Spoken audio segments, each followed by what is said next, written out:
this one. We slap these haters in their face with this one. Wait, I missed one. 2 times we on time. Every line of treasure you only find in my mind. And you know I work in the mines. I don't charge a dime for you to stay out of mind. The wool removed, it's wolves I see. No fur, no scales, it's feathers on me. I'm more 5T, Fadi Mona, I'm more. Was Christian once, but I'm trapped no more. It's like trying to fly with an angel wing. That's exactly why the jailbirds sing.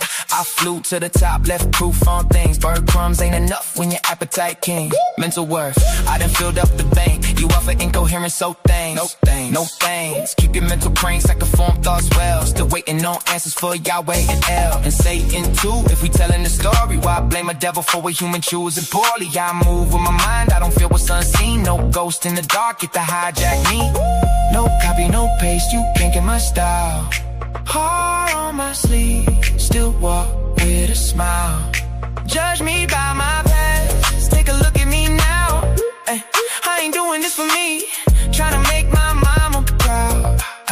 Quantum only isn't true, yeah, we bringing it out. While y'all watching me, better watch the crowd. Yeah, I'm from Oklahoma. Know I turn a cracker to a feast, and I also know the ratchet turn an actor to a priest. Cold hard world, but it's colder in the streets. Money on my mind, barely ever get to sleep. Yeah, dreams right there, still feel out of reach. Lights up ahead, I just want a little piece. Still student of the game, though I'm qualified to teach. Learn lessons every day, so I evolve every week. Best philosopher since. Never mind, let's chill. What up, though? Between truth and skill, between fake deep talk and the money bill, between people that repeat and the ones that what up? What up? What up? Y'all already know what it is. Deal with the Brother Humble in the building. Y'all know what's up. Y'all know who it is. Everybody camming up. Y'all make me feel bad. I should cam up too, man. Hey, y'all know how I gotta always have my little intro cam up. Y'all know I gotta have my little intro cam up. Yeah, before I put on my Oli mask, man. Hey, this background fire, man. Humble Mystik banging on KINGJAY. We're gonna get KINGJAY a new snapback, man. Working for him. You can't hide with that snapback on, bro. We see you. Oh shit, I'm clouded. Let me turn this down, son, man. Humble Mystik, what you got on your mind, man? What was we talking about before we started the live?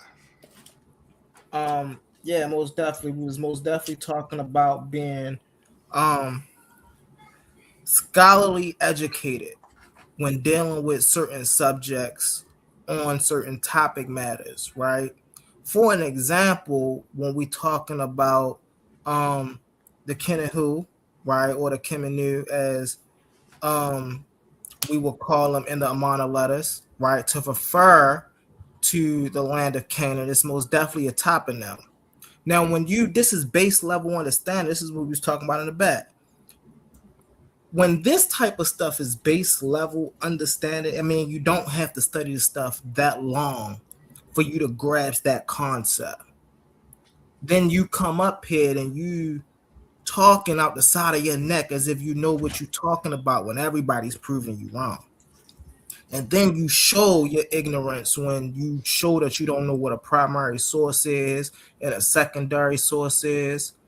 And then number 3, the most important thing I wanted to even start with, right? I just wanted to touch on some stuff on that we were talking about on the back end, right? Ooh, crazy echo. Is that me? That was me. No, that was me. Sorry. Okay. But one thing I wanted to majorly start. Well, let me cam up when I say this. Yo, we ain't a charity case.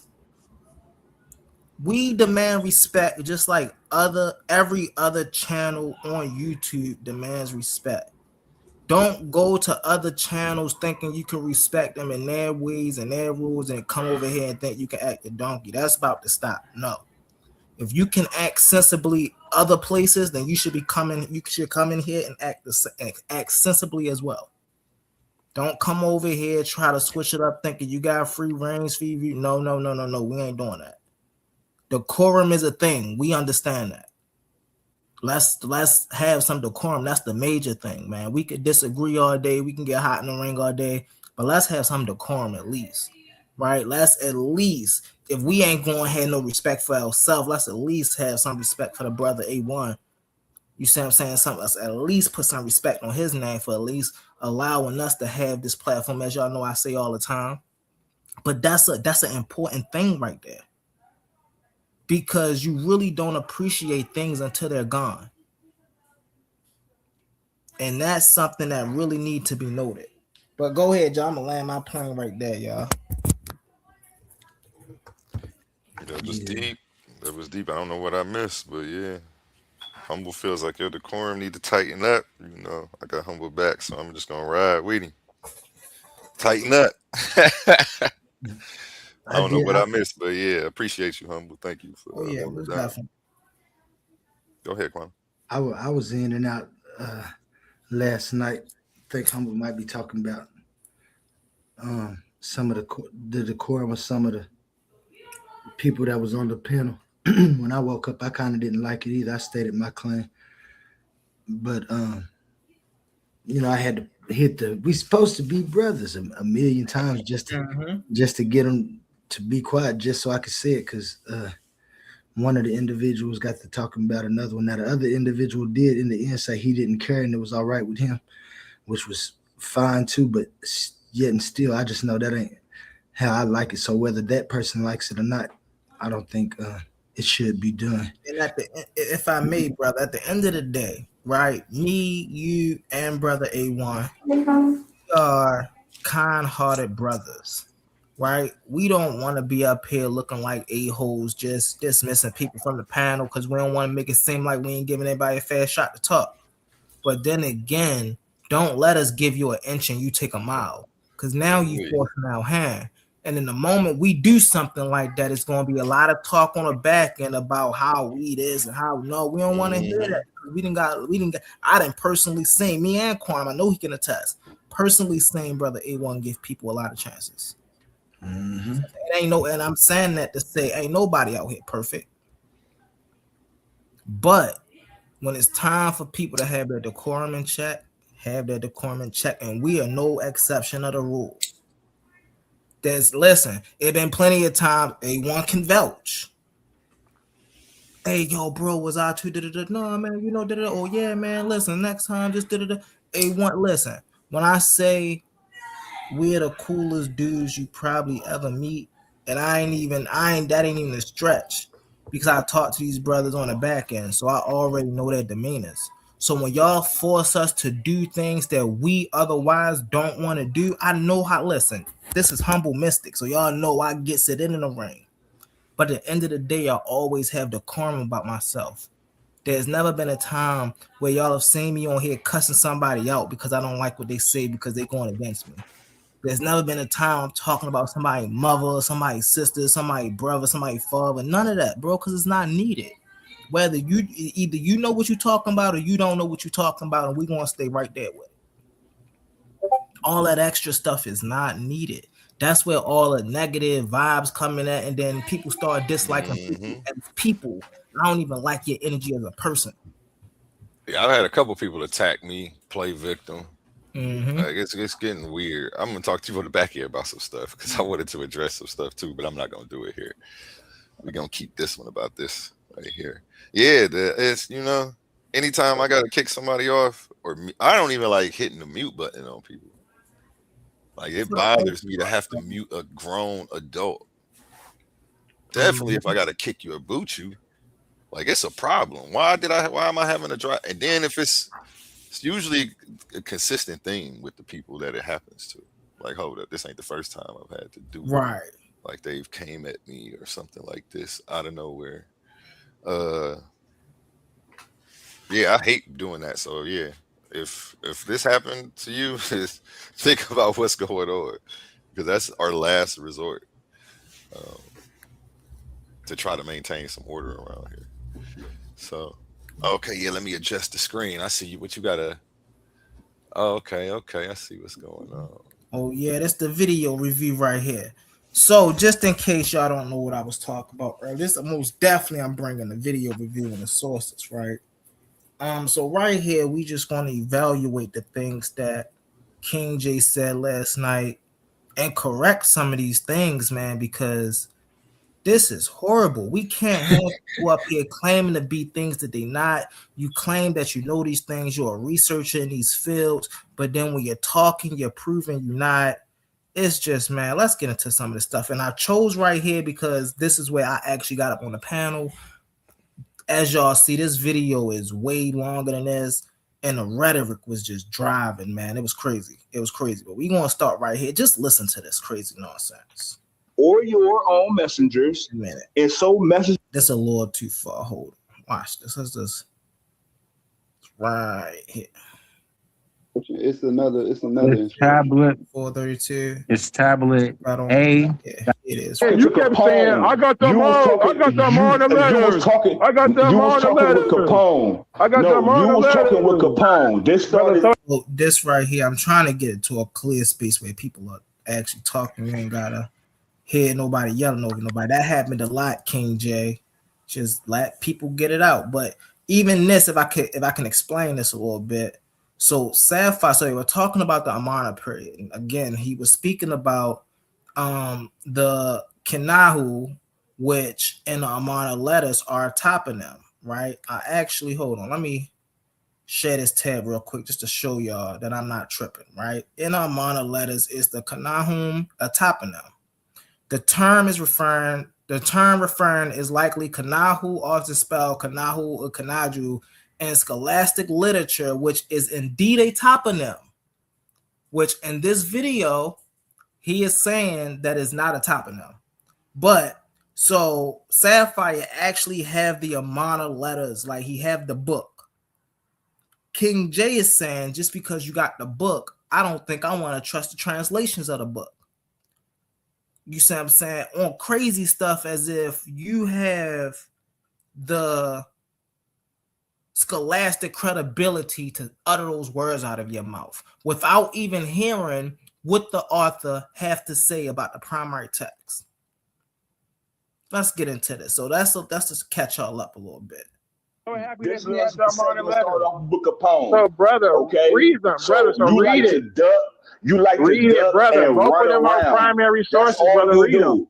That's all you do. So, brother, read it. You're supposed to be reading it to establish the premise, to establish the fact that you claim that it's a city-state. Comprehend the argument, young man. If you're going to be in the battlefield, understand the argument that's being held. The point being made is we're trying to establish, was the Kanani an ethnonym or a toponym during the Mari tablets and the Amana letters, both of them. From Kanani 1800 is BC, biblical. from Kanani 1800 is biblical. BC. That's biblical. How is Kanani wouldn't say biblical if I gave you the Kanani. primary historically? It wouldn't say I Kanani. gave you the primary, fool. Like, I want to talk to somebody else. Like, you below my pay grade at this point. Get your boss. Because you just a frustrated smart person. But you slow.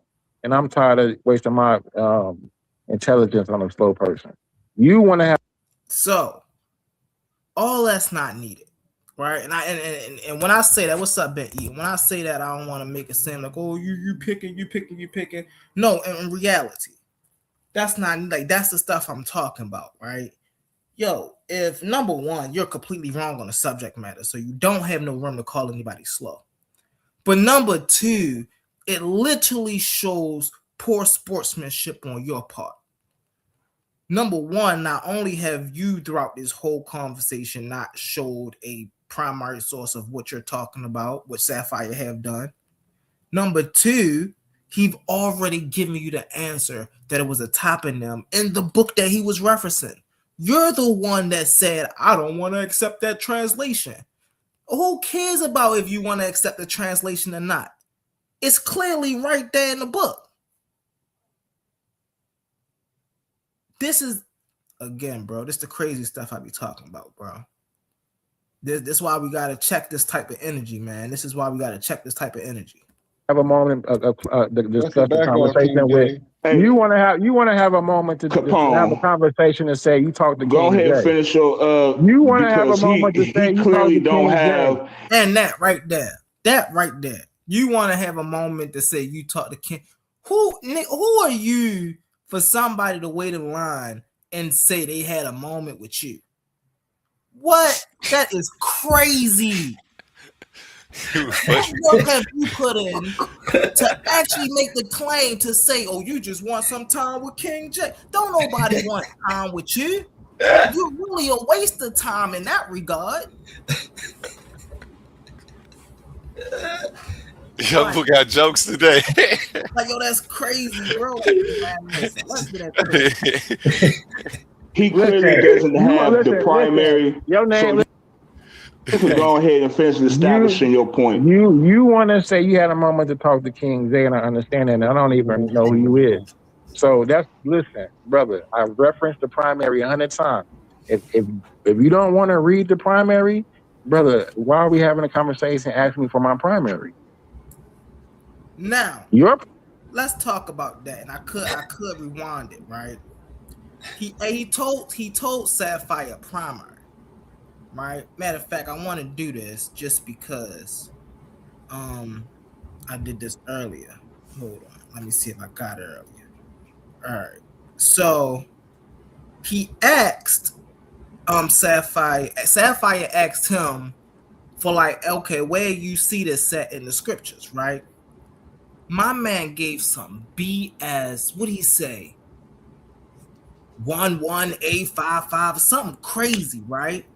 And then when he asked him again, he wanted to act like he didn't know what page, But all he had to do, if he really knew what he was talking about, was gave him one of these registration numbers, bro.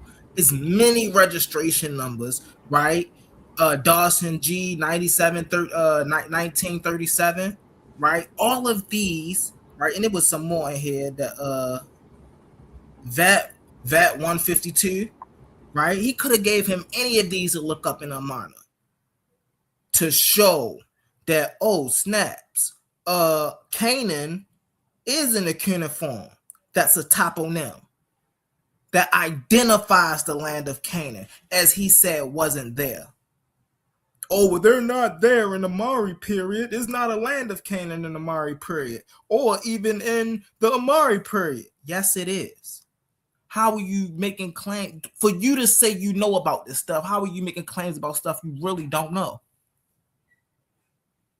And this is what I mean by, bro, all of this is just a research away, bro. All of this stuff is not that hard to look up. But yeah, you rather sit up here and make up stuff. This is the type of people we got to watch out for, bro. Let's get into it. Primary establishes my argument even more. And I asked you to read your primary. So KINGJAY, in the Mari tablet, what does it describe the Kananu as? Ethnonym. From where? Like, what is the context? What is the context when it mentioned? Y'all heard that. I actually want to rewind it, but I don't want to mess nothing up. He said in the Amana letters, it describes them as an ethnonym from Mesopotamia.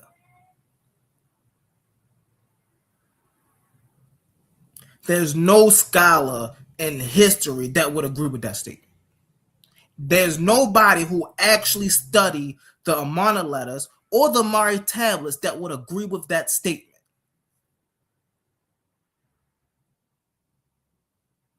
That's asinine, bro. Asinine. Let's get into it. When it mentioned Kananu, what is the context? Because some scholars will say that's talking about the land of Canaan. These semi-nomadic tribes are raiding the towns. What's the phrase? Like, and they are located in northern Mesopotamia, right outside of Mari, outside of the Euphrates River. We're not in the Levant at all. We're not nowhere near Samaria or Sumer. We are dead ass in. So, let me cam up when I say this. KINGJAY is making an assumption because there were Canaanites in the land of Mari, then the term Kanahu must be a social class, not an ethnic group. So it must be an ethnonym and not a toponym. Because people from one region can't travel to another. That's not a logical thing. You can't do that. People don't do that. People don't travel from one place to another. I'm a Baltimorean. I've never traveled to North Carolina. And when I travel to North Carolina, I'm still a Baltimorean. So King Jay, is it possible the Kananu traveled from Canaan to Mari? Like, again, asinine ass statements. This is the stuff that you can beat people up with. Just use logic. Ask logical questions, which we clearly see he does not do. Let's get into it, bro. Craziness right here. In northern Mesopotamia. And these are not any city-states. There is no Kanani in northern Mesopotamia. There is no Canaan in northern Mesopotamia. At this time, all they exist as a tribal group. Okay, so all right, so let me read this right here. Right, this is from. Is that a primary?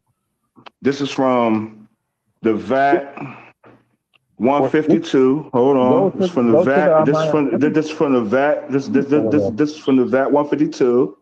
Okay, merchants murdered, vengeance demanded. Okay, so this is from the people, right? Who's writing the letter? I'm gonna skip down here, and I can't get it. But hold it this way. This nigga said. It says, my brother and I made a mutual declaration of friendship, and this what we said. Just as our fathers were friends with one another, so will we be friends with one another. Now my merchants who were on their way with Ahutabu were detained in Canaan. Hold on, can you see that? Were detained in Canaan for business matters after Ahutabu went on to my brother, and is you slow? Is you slow or you stupid? Which one is it? Is you slow or stupid? Nigga, that's a book giving you a narrative. Are you slow? Now the brother showed the book at least 3 times before he actually got a chance to read this book.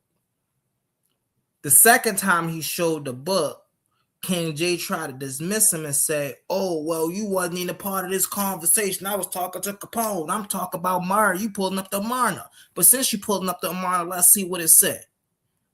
He got a chance to actually pull up the Amarna. Now he said, this is not the Amarna letters. So what I did again, I just showed y'all that 152. If you see before he turned the book sideways, that's the same tablet. That's the same tablet number that he was reading from right there. 152. So now how you say that's not the Amarna letters, bro? You can't even be genuine. Because he just disproved you. Now, brother Sapphire, we in the Titans, bro. You gotta tighten it up, bro. You gotta tighten it up. But you made a great point. In the Amarna letters, the land of Canaan is a toponym. It is not referring to a tribe or a group of people. It is referring to a group of people who comes from a designated place called Canaan. Let's get into it. Ignorance. Like, I don't be understanding this. So now, King Jay, I don't want to hear you make this argument no more. No more. You can't make this argument. Is you slow or stupid? No, Negro. You see this? This is actually the fragment. Right there. VAT 152. This is actually the corpus, and this is the translator, right? If you was able to get that in a clear shot, some manner, right? You'll be able to look all of that, and it'll tell you this. But instead of KINGJAY doing that, he just, I don't want to trust that. Well, you're not an expert in this, so you don't have no choice but to trust what a expert say or cross-reference it with another expert, which you failed to do, because I don't think you can.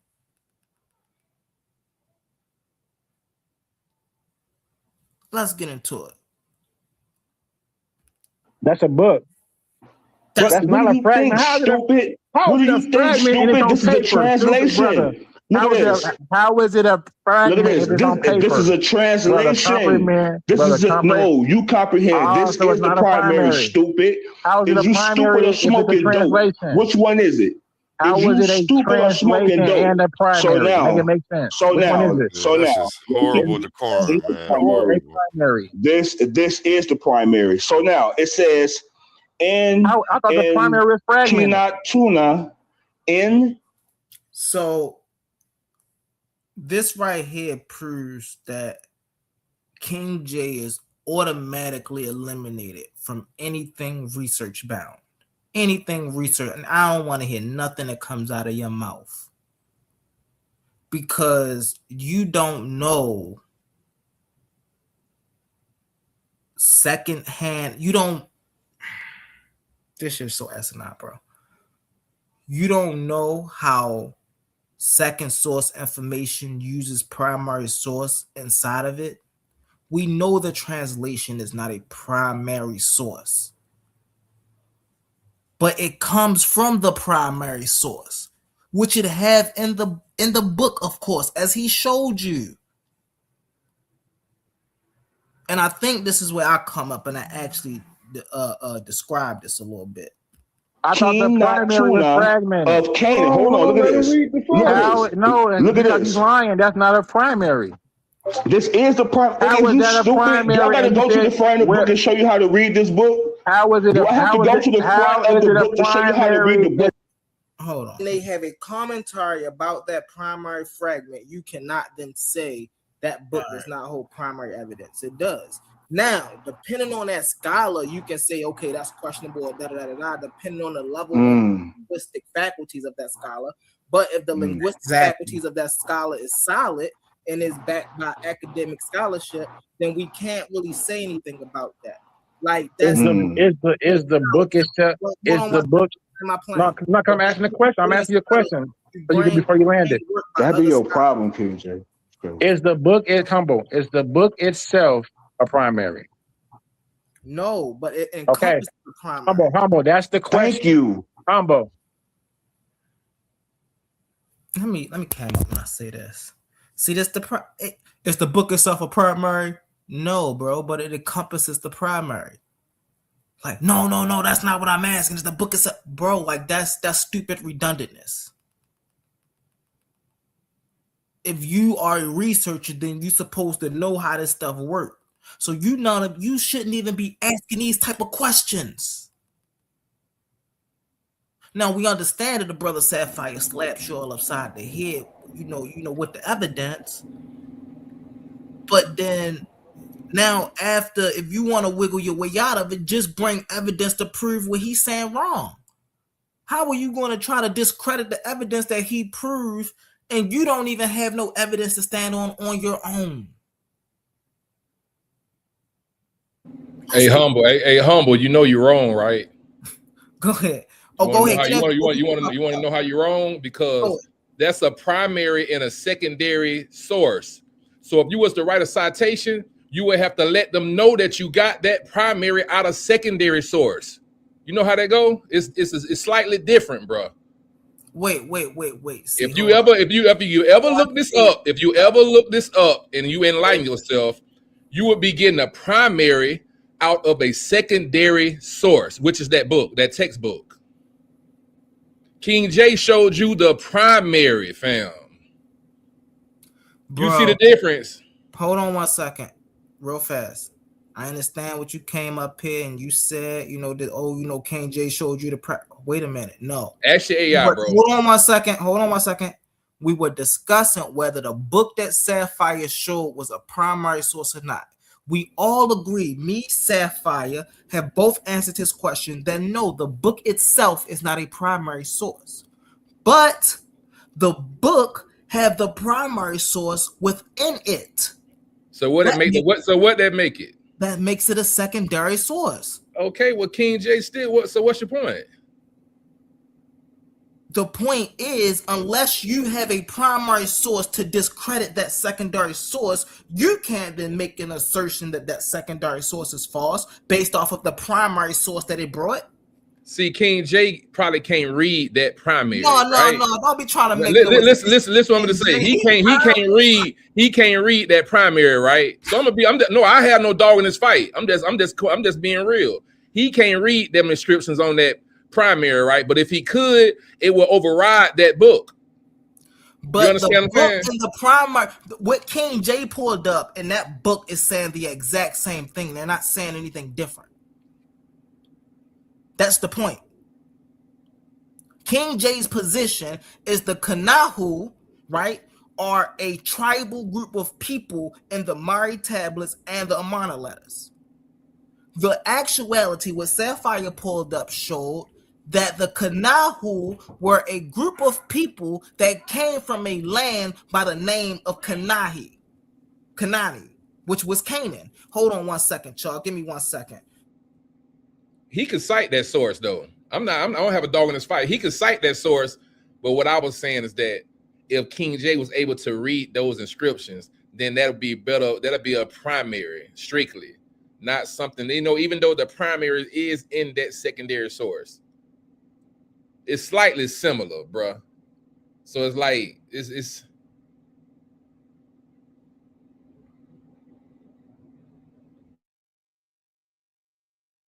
What's up, Flash? How you feeling? How y'all boys doing, man? How y'all doing, man? How your life going? Chilling, doing amazing, man. Amazing. That's what we gotta do, man. We gotta stick together, man. Shout out Dr. Inky. I'm about to message you, Dr. Inky. Detroit versus everybody. I don't know why your thing is flashing and your name is Flash. I don't like that. What's going on? Oh, I got a key stuck. Okay. My bad about that. Yes. Yeah, Humble had to run off for a second. I'm back, y'all. I was just dealing with my daughter real fast. I'm back.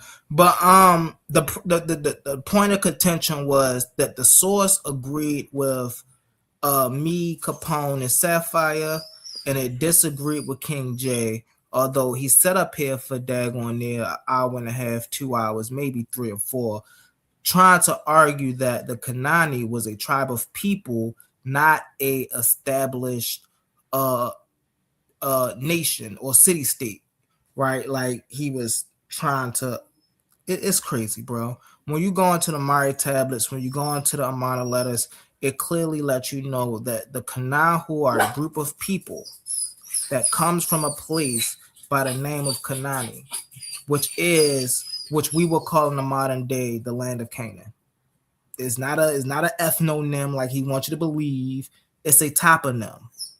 It's describing a group of people that comes from a certain place, a certain designated place. Hold on 1 second, y'all. Let me get my dog out of here.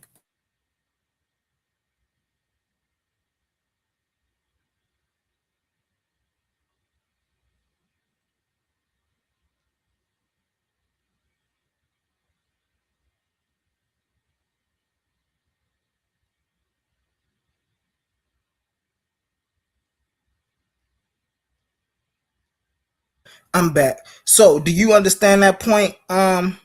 Is that Flash? Yeah, Flash. You understand that point that I'm making?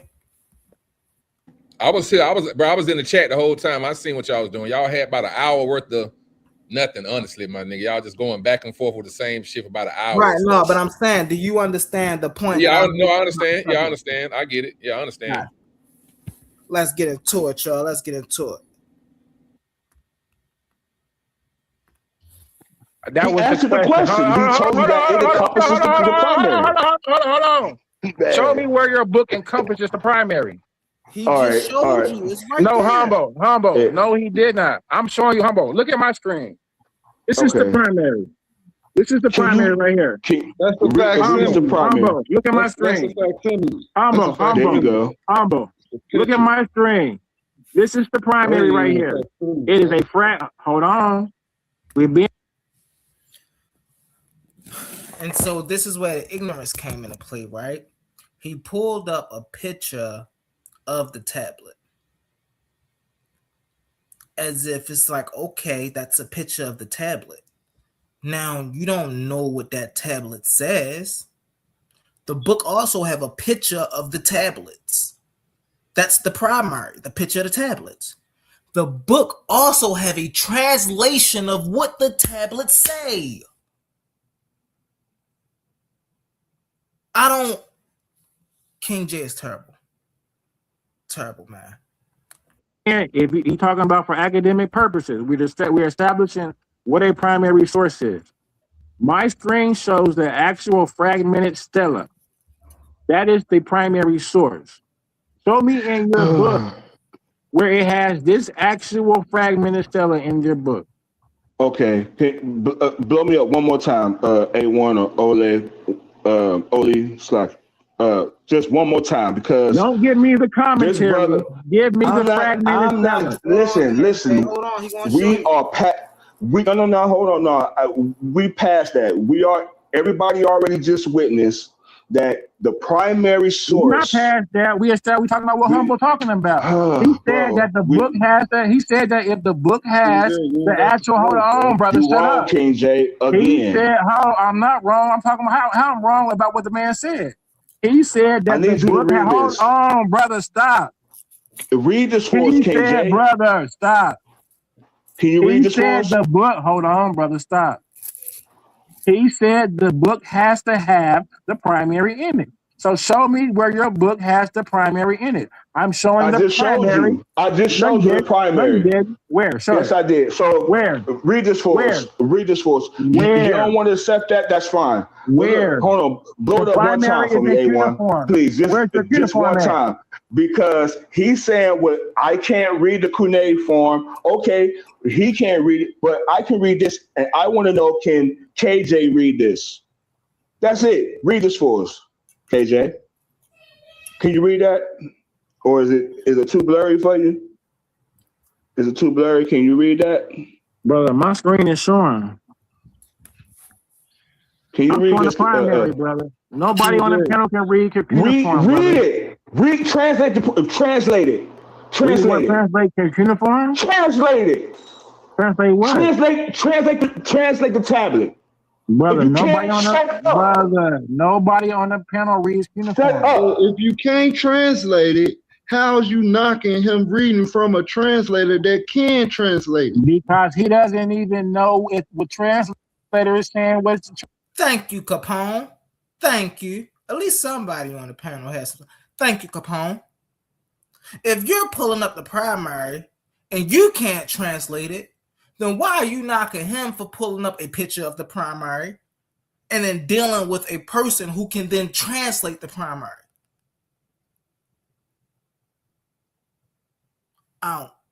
Translator saying shut the hell up, man. Can't read it. Talking to, bro. It sounds crazy, man. Anyway, the academic consensus is that it says Canaan. Real fast. Hold on. I'm going to put this to rest real fast. Y'all can see this, right? Hold on. Let me take this off real quick because I'm gonna put this to rest real fast. All right. So, all right. Hold on. So this is Wallace Budge's book, The Book of the Dead, right? Now we know there's a lot of criticism on that and things of that nature. But this book have primaries in it. Let me show you what I mean. This is a primary, right? The book then goes to translate the primary. Humble, that's a different argument than the brother's making. His book doesn't have that. Humble, his book doesn't do that. You see, once you start cutting them, he want to enter. No, Humble, his book doesn't. We clearly seen his book did exactly what I just showed. Now, hold on, Humble, his book don't do that. His book don't do what? Bro, if you read any books from these people who do this type of work, all of their books is going to have this. If you reading a book from a linguist, it's going to have the scripts that they're translating from one language to another language using their linguistical expertise. All books are going to have that. So then how are you going to come back again and say, well, his book don't do that, when he just showed you his book does that? I just actually pulled it up on a pad that his book does that. Just more flim-flam, bro. This is what we got to watch out for. This is what we got to watch out for. When they start getting beat upside their head, they start getting disruptive. And that's all the sway because they don't want to acknowledge and they don't want the people to know that they was beat up on this subject matter. That's all. Which he clearly was. So why is they translated at the read the bottom? Dang, humble. You No, hold on. The crazy part is it's right here. Listen, hold on, KINGJAY. So with the primary in the book, like I said, is this a primary text? No, it is not. But this primary text have other primary texts within it that is being constructed by a quote-unquote linguist, and I don't even think he's known as a linguist, Wallace Budge. Now, like I said earlier, it's the accuracy that the book has translated in it, right? So we can't deny that this is not a primary text right here, right? But it's the what's being read about it, right? And then when you go to the translation of the text, is what this is saying the same Humble, thing. you're making my point. Listen, Hey, no, he's not. You're lying. Humble, you just made my point. Now he do that a lot. When he getting proved wrong, the first thing he'll say is, "Oh, well, you agreeing with me? Ain't nobody agreeing with you." You making my point. Yo, ain't nobody making your point. Like, that's crazy talk. Now he jumping ship. He wants you to believe that he wasn't just saying what he was saying 30 minutes ago.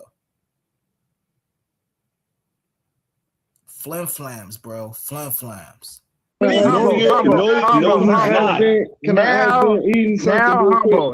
Humble, you're the moderator. Now, give me my 2 minutes to respond uninterrupted because for some reason, every time I speak, everybody likes to cut me in and don't let me. No, hold on. Let me speak real quick. So I want 15 seconds. If we talking about primary, if you're talking about primary tablet, Humble is responding. Hold on. Let him get into it because I want to see his book real fast. Go ahead. And then okay. I'm gonna bring it up so you can see the whole full book. Okay, the Amarna letters. But look, this says the Amarna letters. Okay, hold on 1 second. Now, y'all see that picture on the front of that book? That is a primary source. That picture is the book a primary source? No, but that's a real image of the Amarna letters. Thank you. Whether you want to say the book is would that be a facsimile? But the Amarna letters is a primary source. Okay. Yeah. So thank you, Capone, because they don't know what they're talking about. Open that up. Now can I respond? Because now you made your point. Hold on, KINGJAY, because he want to get into this. Go ahead. Can you read what the guy what? Let's be clear. Let's be clear. What he's reading is called commentary. This is not commentary. It's not commentary, bro. In my 2 minutes uninterrupted, I'll be able to explain why it's commentary. No, hold on. Just let me say this real quick. Like I said. So now he's showing his ignorance on what commentary is. Now he don't know what commentary is. Of course, the book has some commentary in it, but when the translator is translating the Amarna letters, that's not commentary. But we can't deny that the book is going to have commentary in it, of course, because the book got chapters. So of course it's going to have chapters about the Amarna letters that don't actually have words or actually saying the things that the Amarna letters are saying. But that doesn't take away from the translation of the Amarna letters themselves within that book. If we're talking about having a picture of the primary, the picture of the primary is on the front of the book. So Everything that you said was just crazy. It was silly.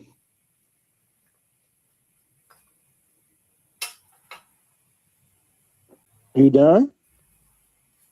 I'm sure the inside of that book had pictures too. I don't know Yeah. why he didn't Okay. open it up to show So them. I can have mine uninterrupted 30 seconds. So if I give you an analogy, just a better one.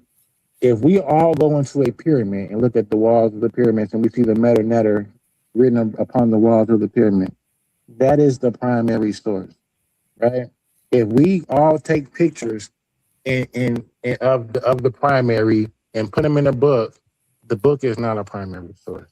It's what the brother Capone said in regards to a facsimile. It's not a primary source. The importance of the primary is this, just like what the brother Humble just brought up in regards to Wallace Budge. Wallace Budge is the most racist Egyptologist ever. Nobody uses his transliterations of the meta netter because they're based on in racism. We tend to use Alan Gardner's system opposed to Wallace Budge. So that's kind of outdated racism. And that kind of makes my point as to being able to go directly to the primary source and be able to read it yourself. And being able to read it yourself would be able to make you, when you come across a Wallace Budge and his racist translator. So then why can't you, King Jay, read the Amara letters? Why can't you, King Jay, read the Mari tablets? Why? Like, I don't understand, like, how on one aspect you say, oh, well, this is the problem with us reading primaries, is because then when they read it, we got to take their word for what it said, but this is why we should read it, but you don't know any of it. So then who translations do you agree with when it comes to translating these things? You can't depend on your own expertise because you don't have any. Let's get into it. Racists, you may be able to look at the primary and say, hey, you know what? That word doesn't mean that. It actually means something else. Or it can come to different conclusions based upon your own knowledge of the actual text. So the ability, the inability for you to not be able to read the text basically puts you at the mercy of the person who actually translates it, because you have to rely on their translation. So a person who actually can read it would be a better advantage to you, because they can come to their own conclusions, which may actually differ than the actual facsimile or commentary that the person is given based upon their bias or whatever bias viewpoints that they may have. So us looking at a facsimile with commentary on the side of a picture, it's a translation. You keep talking about facsimile. It's a translation. Well, it's not commentary, brother. Why do you come in so? It would be transliteration and commentary. It wouldn't be translation. Like you saw how slow you are every time you speak. Is it transliteration or translation? Bro, which one is it? Translation. No, it's transliteration. Listen. So now you're going to argue with this man's source once again without bringing your own sources to back up your claims. You're just telling this person, hey, yo, yeah, your book is a transliteration. Bro, you don't even know the mother trucker who translated the text. So what if they're a linguist? Then you don't know if it's a transliteration or not. It could be a translation. You just can't make that assertion. Nope, it's a transliteration. How do you know? You can't even read it to make that distinguishment.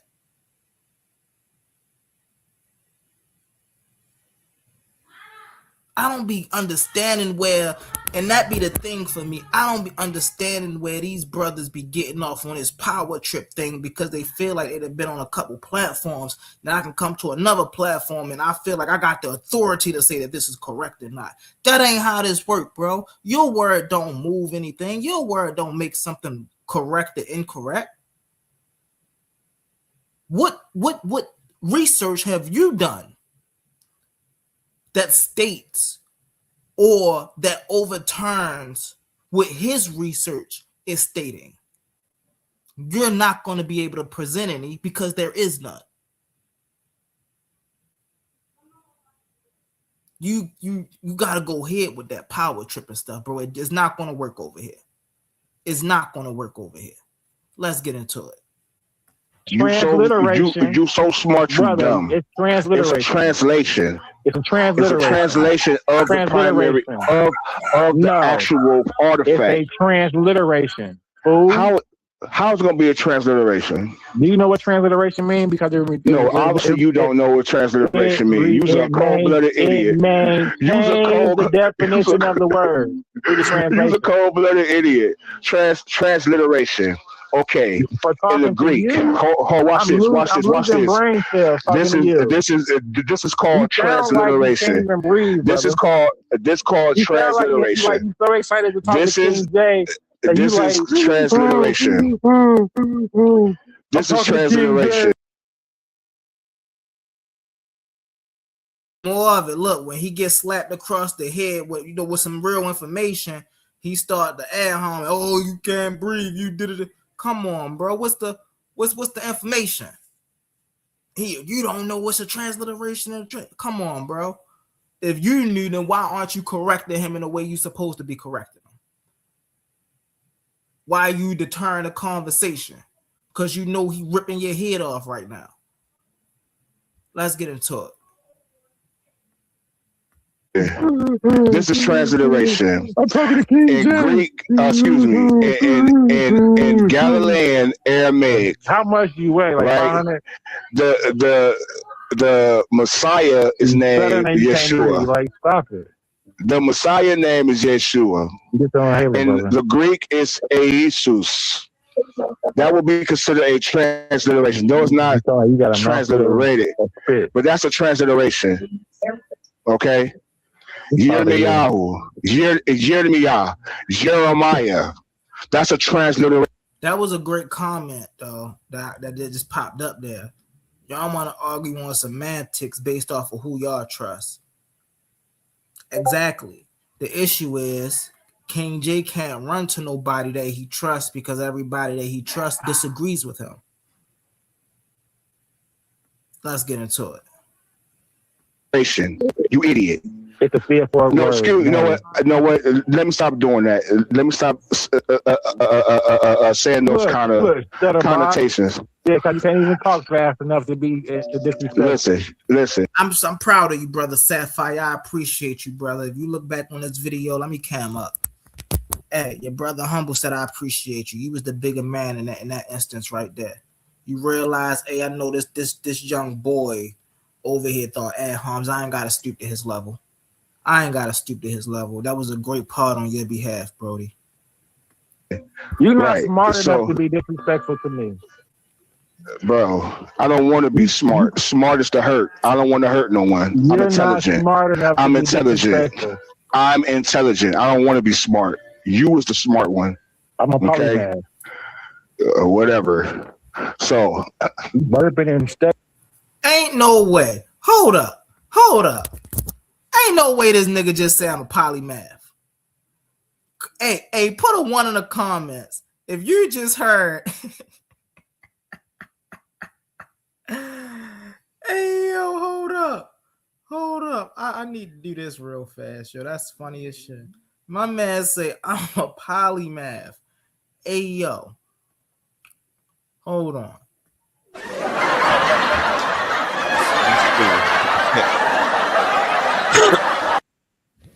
Ain't no way. My man up here talking about he a poly. I bet you he don't even know the definition of the word polymath. It's crazy, man. Let's get into it. All the polymaths on YouTube these days, man. Wow. My man say I'm a polymath. Let's get into it. And can't even out of breath. What are you eating? You about to die, brother. Take a breath. Breathe. Right. Relax, fool.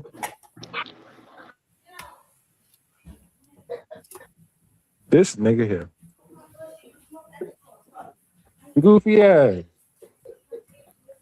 I don't know what your day job is, KINGJAY, but you might want to keep it because you will not make a career in comedy. You is not funny, my guy. You is not funny. Excited to talk to King Jay. Yeah. Definitely. I mean, no, you can't say I'm that. at time. I gotta. You see, y'all see how he keeps saying that, bro? That's what get under my skin a little bit, bro. Cause yo, who are you, bro? You excited to get slapped up by Jabari?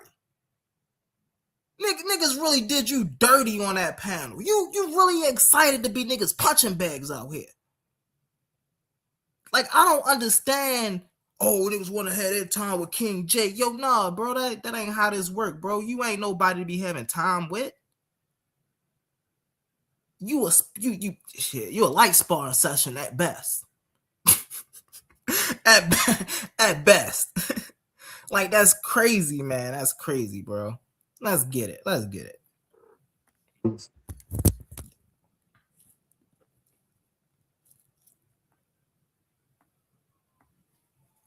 Uncle Pong gonna get beat up himself. He don't need Buddy. That's why his internet went off.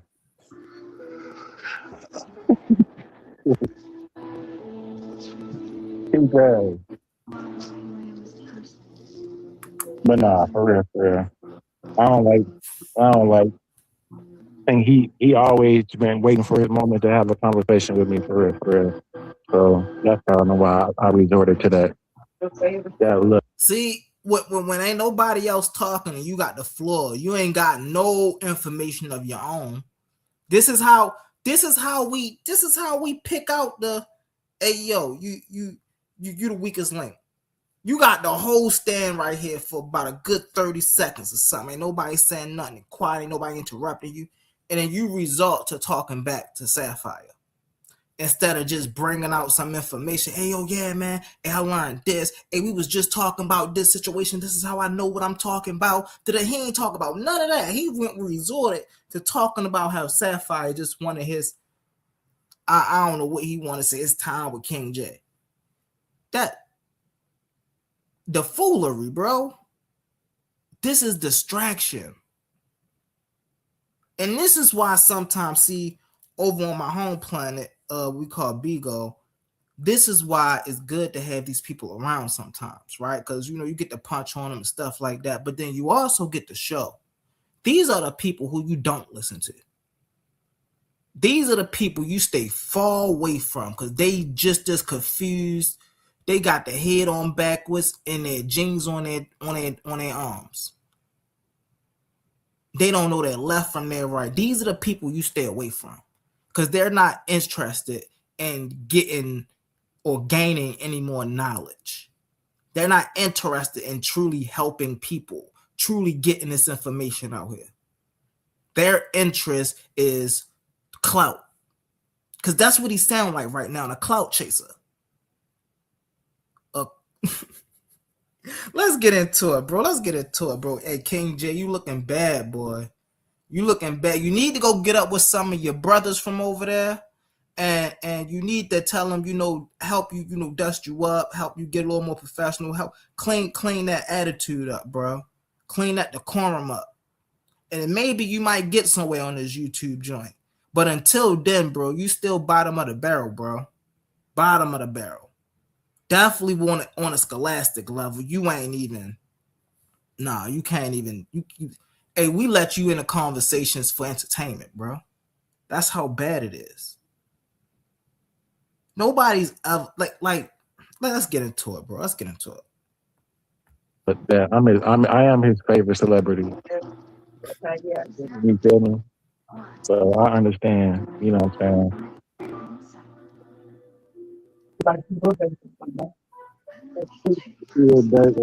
It's crazy. Dave, hand me the vape, please. Or a color description. That story. It says here that, is the one who signed everything and gave the final words to everything. James is the leader. Paul is just Peter is just an apostle. Okay, this is where they get into. So this is another one. Okay, this is where they transition into the other joint we all had to beat KINGJAY up on. let me cam up when I say this. We just exposed he didn't know nothing about the Hebrew information. Now he's going to attempt to tell people about the biblical Christian information.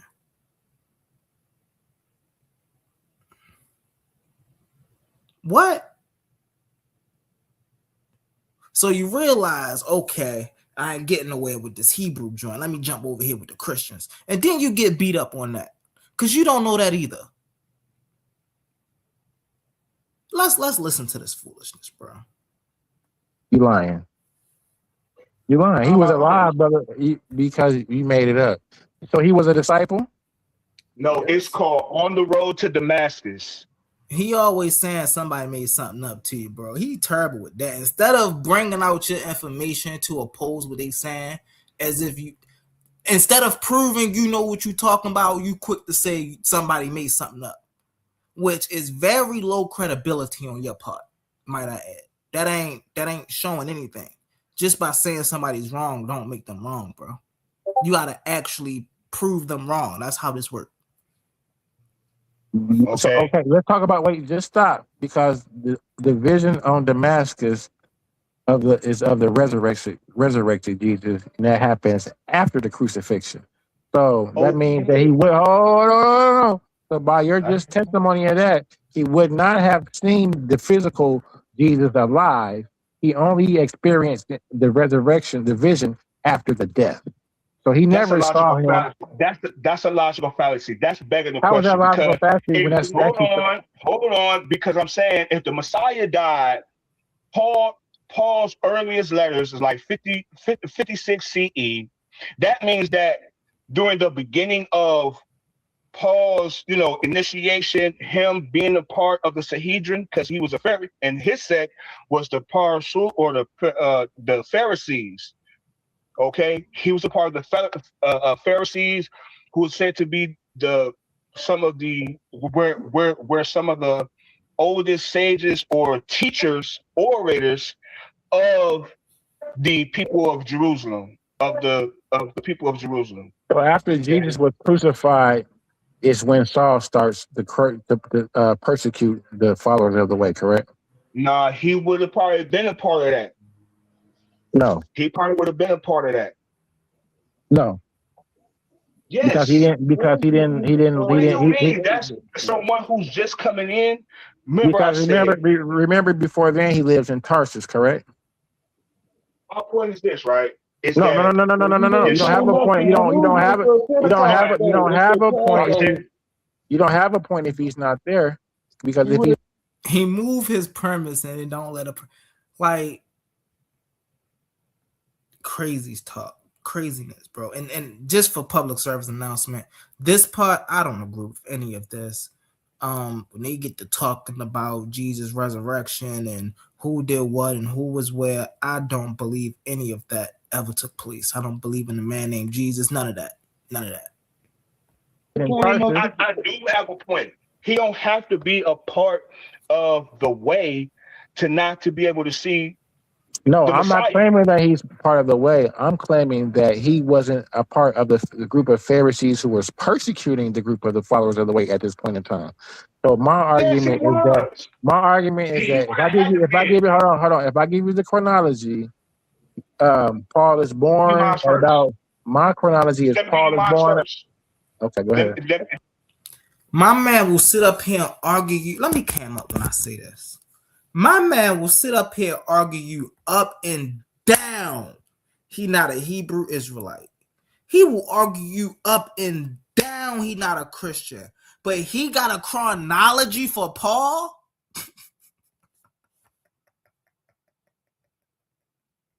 Hey, yo, this don't get no more embarrassing, bro. No more embarrassing.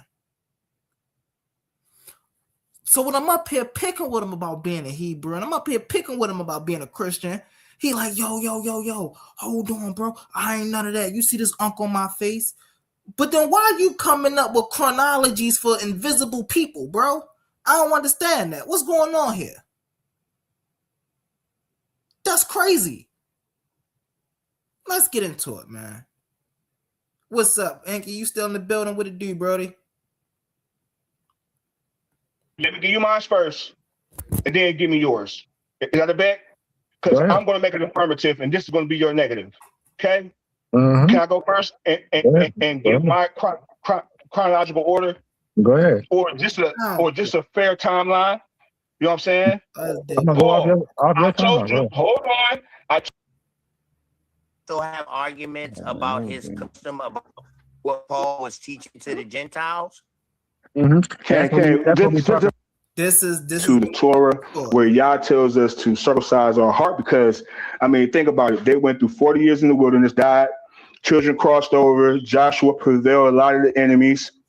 During the time of the judges is where the corruptions came, and this is where you will see, it will make sense to see certain artifacts that probably is showing some kind of paganism worship to the Most High Yah.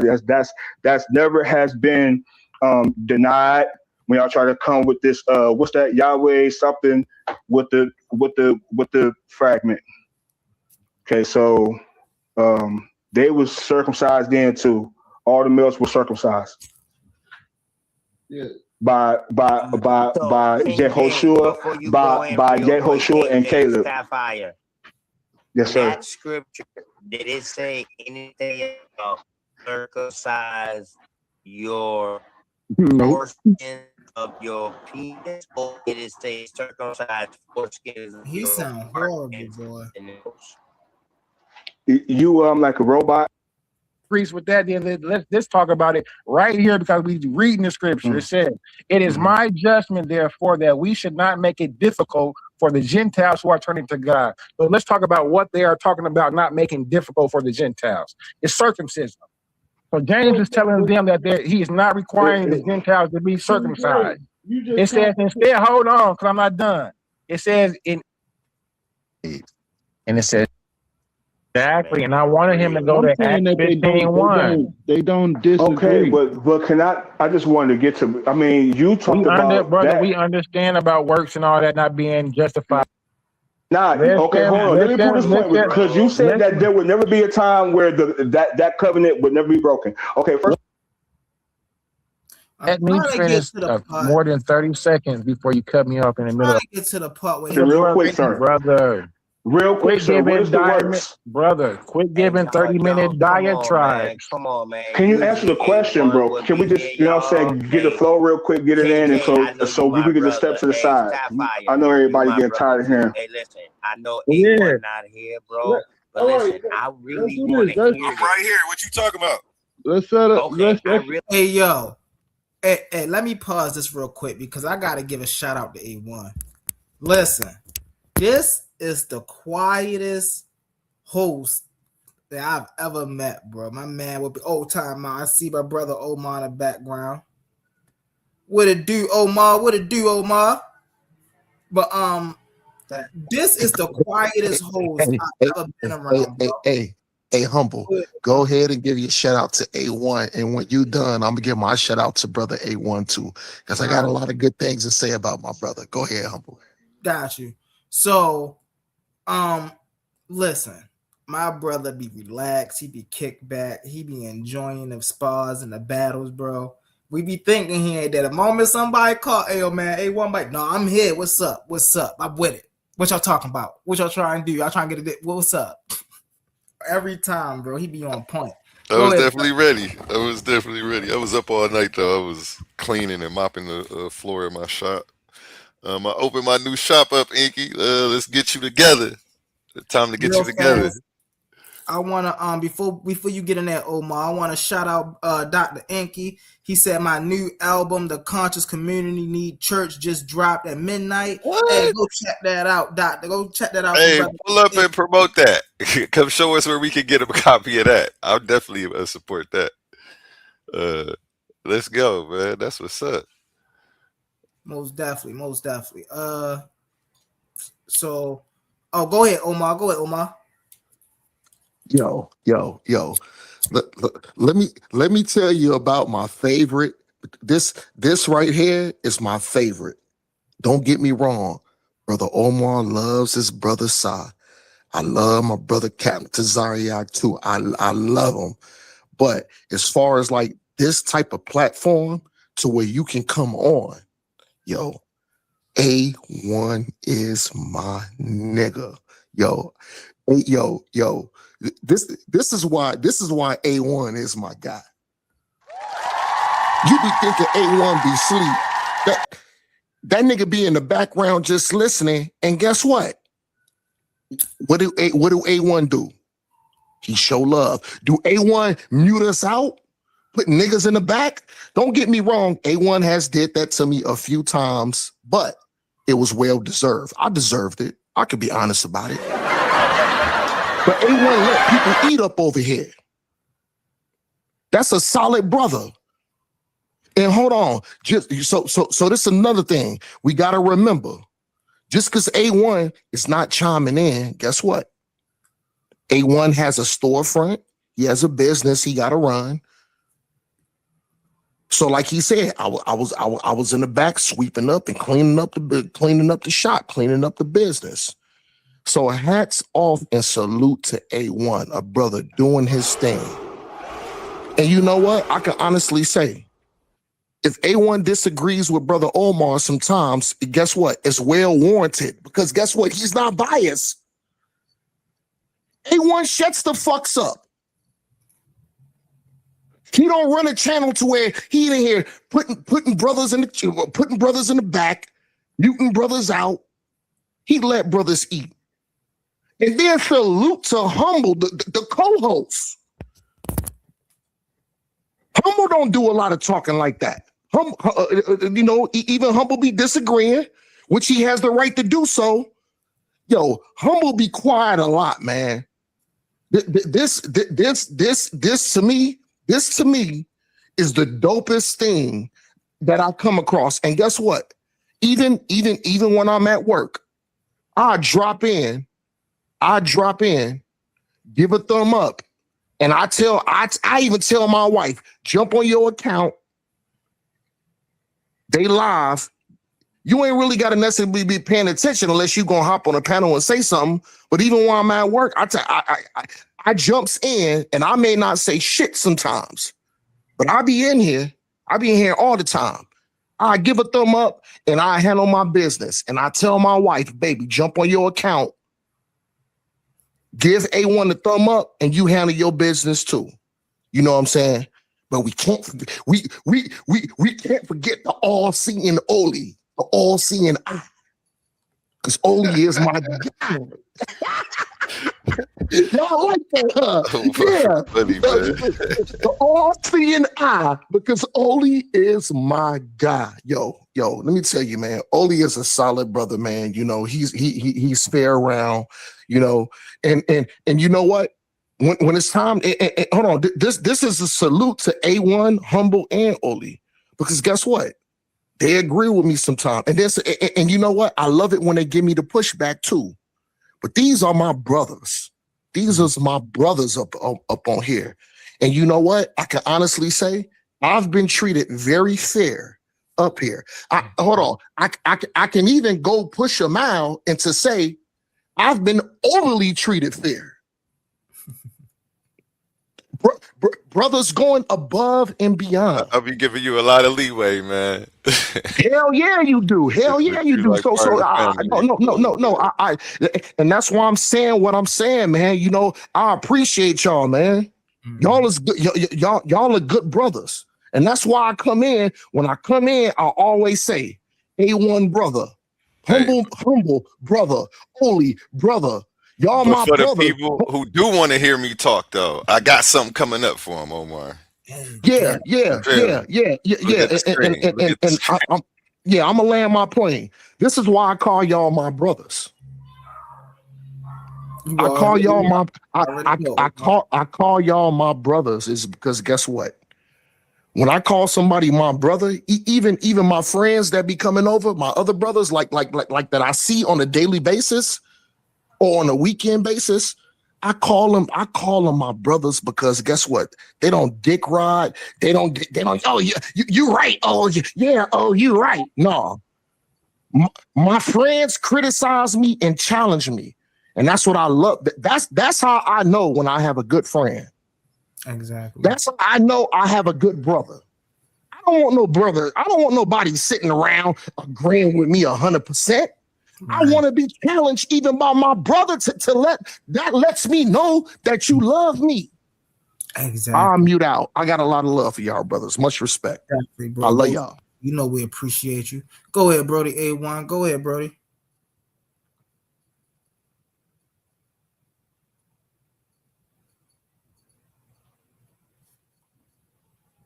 A1.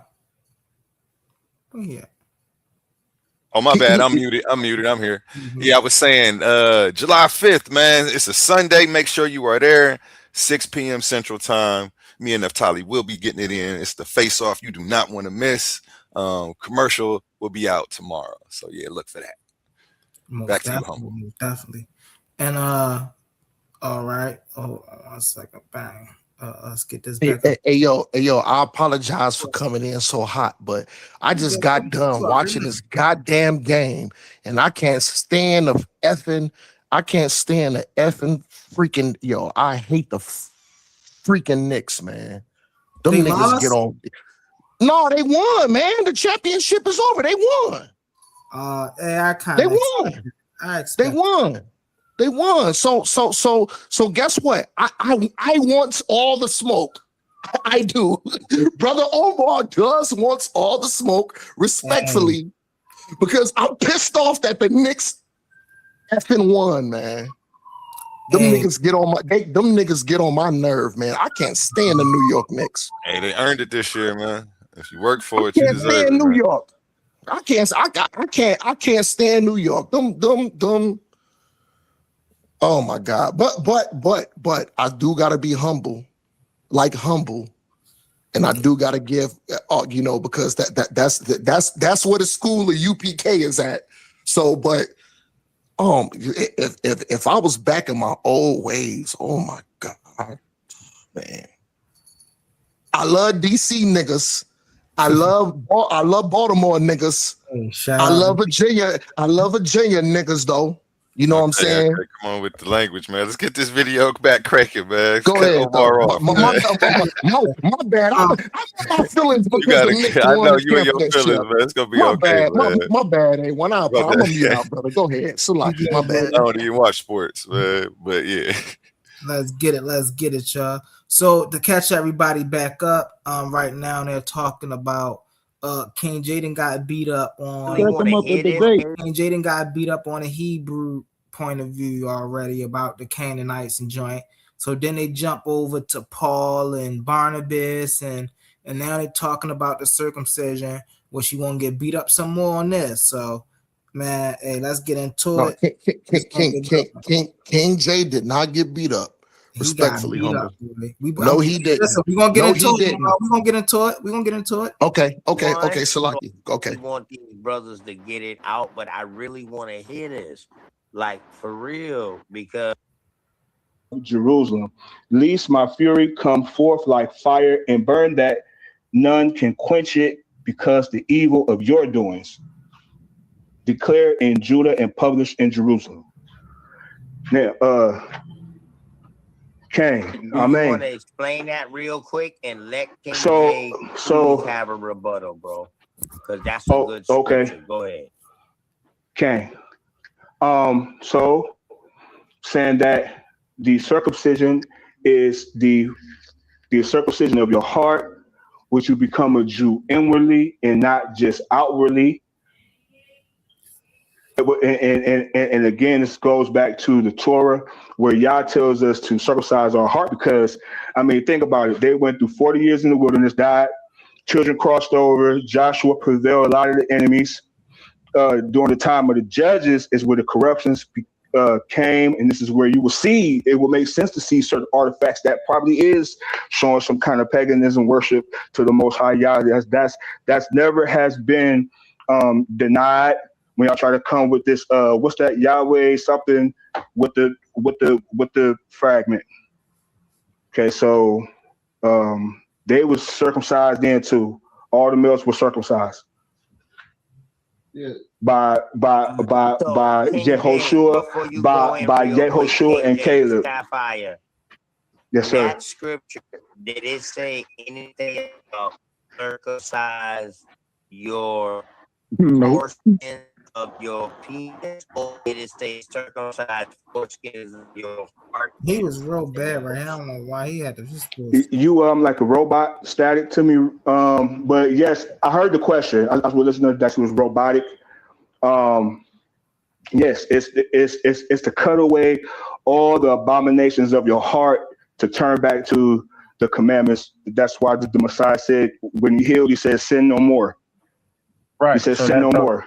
So it doesn't say not to be circumcised. Correct. Okay. So hold on. Don't get it twisted.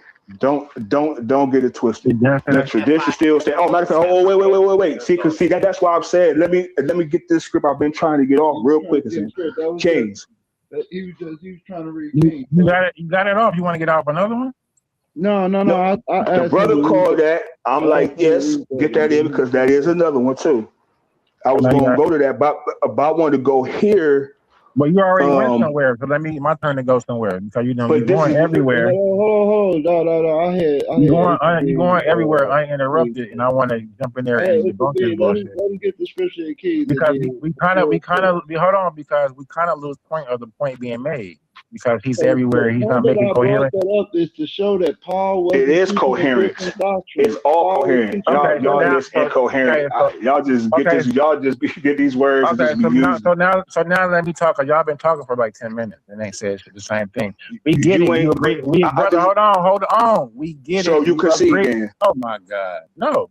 We get it. You already conceded. Brother, let somebody else talk, brother. Damn, you done read the scripture.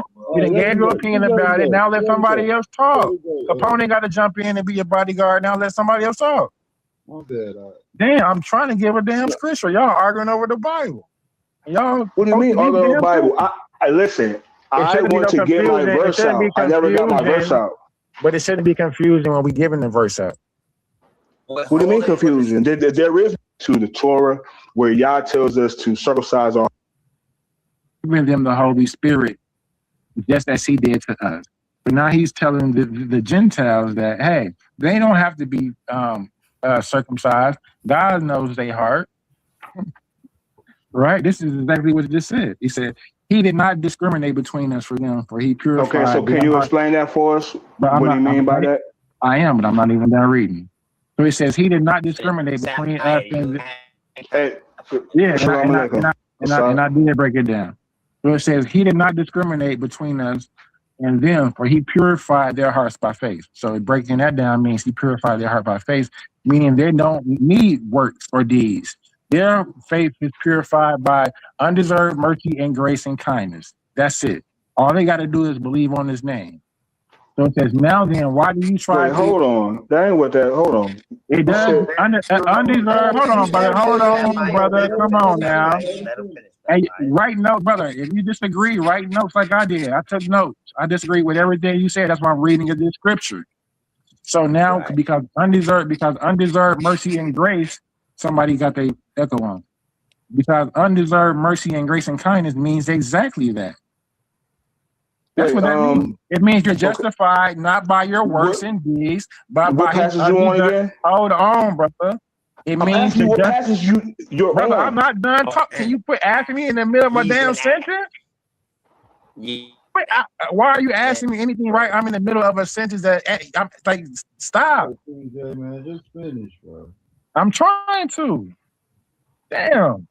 So basically, He did not discriminate between us and them, for He purified their hearts by faith. What does that mean? That you don't undeserved mercy and grace and kindness means you don't have to be justified by works or what you're doing. All you got to do is believe on His name. That's what that means.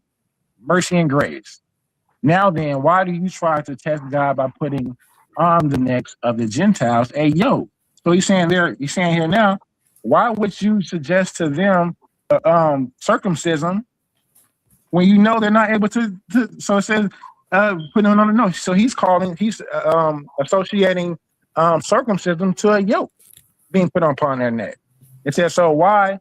He says, then why do you try to test God by putting on the necks of the Gentiles a yoke that neither we nor our ancestors have been able to bear. So now he's saying, why would you want to? We ain't been able to uphold circumcision. So why the hell you want to try to get them? You know they can't.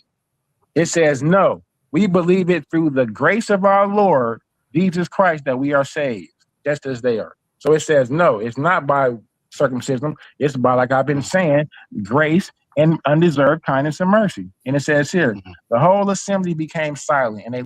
All right. Let me came out when I say this because Omar in the building. And so, Omar, you just heard King Jay say, he just read it, Acts 15, right? When James agreed that the Gentiles should not be circumcised of, they shouldn't keep the circumcision law. He just agreed with that.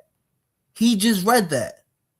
Now, watch later on how he tried to make it, oh, no, James don't agree with what Paul and them saying. James agree with the circumcision. Watch this foolishness. Out of it, we just caught him right here out of his own mouth. Agree that James and them was dealing with Jesus Christ. Now watch how he try to flip it. Listen to Barnabas and Paul, telling about the signs and wonders God had done among the Gentiles through them. And it says, when they finished, James spoke up. Brothers, he said, listen to me. Simon has described to us how God first interfered to show to choose a people for his name from the Gentiles. Blah, blah, blah.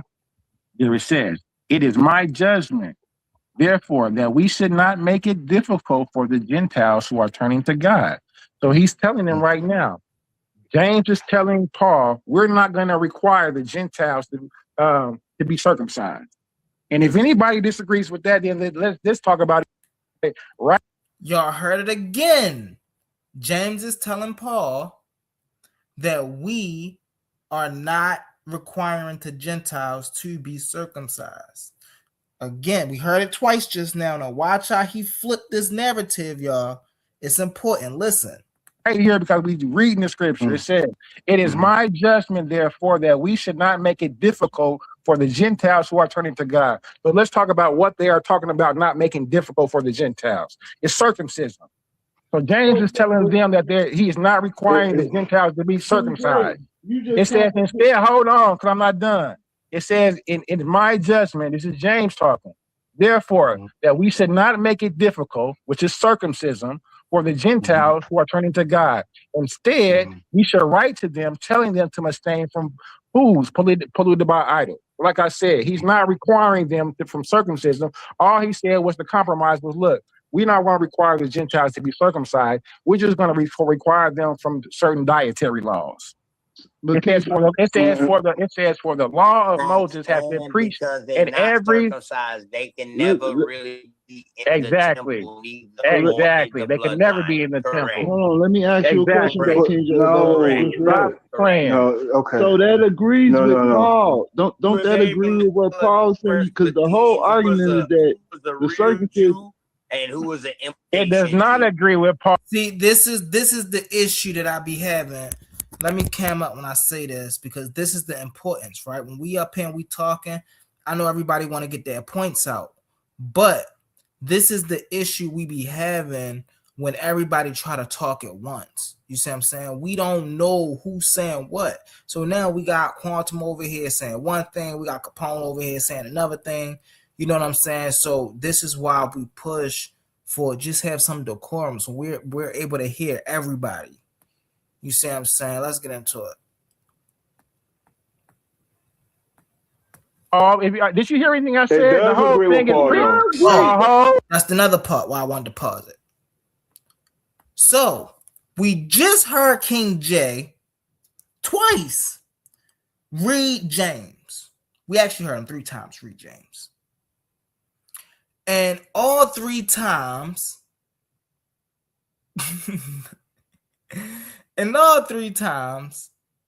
we heard James agree with Paul.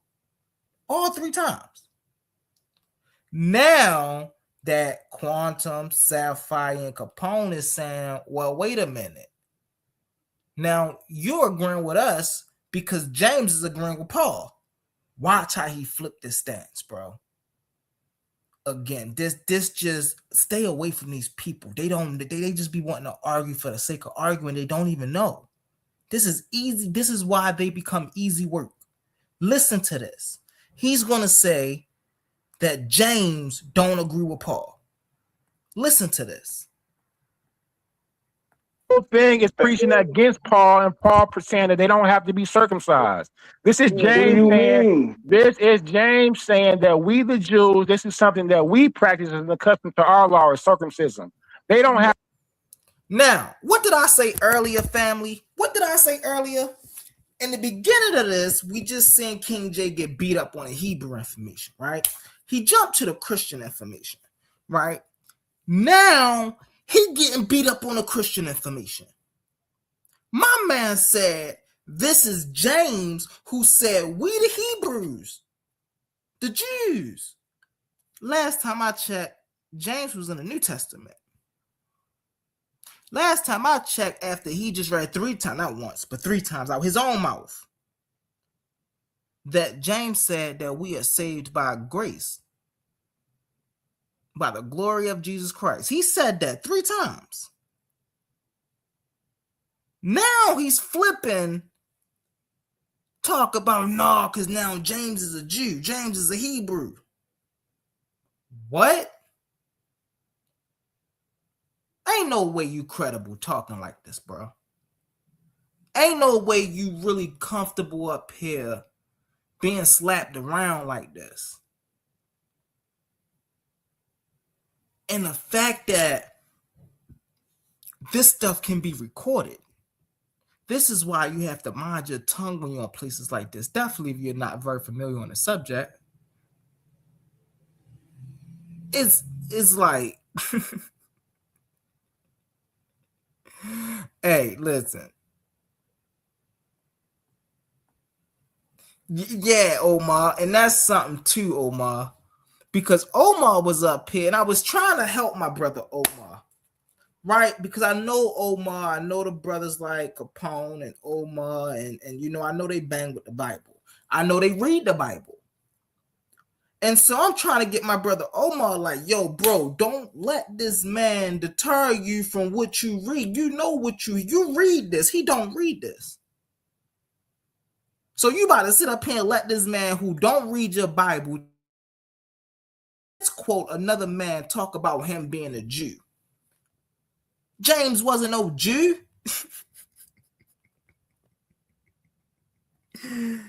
Hey, yo, the craziness. I appreciate you, Brody. I appreciate you. Thank you for always being engaged, and you already know what's up. But it's just the craziness of it all. Right? There is no truth in that. We talking about Christians here. Why did? And then this is where I come up and I say, well, all of that's incorrect. If anybody have just said, and this is why I say, bro, this type of research is not hard. If anybody have read the New Testament in any part of their time, we all know the circumcision by way of the heart. We all know that's their core theme message. So now why are you trying to take one of these people and then try to say, well, they were preaching circumcision? Because of a quote, mind you, we're going to get into this later, because of a biblical passage in Acts 15:1 that says somebody else came in preaching that. And Paul and Barnabas stood up and went against their teachings. And then because there was a conflict, they took it to the council. They had a discourse in the council. Barnabas, I always mix their daggone names up, man. There's too many of them, man. They be getting on my nerves with that. But Barnabas, all 3 of them agreed. James, Barnabas, and the other dude. They all agreed. But the only thing that what James did was James was like, but we should send them a letter and tell them this. Like, we shouldn't have them in the dark. Like, we should send them a letter and say, yo, listen, you ain't commanded to keep the circumcision law, but these are the laws that you are commanded to keep. Even deeper, Peter, thank you. I appreciate that. Even deeper, though, right? We got a whole book of James. Where do he teach about circumcision in his book? For any of the Christians out there, the true-hearted Christians that know your Bible, where does James ever preach about circumcision in any of his books? Not once. But here we got King Jay saying, yes, he do. The ignorance,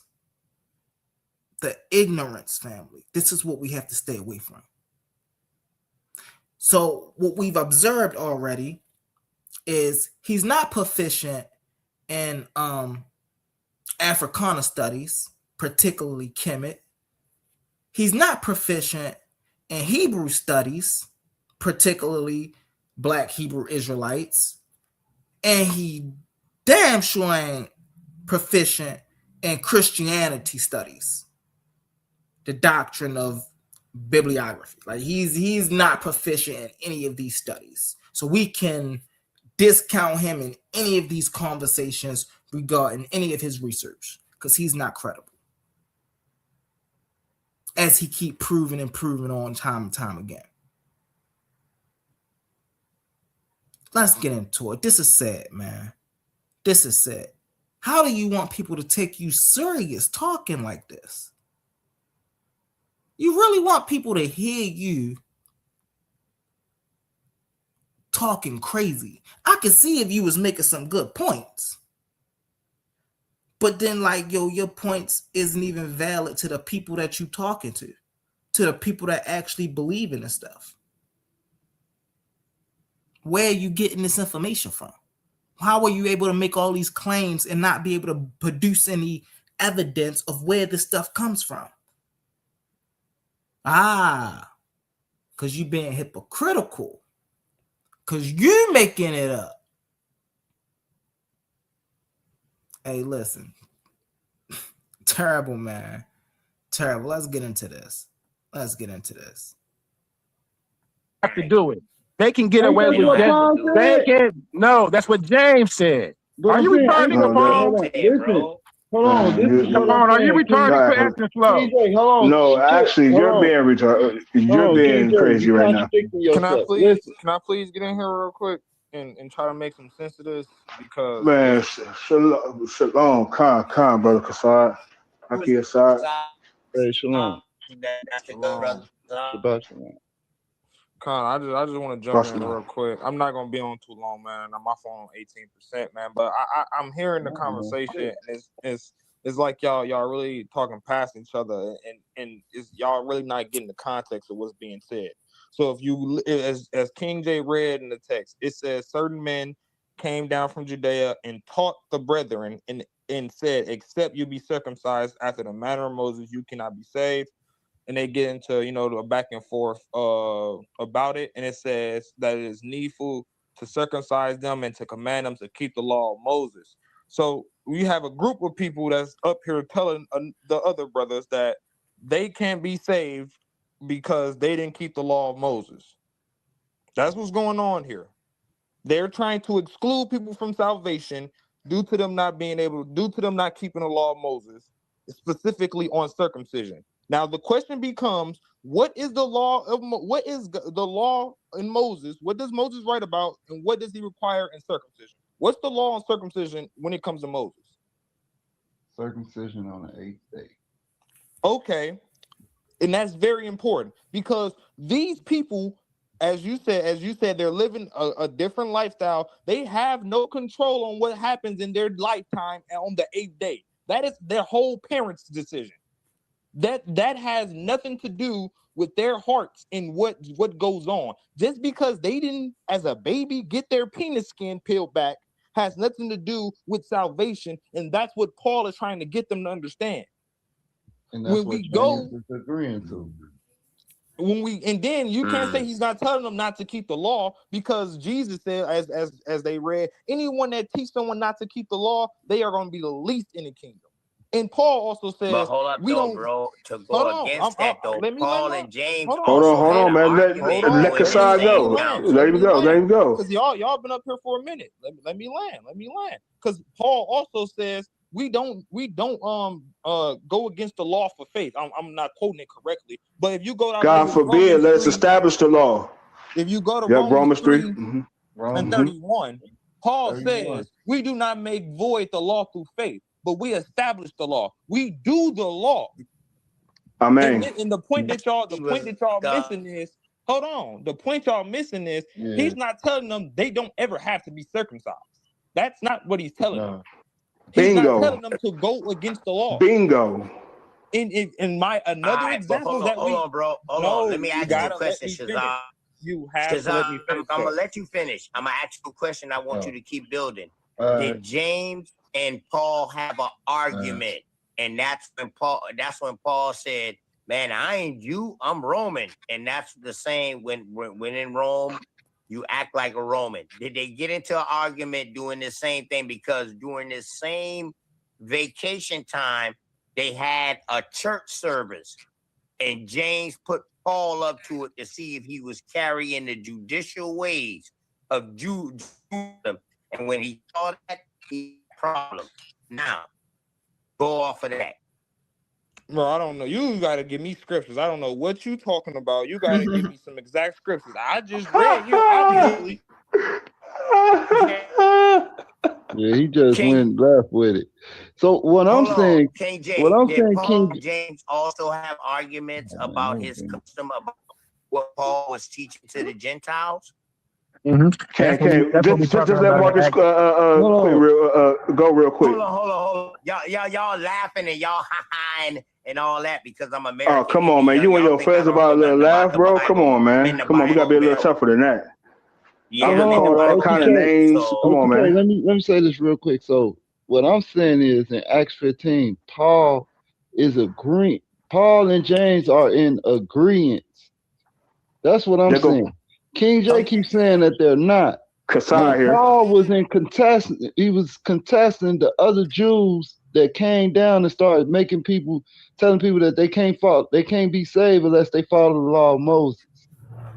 But Paul is. So stay right there. So you're saying that stay right there. So you're saying, brother, damn, you can't never just stay on the point, brother. Just stay on the point before we move on, brother. It was Kassad's point. That's why I'm trying to let everybody clear the room so Kassad can go. There, brother. Damn, it'll take 5 people to jump in. It was my turn to talk, King Jay. That's somebody else that is talking now. It was my turn to talk. No, because Capone is talking. I'm cutting Capone off in the middle of where Capone came in because Kassad had dropped off. He came back. He had dropped off. He came back. Go ahead, Kassad. Yeah, I just wanted to make one last point because this isn't the only example of where people wasn't able to keep the law of circumcision, but God did not count that against them. As we see when the children of Israel is coming into the promised land, their children that was born in the wilderness and stuff, they wasn't circumcised. If you go to Joshua 5 and start around verse 2, it says, "At that time the Lord said unto Joshua, make these sharp knives and circumcise again the children of Israel the second time. And Joshua made him sharp knives and circumcised the children of Israel at the hill of foreskins. And this is the cause why Joshua did circumcise. All the people that came out of Egypt that were males, even all the men of war, died in the wilderness by the way after they came out of Egypt." Now, all the mixed multitude. Now, all the people that were circumcised, but all the people that were born in the wilderness by the way as they came forth out of Egypt, them they had not circumcised. So when it says circumcised a second time, it's talking about a whole nation. Everyone gets circumcised because the first time they did it was with Moses before they came out of Egypt. But people were born in the wilderness. So after they came into the promised land, the Lord came to him and said, we're going to do a whole nother circumcision. Everyone's going to that didn't get circumcised when they were born, and they were supposed to on the 8th day, but did not happen. Everyone's going to get the circumcision. If you are circumcised, of course, you're not going to peel your skin back again. But the ones that did not get the circumcision, they all had to get circumcised. The whole You want me to read that for you real quick, guys? So covenant being formed right there, Shazad? Is that like a new covenant being formed right there, Shazad? Yeah, it is. So also, Kassad, just a question. for side real quick. Just as King J, real quick. I'm confused. What is Go ahead. just a real question? Just King J, it's a question to you. What is the consequence for disobedience in regards to not being circumcised? Or is there any circumstance to whereas the male would be cut off from his people if he broke that covenant? That's you doing it by No. choice. That's doing it. That's you blatantly disobeying the law. As I gave you the example. So it is the law. Hold on. Circumcision is the law. I'm Okay. answering your question. In both circumstances, these people do not have control over being circumcised. Right. If they're in slavery and they're born into another way of life, as the Gentiles are, they're not going to be circumcised, and that's the point that Paul is making. You can't force that on them because they were living a whole different lifestyle when they were born. Right. So you're giving the life of a Jew. You're giving instances. Can I come back to the brother without somebody else? Like I'm trying to go back with him to build the point that we just talked. I'm like, so All right, go ahead. You're suggesting that there is a law of circumcision, but those are situations to whereas when you can't practice that law, that where it's okay, right? So there is a law of circumcision, correct? We never. I don't know anyone that disagreed that. Can I answer that, please? Okay, there was contention in regards to that, in regards to the doctrine that was being preached. Did any one of my brothers up here say you don't have to be circumcised? Yeah, they were. Yeah, the Sapphire. Yes, me. So Sapphire. And here and see, Hassad, you dropped your point, man. You dropped your point because you asked when you first spoke. You said, "What is the law of Moses?" Now, the only thing Moses spoke of when it comes to the circumcision as it being a commandment, yes, for the infant, but the first mention of any circumcision in the law of Moses, we're not talking about Genesis, in the law of Moses, or that the commandment that was given to Moses, Deuteronomy chapter 10, verse 16, it says,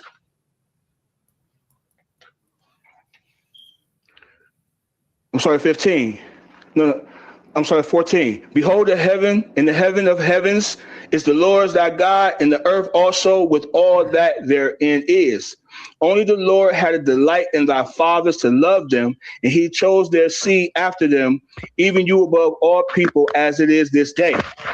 Circumcise, therefore, the foreskin of your heart, and be no more stiff-necked, for the Lord your God is the God of gods and the Lord of lords, and great, a mighty, and terrible, which regard not persons nor take reward.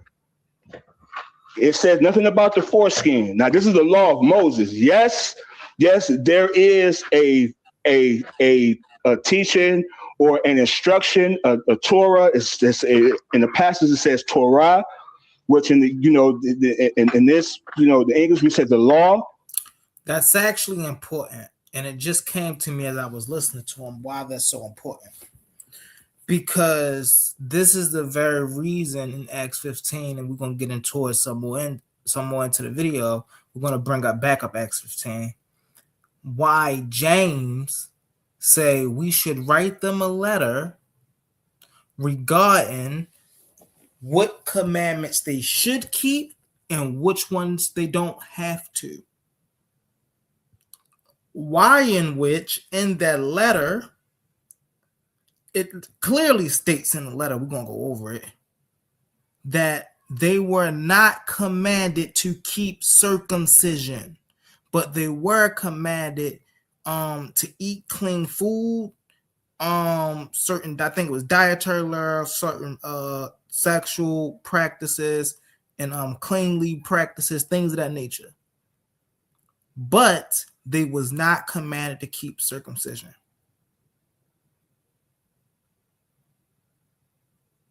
So that's not saying, oh, well, they wasn't commanded to keep all the law. No, nobody said that. But when it came to the Gentiles and all of them had that ruling up in the council, the ruling was that the Gentiles did not have to be circumcised. Not just by Peter, but by Peter, Barnabas, and James, and the council. This is why they sent the letter. So once again, this shows that KINGJAY is not even the slightest bit skilled in the doctrine of Christianity, you know. And and it's so unfortunate because definitely when you read in English, you don't even understand what it's saying in English. How do you, as I showed y'all in the beginning of this part, how do you start off saying they agree with each other? You read the scriptures and everything. Start off saying they agree. Now right here, you so to a point where you don't agree. That's crazy. That's crazy. What up with y'all out there? We appreciate y'all for coming through. We appreciate y'all engagement, man. Keep it up, keep it up, keep it up. We appreciate y'all. Let's get into it, y'all. Let's get into it. It's just sickening, man. It's just sickening. Because these are supposed to be people that they want to be recognized as researchers and scholars. Nah, man. They got to get their scholarship up. They got to get their research up. They got to learn more. They ain't ready. Let's get it. But the circumcision is of the baby on the 8th day. But the commandment of God, which is line upon line with that. But here in the law, it says circumcise the foreskin of thy heart. So the foreskin of your heart is to be removed first and foremost, because Abraham was not circumcised until the day his Yitzhak was born, him and his son. So Abraham was living a right. He was called a friend of God. He was just in the face of God, and he was not even circumcised. So again, the circumcision means absolute. To the custom called by Moses. Who is the certain man? Hold on, Capone. We can't. Capone, read out a little bit, brother. Let me, Brother, hold on. Just let me answer his question, though. About? It does, though. Hold on, GD and Capone. It doesn't. How does that scripture agree with you? Yeah, they making up shit. Okay, hold on. Let me address. So, his premise is the circumcision. This is why it says the foreskin of your heart, because the act of circumcision. What talks about the? This is not talking about no damn heart. Physical, bro. Hold on, bro. The physical. Yeah, I'm glad you peeping this shit out, OTK. This is some bullshit. Come on, man. It's not even. No. What you're saying is some bullshit, bro. I see what this is. Spiritual, bro. Come on, right. Man. So it's not. It is spiritual, but everything of the Torah is spiritual. The physical. The Torah is spiritual. Even the sacrifices, all that's done spiritually. But brother, Acts 15, exactly. We're talking about a physical circumcision. Let OTK go, because I want to respond to him, because he asked questions. I mean, not by James. James is literal about his shit, bro. For real, for real. So what if James is literal? So let me cam up when I say this. So not only is KINGJAY making this crazy point, but now we see OTK is up here making this crazy point. You feel me? Yes. We was just talking about that, brother Lie. We was just talking about that, man. Hey, one thing I will say is the Spurs are going to be scary next year, so I don't think it's going to look the same. I don't think the Knicks getting back there. But what I wanted to say is ignorance is contagious. Ignorance is contagious. And so after we didn't heard and we didn't been through the scriptures and we didn't talked about this a whole time and this, that, and the third, now we even got OTK over here saying, no, James is literal about his circumcision. And now KINGJAY like, yeah, that's what I'm trying to tell him, OTK. Yo, y'all can't be serious. Because at this point, we know y'all don't read the Bible. We know y'all don't read the Bible. Y'all can't read the Bible. Ain't no way. And that's all this is. This ain't no deep philosophical conversation like some stuff we don't know and we gotta disagree with. It's right there in the scriptures of James and Paul agree with one another or not. And clearly they do. So now where do OTK and KINGJAY get off by saying they disagree? Surprisingly for KINGJAY, because he read that they agreed 3 times. 3 times. Hey, yo.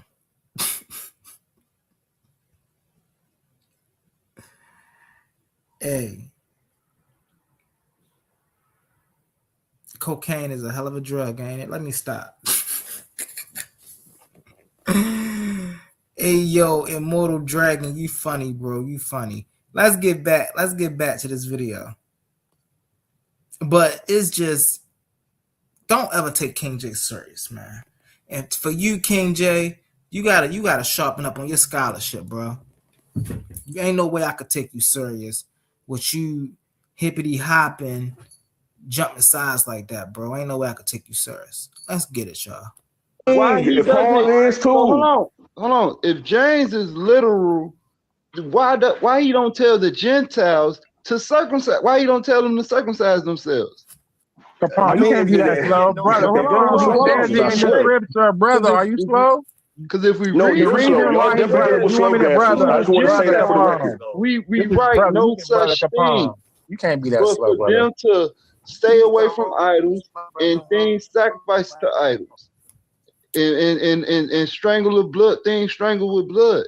So right there, right? He doesn't give them the law of circumcision. Why? Because it's more so is to walk upright, which is the circumcision of the heart, which what makes it spiritual. So let me finish. What makes it spiritual, the physical was the circumcision of the flesh, but it's a meaning behind you circumcising your flesh. No, bro. It was to tell a convert from the real. Man, stop No, it. it was not, man. Stop playing, man. You don't know if you come on, man. Don't even feed into it. Ain't nobody looking at nobody penises, bro. What is y'all? All right.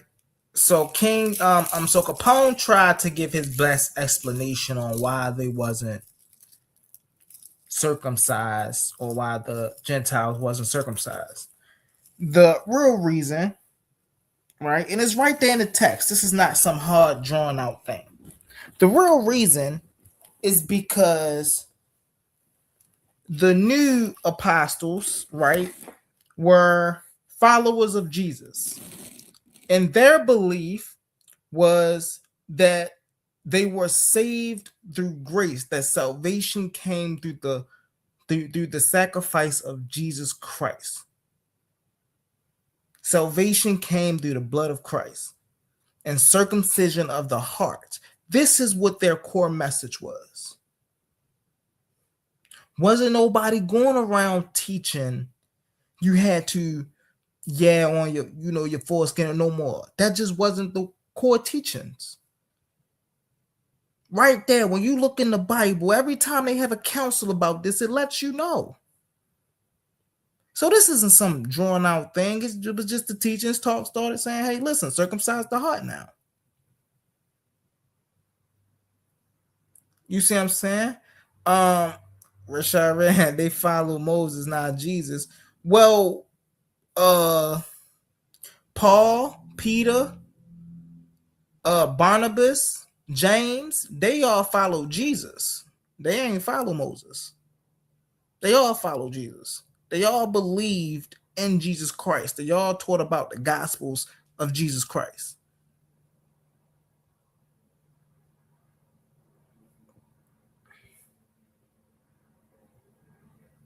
Hey, that's something you gotta take up with the Christians.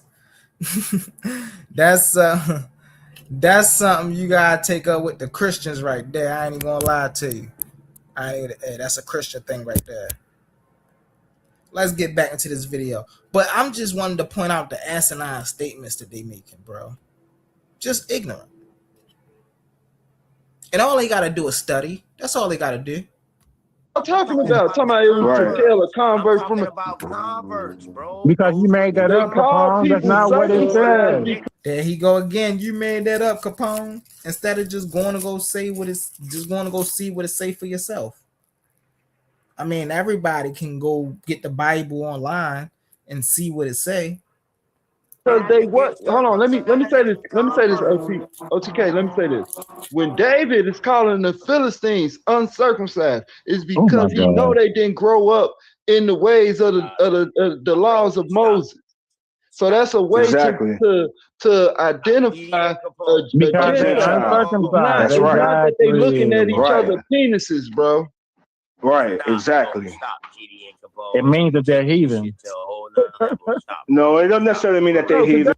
Oh yeah. Y'all already know I'm not perfect. I'm not a perfect person. However, in any arguments that I've made on this panel, that I've challenged KINGJAY with so far, I haven't got into him on this subject yet. I'm getting to him soon though. But even with the points that I was making even earlier, I was spot on. Right? And that ain't me being braggadocious or me thinking I'm better than nobody else, but I study. Right? Would I say I'm an expert and better than anybody else? No. But I at least know the base level of things. You see what I'm saying? So when I do make an error though, I most definitely point that out and I try to stand corrected. Definitely if other people correct me, you know, I've know if you've been here a while, then you know when people in the comments, even people in the comments that correct me, I stand corrected and I give that initiative, I give that appreciation. You see what I'm saying? Ain't nobody perfect, you know what I'm saying? But making mistakes, right? Correctable mistakes, right? And then just being ignorant of a subject, those are two different things. You see what I'm saying? We all make mistakes, right? Like I said before, ain't nobody perfect. However, what's up? What's up? We got King Herc in the building with a DOG. What's up? What's up, OG? However, you know, I might slip up here and there on a date. I might slip up here and there on a name or two. You see what I'm saying? I might slip up here and there on a place, you know. But those are things that I'm not ashamed to be corrected about. You see what I'm saying? Because at least I got the proper context. When you don't know anything about a subject and you're just trying to make things up as you go along, that's just willful ignorance. And definitely when you are willfully ignorant and stuck inside of a box, which means nobody could even give you any information to update your ignorance. That's the kind of ignorant KINGJAY is. That's literally the kind of ignorant KINGJAY is. KINGJAY is not an ignorant student. He's not someone to say, oh, I don't know this. Thank you for that information. You know, I'm going to use that. You know, thank you. No, he's like, no, my way is right. No, bro, your way not right. No, my way is right. How are you going to tell me? Bro, probably because I've been studying this way longer and more astute. Like, that's how. And then when it's KINGJAY turn to show you how he know any of his information, there is none. It falls flat. Flat. And that's something. We got King Herc in the building. That's something that interests me about KINGJAY. Even when KINGJAY do have strong points, he make his strong points weak. Because he don't know how to present them. Because he himself don't know what he's talking about.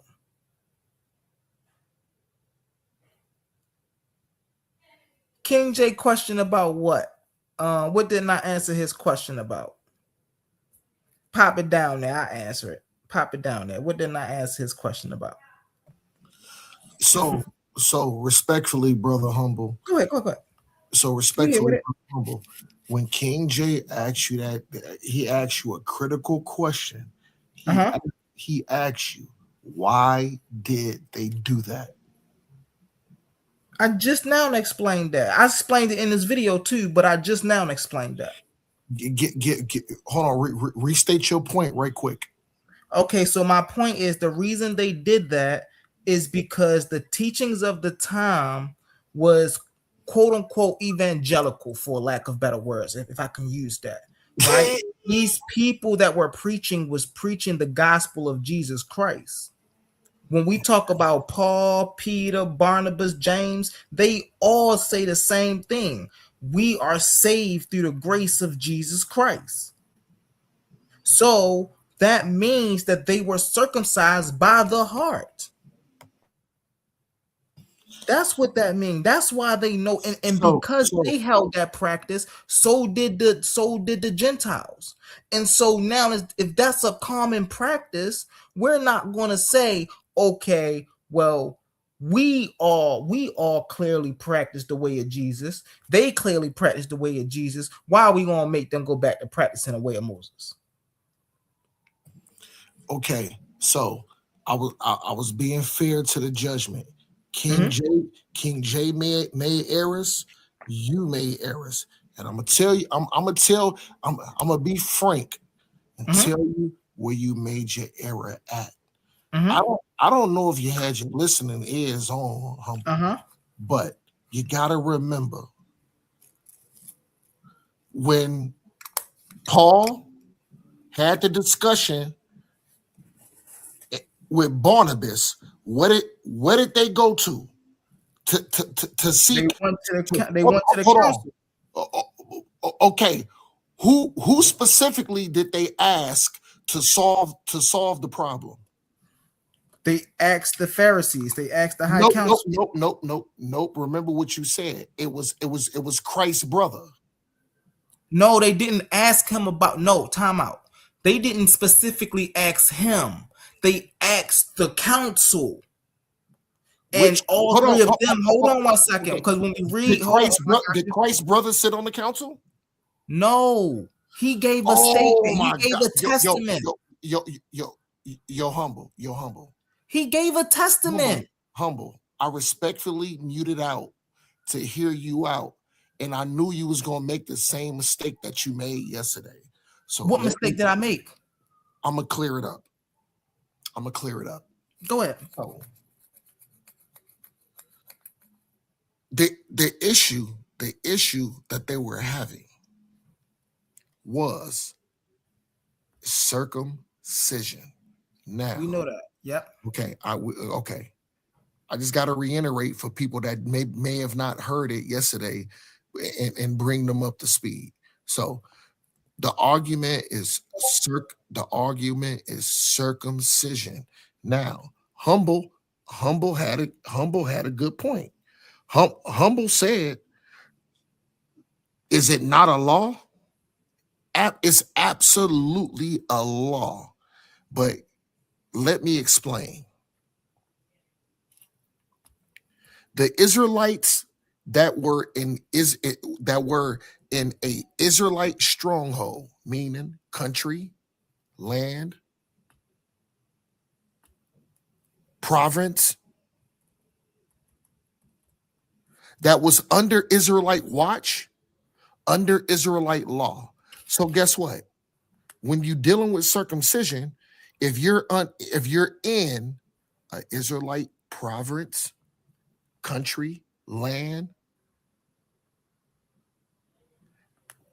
where Israelites rule, guess what? When it comes to circumcision, you have no excuse. You have no excuse. That wasn't the. Hold on, I'm almost done, Humble. And I'll mute out and let you go. So this is what y'all gotta understand. In other provinces, such as where? Corinth, Rome, these other provinces, it was against the law of the land to even claim yourself as being a Jew, let alone practicing a custom of circumcision. So guess what? If you was in these other lands and you did things like circumcision, You know what the punishment was? Death. It was death. So guess what? Because my brother grew up in Rome and I'm in Judea, I got circumcised because I'm in Judea. Cool, that's easy. That's easy work. But because my brother is in slavery and persecution in Rome, and to get circumcised is to get put to death. If my brother knows who he is or find out who he is, once he comes back home, should I beat that brother up? Should I put that brother down? Hell no. Because guess what? I had it easy. I was in Judea. I had the ability to get circumcised. But the brother that was in Rome, Ephesus, these other lands, guess what they didn't have the ability to do? They couldn't get circumcised because they will put their family to death. So once my brother want to come back home, should I judge that? Hold on. Should I judge that brother because I was born in the land to where I had it easy, and this brother was born under slavery and persecution? Should I judge that brother? I'm almost done. Okay. So should I judge that brother? Should I be mean to my brother? Because the only choice he had to do is either not become circumcised or become circumcised and get put to death. So should I be mean on my brother once he wants to return back home? Hell no. So humble. This is what you have to understand. Humble, Humble. You did make good points. I did agree with you on some points, but on this specific point, you are absolutely wrong. Okay. Absolutely. I'll mute out. Okay. Now, the video I was showing was dealing with this contention right here. Acts 15:1. This right here is what everybody was dealing with. This is what KINGJAY yesterday was dealing with. And he was saying, right, with this right here, Acts 15, right, that Paul, and he started off saying, Paul, as I showed y'all, let me cam up when I say this. He started off saying Paul and James agreed with each other because he read the scripture like 3 times. And then he got into it with I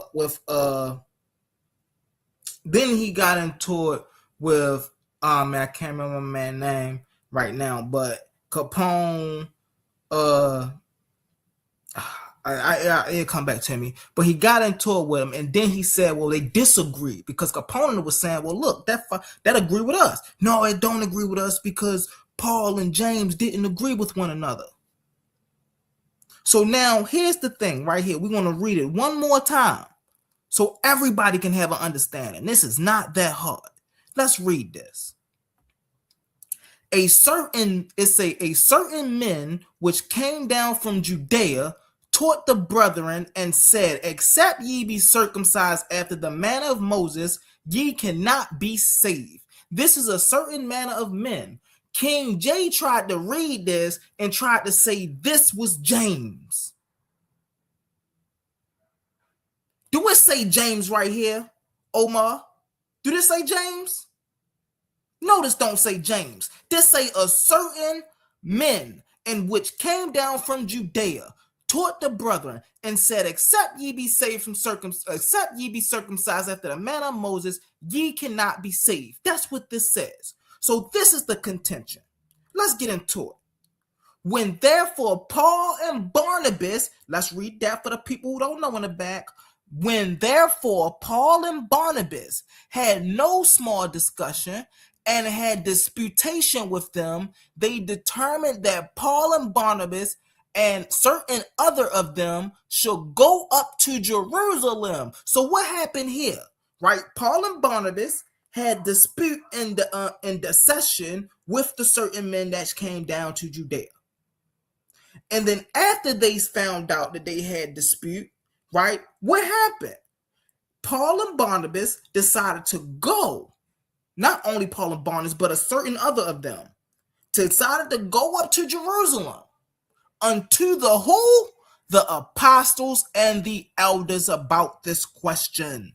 Not James. They didn't say we're going to go talk to James. They said we're going to go talk unto the apostles and the elders about this question. So let's keep reading, right?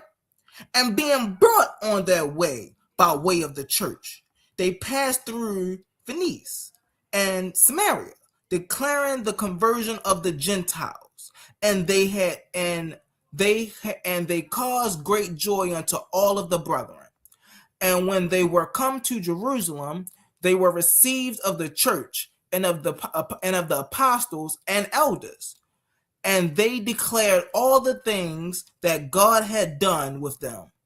But there rose up certain of the sect of the Pharisees, which believed, saying that it was needful to circumcise them and to command them to keep the law of Moses. Okay, so here they're there,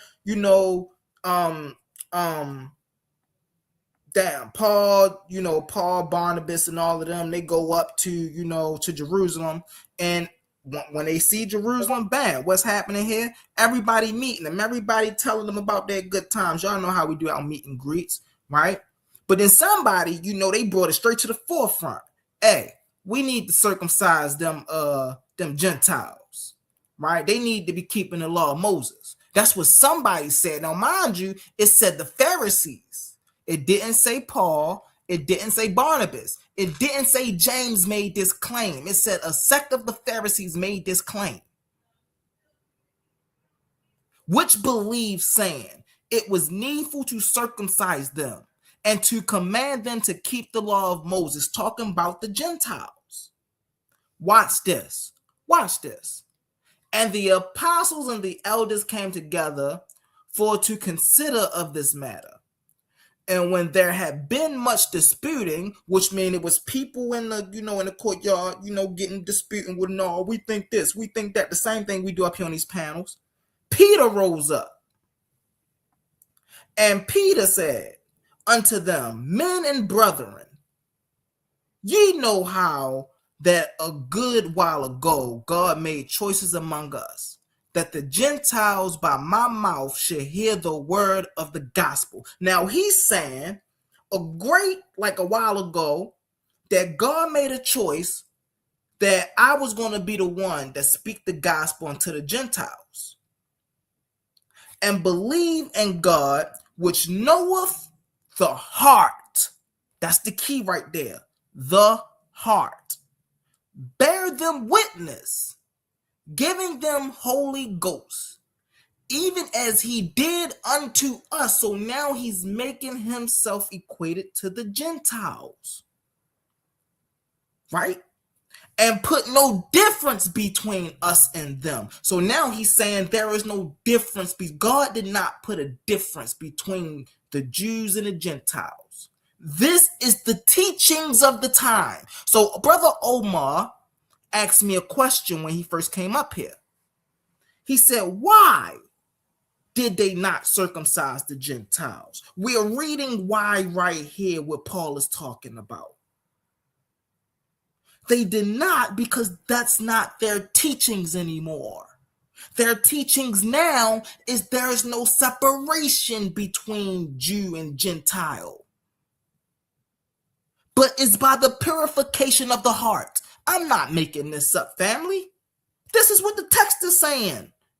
Do I agree with it? No, I absolutely don't. But I'm not disingenuous enough to say this is not what this text said.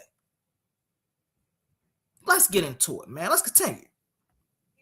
So now we hold on, Humble.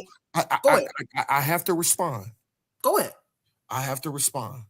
So, since we're talking about sourcing up, because now I have access to my notes, so let's source up on this matter.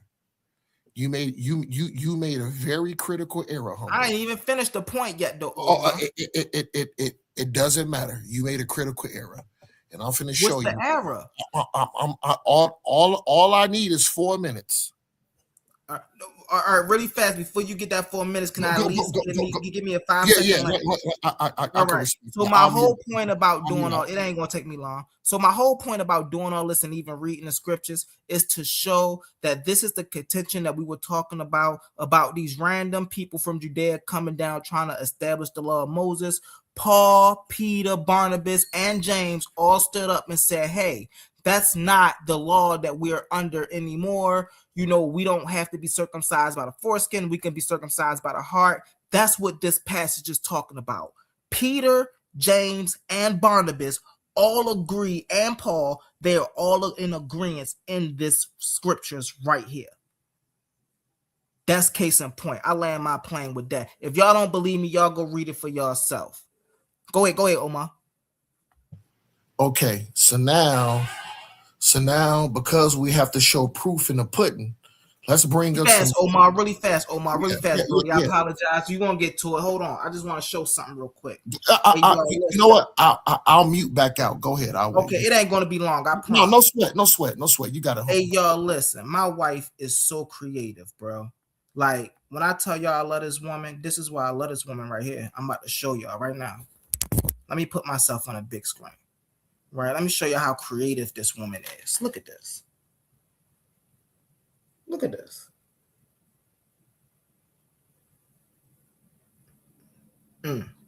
This is why I love her. This is amazing, beautiful. You're welcome.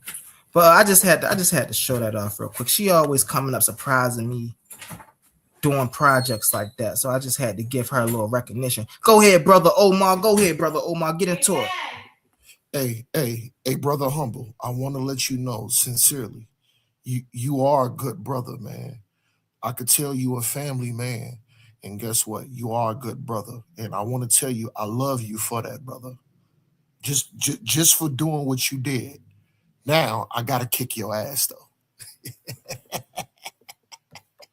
Respectfully. Get into it, bro. Get into it. Let's source up because this is gonna be very damaging.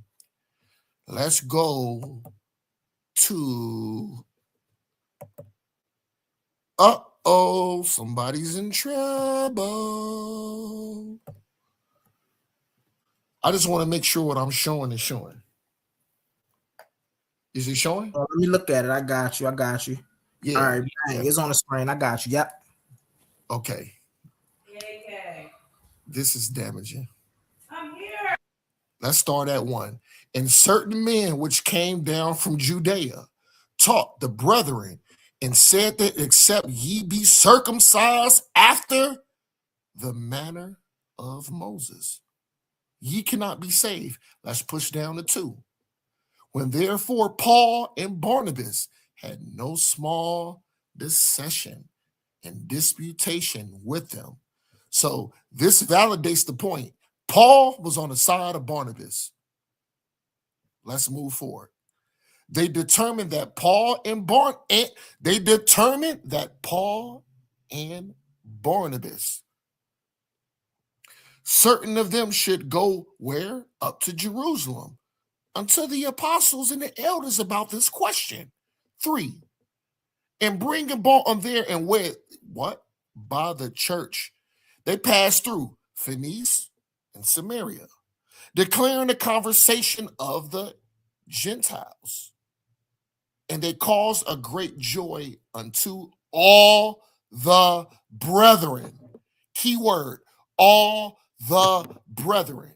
Let's drop down to 4 because this is crucial. And when they were come to Jerusalem, they were received of the church and of the apostles and the elders, and they declared all things that God had done with them. Let's push forward. 5. But there rose up certain of a sect of the Pharisees. I want y'all to hear this. Which believed, saying that it was needful to the circumstance that they were commanded them to keep the law of Moses. So now, let's go down to 6. And the apostles and elders came together for to see, consider of this matter. So this is a debate. They're basically having a debate. 7. And when there had been much disputing, what happened? Peter rose up and said unto them, man and brethren, ye know how that a good thing while ago God made choice among us, that the Gentiles by my mouth should hear the word of the gospel and believe. God made a choice among us, that the Gentiles by my mouth should hear the word of the gospel and believe. And God which knoweth the heart, hold on, God which may knoweth the heart. So this is basically saying, just because you ain't circumcised don't mean that you ain't doing your best and you can't return home. The Most High knows the hearts. Now, that's the point. We agree with that. Hold on. I'm almost done. This is not now. Let me land my plane. Because now this is actually finna hurt. This is finna hurt. Man, how do I pull this back up, man? I got you, Brody. I'm trying to share this one. Go ahead, take your time. I got you.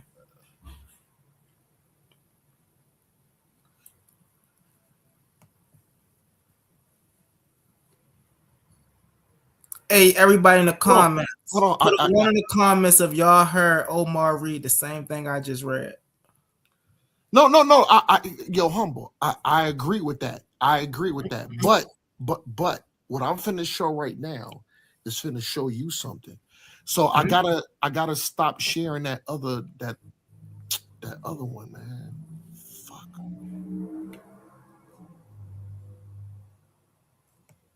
Hey, while you get that together, Omar, I'm gonna run an ad. All right, Brody, it ain't gonna be long.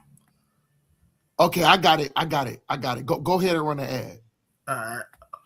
Attention all debate fans. You've been watching, you've been arguing, you've been picking sides. But now it's time to level up. From this point forward, all debates on this platform are going members only. That means the hottest clashes, the wildest arguments, and your favorite personalities going head to head will only be available to subscribers.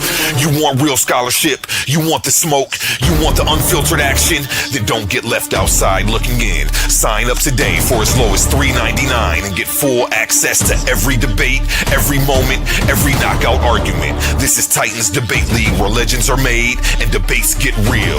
Join now or miss out.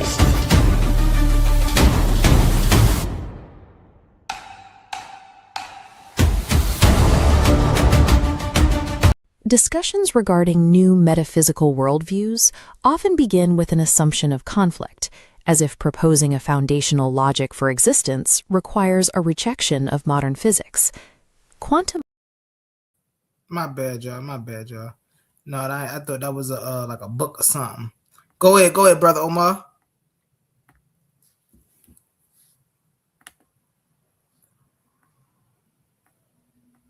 All right, I'm pulling it up right now. Bangen, No. Yeah. Oh no, I don't want this, man. God damn it. No. I want. Hold on. I think I got it. I got it now. Mm-hmm. I got it. Take your time, bro. You got it. Yeah. So let's stop the other screen and let's share the new one. All right.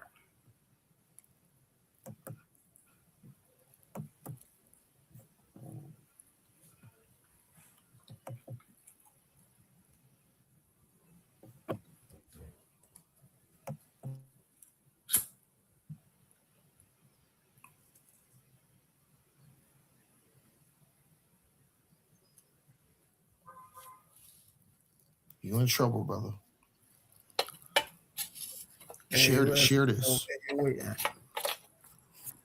I'm excited. I want to see what you got. Because there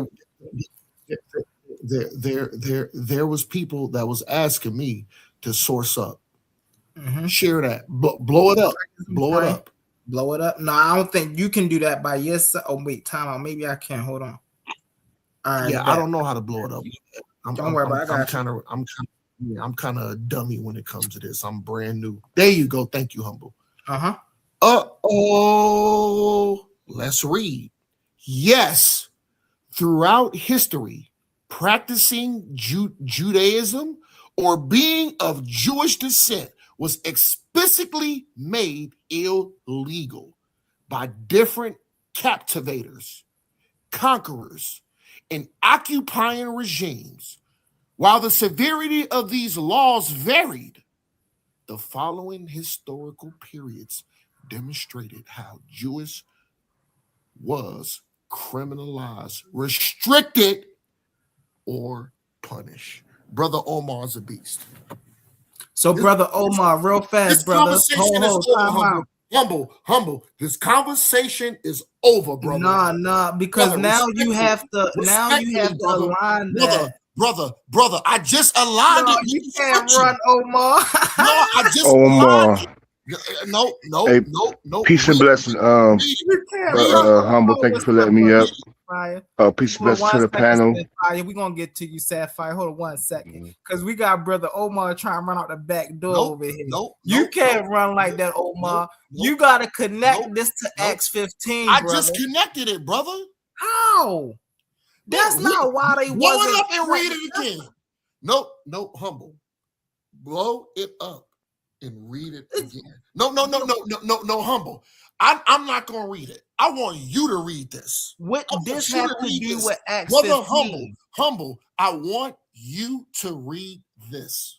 I heard you read it. No. Okay, guess what? You ain't got to blow it up. Just read it. I want you to read it. I got you. It says, was being Jew ever against the law of different captives? It said, these are the result, was being Jews against the law of different captivities. It said, yes, throughout history, practicing Judaism or being of Jewish descent was explicitly made illegal by different captivities, conquerors, and occupying regimes. While the severity of these laws varied, the following historical period demonstrate how being Jewish was criminalized, restricted, or punished. Now, I read that. Here's the thing. Hold on 1 second. Hold on 1 second, Omar.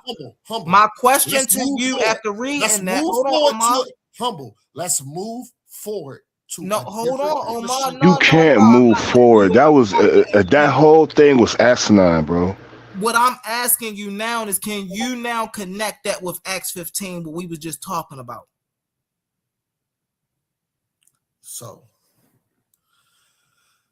let's go back to Acts 15, man, because now. No, he can't. Just real quick, because I ain't about to stay up here long. I just wanted to come up here and just say this to you, Brother Omar, and this is out of all due respect, because I know that you still really learning away, right? The fact is that in 1st century CE, in Judea, which is the surrounding countries or cities of Jerusalem, there was no such persecution for circumcision. The only time we hear the persecution of the circumcision is in the time of the Maccabees, which was 400 years earlier. So you mixing up the timeline, or I don't know. But the fact is that was no such thing in 1st century CE. Or late Second Temple period. So you keep trying to get up here and cake for KJ like he actually had a point, and he actually didn't. He didn't. Okay, he lost on all grounds. You know what I'm saying? You up here, trying to put on this as if the circumcision outside of Jerusalem, was frowned upon, or people were dying for. No, that was not the case. They was frowned upon, yeah, but to be persecuted, no. You still had a great point. Go ahead. I was going to say, in this particular instance, this is why I wanted him to try to connect it back to Acts 15. Because in this particular instance, the very reason they did not keep the circumcision, the Gentiles speaking, did not keep the circumcision was because of the teachings of the people, of the apostles. We seen it, right? Of Paul, Peter, Barnabas, right? James. All of them talked about how they keep the No. Yes. Share what I'm sharing again. We sharing the same thing. This is that. This is Nope. I'm sharing something better. You sharing the same thing. No, we not. Go back to where it says bam. Yeah. Go ahead.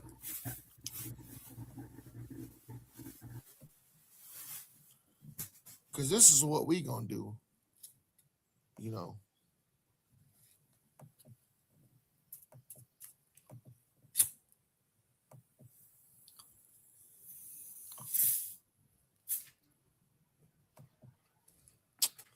No, we most definitely slaughtered them yesterday on that panel, Sapphire. You did a great job. I got it. Yeah, man. Appreciate it, Humble. Share it. I got you. It's a blank screen right there, Omar. Share it. Yeah, it's Shan. You see it? Yeah, we see it. With the green on top? Mm-hmm. Blow that up so these niggas can see. Everybody can see. Now, Humble, I want you to start at 2. And guess what? If you want to, start at 2, Humble, and I want you to read all the way down to 17 and 16. Go ahead. All right, I'm about to get ready to go. Hey, real quick, Omar, brother, you really have to do better when you try to make this argument, because the argument, what you're bringing forth is, no, it's just not it. The source is you giving us a source, showing us a source that says that the people of Judea and those who live out in the outer countries were dying or being burnt alive, hung for circumcising their newborn sons. No, you have to source up. Because you was referring to me when I said source up. That's what I was talking about. You can't. King J asked y'all niggas a question. Man, KINGJAY, no, bro, stop it, Omar. You're unlearned, Omar. I'm gonna tell you that. Out of all respect, you're definitely unlearned. All right, peace and blessings. I'm out of here. All right, and that was the name too. No, man. Listen. But real fast, Omar, we did answer the question. Humble. Go ahead. Humble. This is my point of the matter. Uh-huh. I'm not fucking siding with goddamn KINGJAY. All I'm saying is he asked a good question, and none of these niggas can answer it when I have the fucking answer right here. But that's not the answer. Calm down, man. The Knicks game is over, nigga. You don't got to be mad no more. He said you don't got to be mad. But that's not the answer, though, Omar. Oh, snap. I will. My bad. But that was an accident, Omar. But that's not the answer, though, Omar. I'll show decor. My bad, A1. My bad. Salaki A1, Salaki King. Salaki Humble, and Salaki to my other Israelite brother who came in here. I apologize. Go ahead, brother. Good, Omar. But I was just saying. So the point of contention was just like oh man, what's his name? He came in and he dropped out. I forgot his name. But the point he was making and the point I was making was we see your point. In the second millennium, it was against the law in some countries to be Jews. Okay, cool. We got that. But how does that point relate to Acts 15?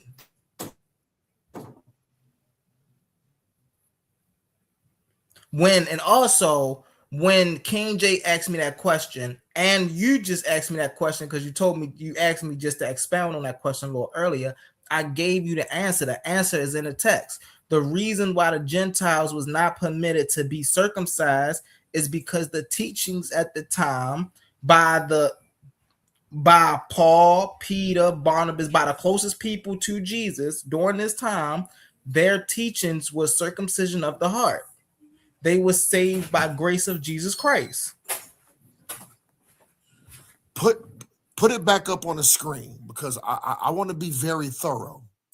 Because the thing is, we're talking about King Jay's question. Put it back up on the screen. Oh, I did. It's on the screen. Read it, brother. Read it, brother. Right, I just read it. No, read it again. It said, yes, throughout history, practicing Judaism or being Jewish descent was explicitly made illegal by different captivities or captive or conquerors and occupying regimes. While the severity of these laws vary, the following historical periods demonstrates how being Jewish was criminalized, restricted, and punished. Hey, humble. Let's move forward, brother. Trust me. Let's move forward. Brother. Hey, listen. You lost on this topic. On this specific topic, King Jay, listen, see, this is your problem. People think just because sometimes I side with brothers and sometimes I don't. Nigga, I have no respect to persons. I don't. And I don't give a damn. And you know what? Some people say, Omar wish-washy. I'm not wish-washy. I have no respect to person. So guess what? If my Israelite brothers are wrong, them niggas is wrong. But brother Omar, what you're failing to realize, hold on one second. Read this again. No, King Jay, King Jay asked y'all a question. And you know what, humble? You did not answer correctly. So does this mean that brother Omar is on King I went from not answering a question. Hell no, I'm not on King Jay's side. But I gotta give credit when credit is due. Nobody could hold on. I ain't gonna say nobody because actually Kassad, first of all, if y'all was paying attention, because I was listening in before I even chatted. I was listening because that's what Omar do. I don't come. Sometimes depending on my mood, sometimes I do come in hot and ready like a Little Caesar's pizza. But sometimes sometimes I join the live and I just sit there for an hour or two and just fucking listen without chatting nothing. This was a time I chatted nothing. Kassad gave, Brother Kassad gave y'all niggas the, Kassad gave y'all the goddamn answer. But he was working. Y'all know how he do his thing, being a medical tech. So his time is very precious, especially when he working. He got to save lives. So guess what? Sometimes Kassad may jump in and he may have to go. He get a call. He got to go do his thing. That's his job. But where Brother Omar comes in is I listen very detailed. And if y'all niggas was listening, Kassad gave y'all niggas the goddamn answer, man. But he had to be quick. So I don't know if y'all heard it. I specifically heard what Brother Kassad said. This validates my point. Read it again, humble. Read it one more time, humble. I ain't reading that no more. I read it twice for you, bro. Read it one more time. But read it one more. No, I please, do want to say this though, humble, Omar, really fast, bro. I do want to say this. Humble. Can I read repetition, right, does not make a point correct. So it doesn't matter how many times you read it. No, we're talking about integrity. Hold on 1 second. I got you. Salaki. Because when we go to the text itself, right, I don't think that you would say really fast, Omar, let me ask you this. I don't think that you would say that this is more credible than the Bible itself, would you? This validates the. No. Answer that question, brother. This validates the scripture. The reason I'm asking you that question, right? Pull the scripture back up. And that's what we're going to do. Hold on, I got you. You really want to The do it? reason I'm asking you that question, Omar, let me right? Stop sharing. Let me stop sharing. It's So you because can pull I got you.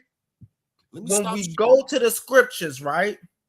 The scriptures make it very plain. Peter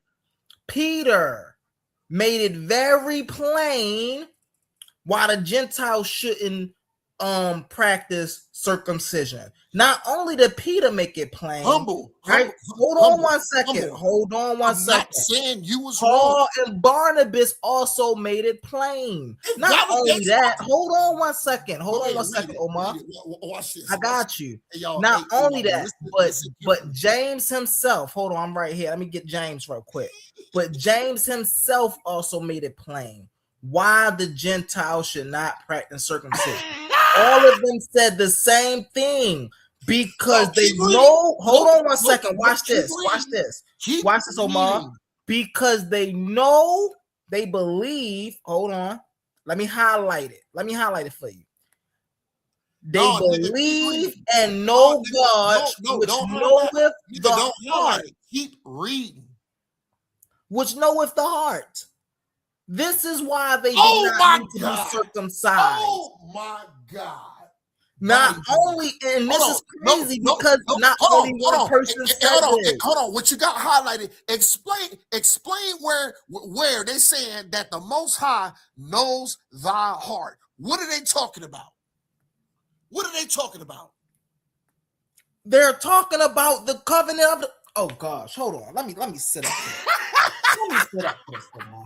Because this is terrible, Omar. This is terrible, bro. Yo. So listen. This boy does not know. It say God made a choice. Hold on, let me cam up when I say this. Hold on, Omar, I got you. It say, let me get this stuff off my face. All types of stuff off my face. This is damaging. But hold on, Omar, let me say this. So it say God made a choice among us that the Gentiles by my mouth should hear the words of the gospel and believe. And God, which knoweth thy hearts, bear them to a witness and give them the Holy Ghost, even as he did unto us. Right? Hold on. Let me continue this. Let me go down because this is what's important right here. Right? It say, and even as he did us. No. Difference. Hold on one second. Go back to mouth. Go back to Hold mouth. on one second, Omar. I'll let you speak without interrupting, bro. I'll let you speak without interrupting. I got you. So here's the importance right here, right? And put no difference between us and them, purifying their hearts by faith. Now, why didn't they need to be circumcised? Because they taught the doctrine of purifying their hearts by faith. Man, you don't know what the hell. As a result, hold on one second. As a result, putting no difference between them and the Gentiles. Now, therefore, listen, this is what Paul asked these people. Now, therefore, why tempt ye God to put a yoke around the neck of the disciples, which neither our father nor were we able to bear? We believe this is what they teach. Listen to what they teach. We believe that through the grace, and please, everybody that was on a panel, if you've been on a panel, if you've been in the comments, please put a 1 in the comments if you've heard me say this plenty of times before I even read this scripture right here. Listen, it's right here. It say, but we believe. Who's saying this? Who is saying this? I want to say who is saying this real fast. So it's a man of my brother who is saying this. Hold on. Peter, hold on one second, Omar. I got you. I'm not going to be long, Omar. I promise you. Omar, I promise you, I'm not going to be long. Hold on one second. I got you. So this is Peter talking, y'all. This is Peter talking. This is not just anybody. This is Peter talking. Hold on one second, Omar. Hold on one second, Omar. I got you. Listen. I let you go. I didn't interrupt. Just let me get the floor. I got you. So now this is Peter talking. What do Peter teach, y'all? This is what Peter teach. But we believe that through the grace of the Lord Jesus Christ shall we be saved, even as they.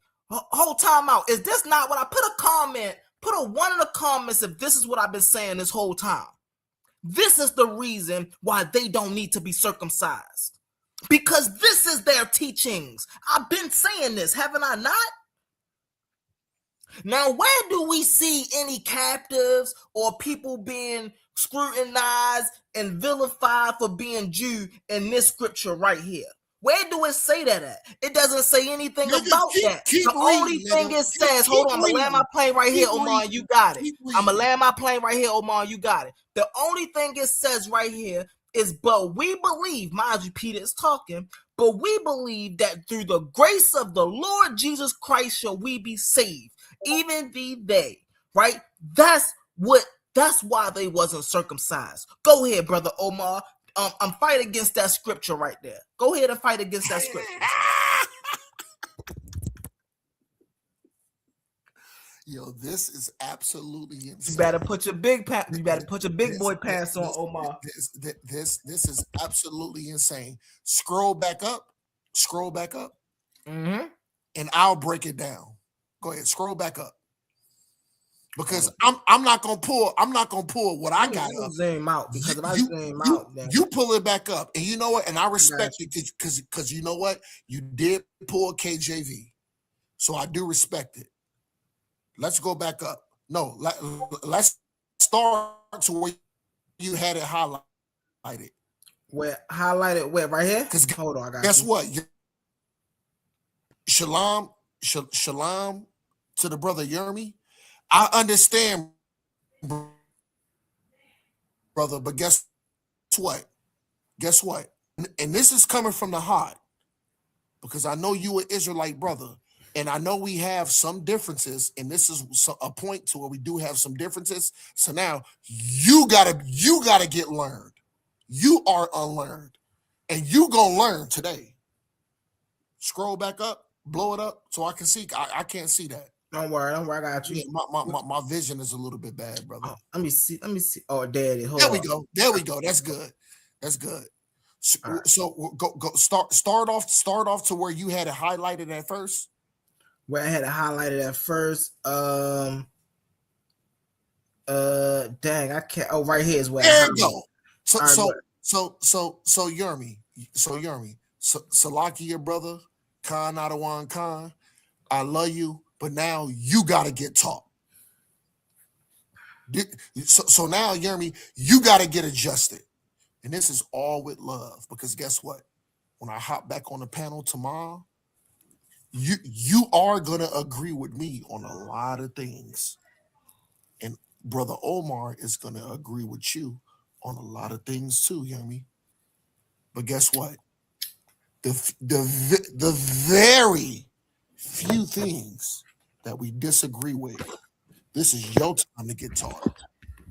What does this say? But we believe that though the grace of Lord Jesus Christ, we shall be saved, even as thee. What is grace? What is grace? What is grace? What is grace, Yermi? You know what grace is? Grace, hold on. This is what I'm going to do.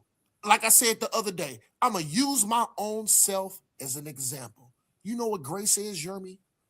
I have to work on a effing Sabbath. Do you think I'm happy to do that? That I have to break Sabbath? But are we in Israel? But still, do I still not have to keep the law? The laws that I can keep? Yes. Now, because I have to work Friday, Saturday, guess what? That hurts my soul that I can't be here with my wife and with my family to celebrate the effing Sabbath. And that hurts. But hold on, let's read again. But we believe that though grace, Yermi, remember this, grace, one more time, grace, read again, of the Lord Jesus Christ, we shall be saved even as they. Let's keep reading. This is crucial. Then all the multitude kept silence engraved audience is Barnabas and Paul. Because this is what KINGJAY was talking about. Barnabas and Paul declaring what miracles and wonders God have wrought among the Gentiles unto them. Scroll down a little bit for me, Humble. Thank you. 13. And after they had held their peace, James answered, saying, men and brethren, hearken. That means listen. Hearken. It means listen. Let's move forward. Unto me. Listen unto me. 14. Simeon hath declared how God at the first did visit the Gentiles. Who are the Gentiles? These ain't white people. They ain't nothing. And I'm sure Yermi agrees with me that these Gentiles that they're talking about, they're the scattered sheep of the house of Israel. Let's move forward. Simeon hath declared how God at the first did visit the Gentiles to take out of them a people for his name. 15. And to this agree the words of the prophets, as it is written. You know what the prophet said? Hold on. No. Scroll back up a little bit, Humble. Don't leave that scripture. Don't leave 15. Do not leave 15. This is damaging, Yermi. And this is what the prophet said right here. Hold on. This is what I'm going to do. I'm going to pull up what the prophet said too. No, this is what no.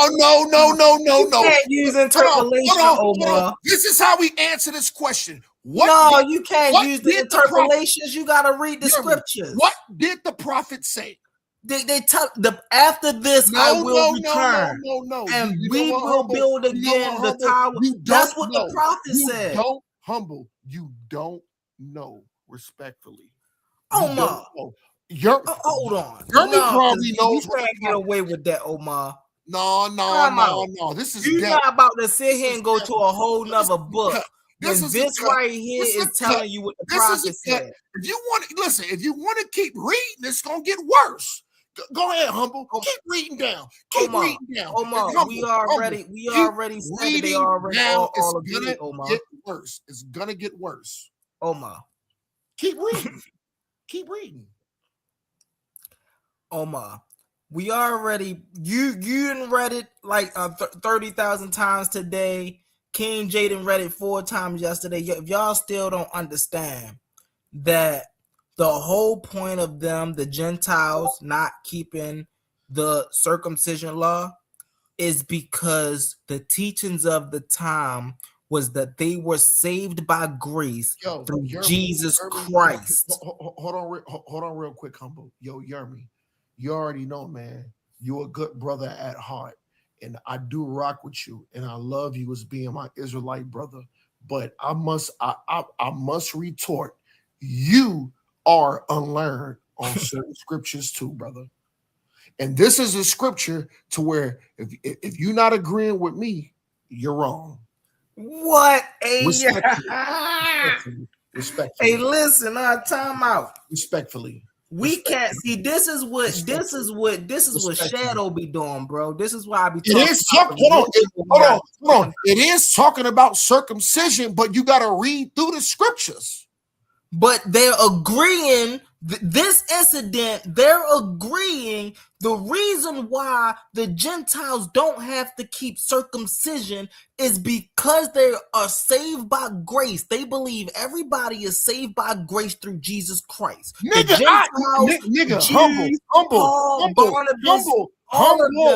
Humble.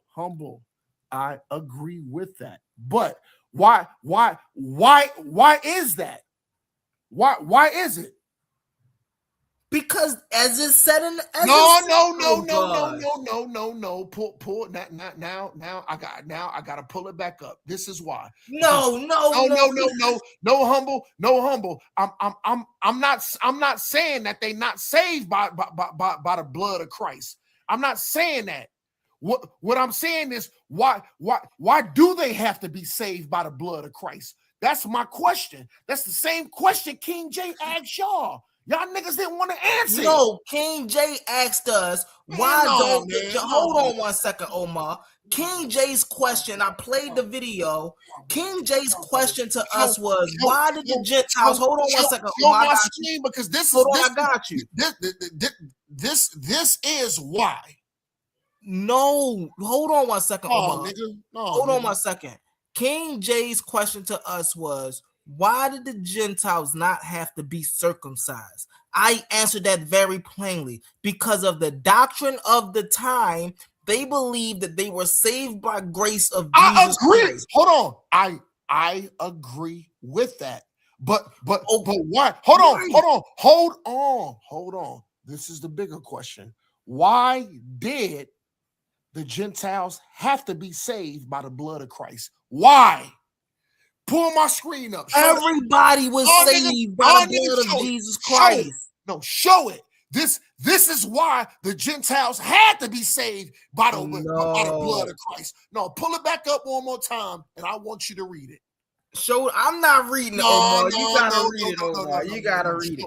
But Omar, what does this have to do with the scriptures? Please, brother, show it. What does this have to do with the scriptures? Oh my God, y'all, you know what? How do you take what's already in the scriptures and add to it? Humble. State your point again. Just state it. My point is the reason, and this is the King Jay's point. The reason the Gentiles did not have to practice circumcision is because the teachings of that time through Paul, Barnabas, who else stood up? Peter and James and the council of the church.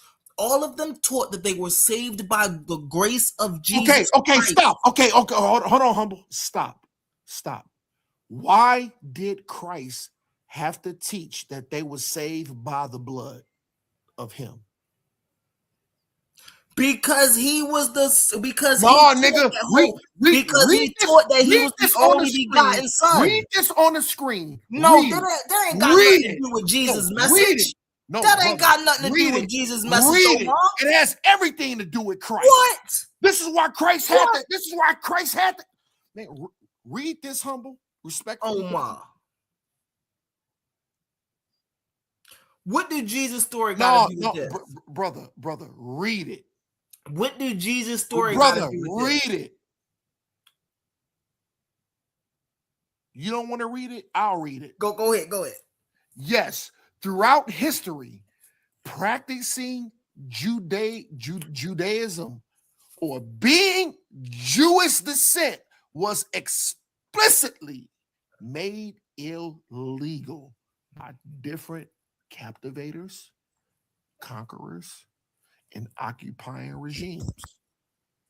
While the severity of these laws varied, the following historical periods demonstrated how being Jewish was criminalized, restricted, or punished. So I'm going to ask you this question again. Why did Christ say that Gentiles, aka his Israelite brothers that are Hellenized, why did Christ have to do that? Because he was the only begotten son. Listen, I'm gonna read it. No. We can't get away from John 3:16. Throughout history. No, we can't get away from John 3:16. Judaism for the being of Christians a in the Jewish comment. Yo. What do John 3:16 say? For God so loved the world that he did what? Gave his only begotten son. That whosoever believing in him should not perish but have everlasting life. No, drop down. Drop down. No, Humble. Drop down. I'm so happy you read that scripture. I'm finna unalive you. Read down. Ye men of Israel, hear these words. You're fucked up. You're jammed up again, Humble. What does that have to No. Drop down and read. Keep dropping down. Because you wanted to go to John. That was off the dome. I ain't even had to pull nothing up for Humble, that. That's off the dome. Humble. Drop down and read it. Whosoever believeth in him shall have everlasting life. Keep reading. See, man, listen. He said, hey, why the Gentiles? You don't want to say it. Why the Gentiles gotta believe by the faith? Because that's what Jesus said. That's what God said you gotta do. God said you gotta believe in my son Jesus Christ. That's what God said. God said you gotta believe in his son Jesus Christ. Listen, this is the context of the conversation. Ye men of Israel, hear these words. You just put yourself put yourself in an alley that you can't walk out of now. Somebody was hearing them words. Keep talking. I don't know if it was Israel. Keep talking, Humble. I'm gonna walk you down the alley, and guess what? You ain't gonna be able to. It's gonna be no point of return. Keep talking. Listen, talking, brother. Keep talking. Acts 15 talking. Ain't talking nothing about none of that. You fucked up again. Keep reading. My bad. Go ahead. You. No, we having fun, bro. We having fun. Go ahead, Omar. You good? Do not. Oh my God, brother. Humble. Humble. Respectfully, brother. I love you, but certain things that you're asking and you don't understand scripture. So what you're doing, you're isolating. And the thing is, you gotta go to the context. Yo, Humble, man. Hey, brother. Keep going so I can keep correcting you. Hey, listen, all I'm saying is, hey, PSA for everybody out there. PSA for everybody. I ain't joining your brother. class. Humble Mystik is not a biblical believer. I just know this better than and you're not a biblical expert. I was one before. I admit, if I was still on that team, they would have had a strong one. But they lost me. Humble, you are not a biblical expert. And you know what? Hey. This is with love. This is with love, brother. I want to tell you something. You have absolutely zero knowledge of biblical scripture. What? Zero. Wasn't we just reading scripture? And I'm being generous. And I broke it down. Hold on. Let's ask the family in the comments. God. Hey, family in the comments. How did I do breaking down Acts 15? How y'all think I did out there breaking down Acts 15? I think I did pretty dang on good for myself. No. Same verse 127 times. I'm looking at the chat. Humble tried to read John 3:16. When I asked Humble, when I asked Humble to keep reading down. You know why Humble didn't want I didn't have the scripture up. Nigga, guess what? Pull it up, nigga. Pull it up and read it. Pull it up and read it. Because we're going to read down. And guess what it's going to say? The context of that conversation is ye men of Israel. Pull it up. I dare you. Hold on. I got you. Hold on. John 3:16, right? John 3:16. Hold on. Respectfully, Humble. I'm only adding commentary. Hey man, listen. This is fun. Hold on. Time out. PSA. Real fast. Hey, my brother Omar up here, man. This is fun. This is all out of good fun and love. My brother Omar. Yeah, I'm not mad. We over here having fun, having a good time, man. Thank you. This is what I love right here. Thank you. Just because I use my voice and I do things, this don't mean that I'm like I'm trying to SHIT on my brother Humble. I'm not. Yeah. I'm just trying to keep it interesting because guess what? As long as I keep it interesting, y'all gonna keep typing up in the chat. And that's what I want to do. And I want to do that because because here's the thing here. If y'all brothers go to sleep, we don't have a chat. If y'all get bored, we don't have a chat. So all brother Omar is trying to do to keep it interesting. Now it's back to my ferocious voice. Come on, let's get it. Let's get it, brother. Oh, snaps. Hold on. And make no mistake about it. I know we say this a couple times. Oh, I said 315, 316. I know we say this often, but you know, sometimes we got new people in the comments. We got new people that come through, and we might have to say it, you know, 200,000 more times. You know what I'm saying? My brother Omar understand what type of arena he in when he up here with me. You see what I'm saying? He know he can't come with nothing soft or anything like that. He know how he got to come when he up here. So that's why we be having to, you know, just keep people with the updates. Like, no, we ain't angry at each other. That's how, brother. That's how we get it in.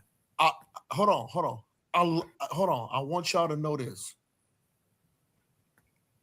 Once me and Humble is done talking, once we say, okay, he gonna shut down the stage, y'all gonna hear what Brother Omar is gonna say. And Humble already know it because Humble know I got absolute love for my brother. Mm-hmm. You know what I'm saying? Mm-hmm. Most definitely. Let's get into, I think, John 3:16. Here it is right here. Bang. Let's see. Read John.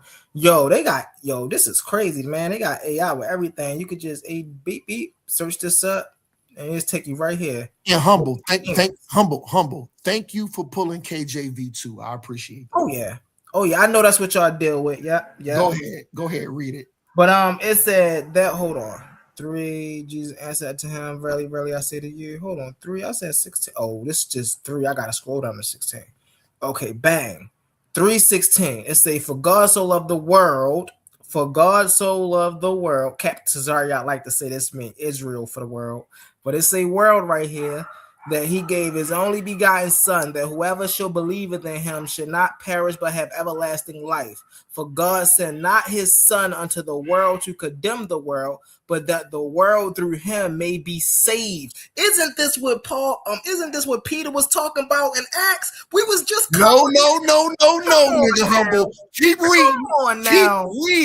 Keep reading. So then it say, keep reading down because it's gonna get dangerous. So then it say, he that believeth on him is not condemned, but he that believeth not is condemned already, because he hath not believed in the name of the only begotten Son of God. I told y'all, this is what they gotta do. They gotta believe on the begotten Son of God. Keep reading, Humble. And this is what it say, and this is the condemnation, that the light is coming to the world, and men love darkness rather than light, because their deeds are evil. For everyone that doth evil hath the light, neither come to the light, lest he deeds shall be reproven.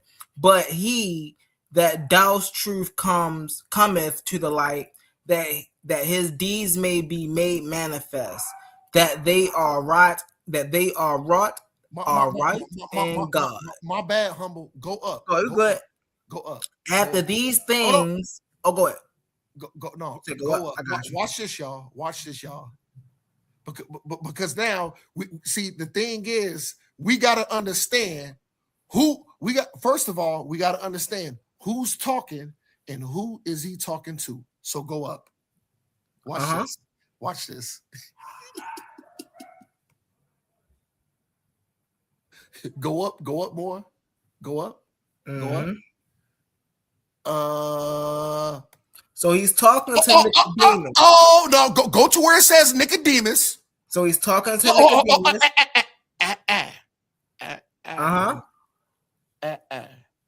Who is Nicodemus talking to?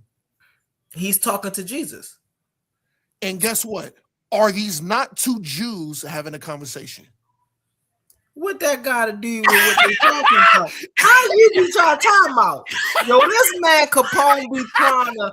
Hey, this is dangerous. Capone is terrible. I mean, not Capone. I apologize. My brother Omar is terrible. Nicodemus. My brother. Yeah, that's Omar, not Capone. You silly.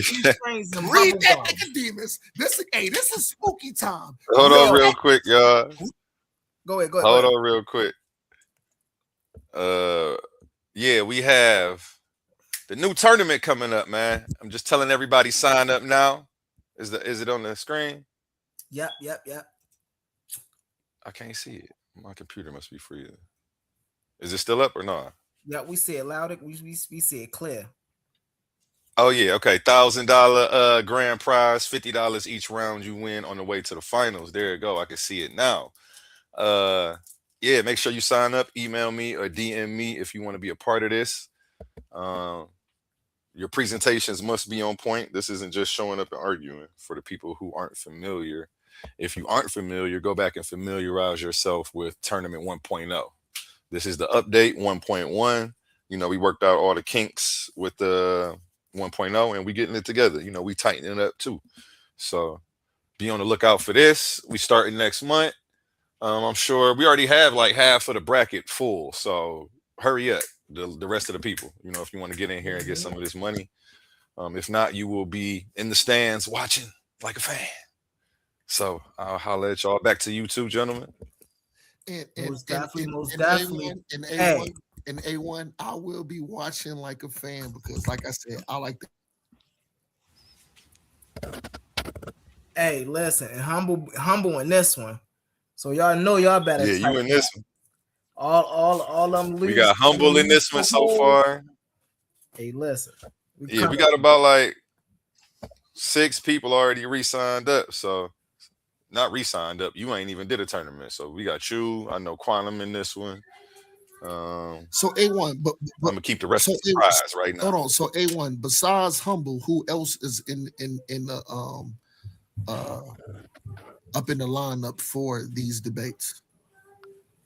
I just said I'm gonna keep it a surprise until the end. You never know who might come out for this $1,000 now.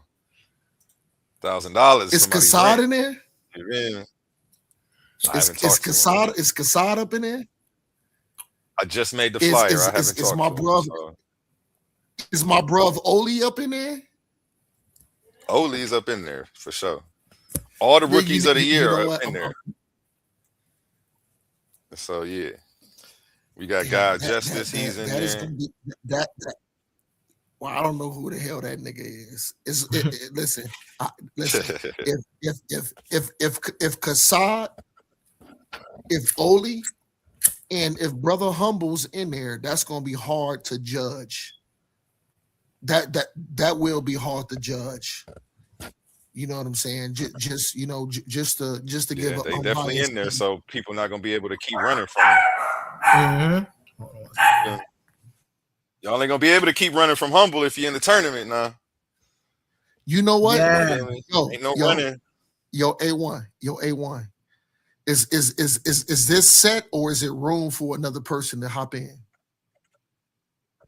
No, we got it's room for like 8 more people. And then I might extend the bracket if depending on who the people You know what? Bro, so, yeah. Listen, brother Omar is finna state something right now. I've had conversations, I've had dialogues, and guess what? I don't care if I lose or win or not. I would love to be a part of these debates too. So you can solidify my name up on the panel. And guess what? This would be my first time actually having a structured debate. Structured.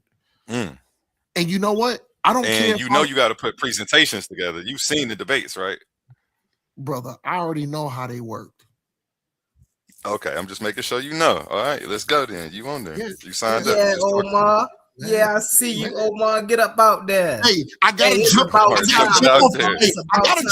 porch. I gotta jump off the porch, man. I gotta jump off the porch at some point. You know what I'm saying? Straight up. You know what I'm saying? Leave it to me. You should have been in the last tournament, bro. I would have loved to see you in the last tournament. Omar the bully in the building. No. Yeah, I got to talk to Chasad and a few others to see if they want to get in. Like I say, Chasad is Kassad. You know, Kassad. Yeah. I mean, I'm really not. I wasn't really running to talk to nobody. I'm really putting the flyer out, and whoever want to get in it could come talk to me. That's how I usually do it. You know, a picture of me chasing 16 people. But this is my thing.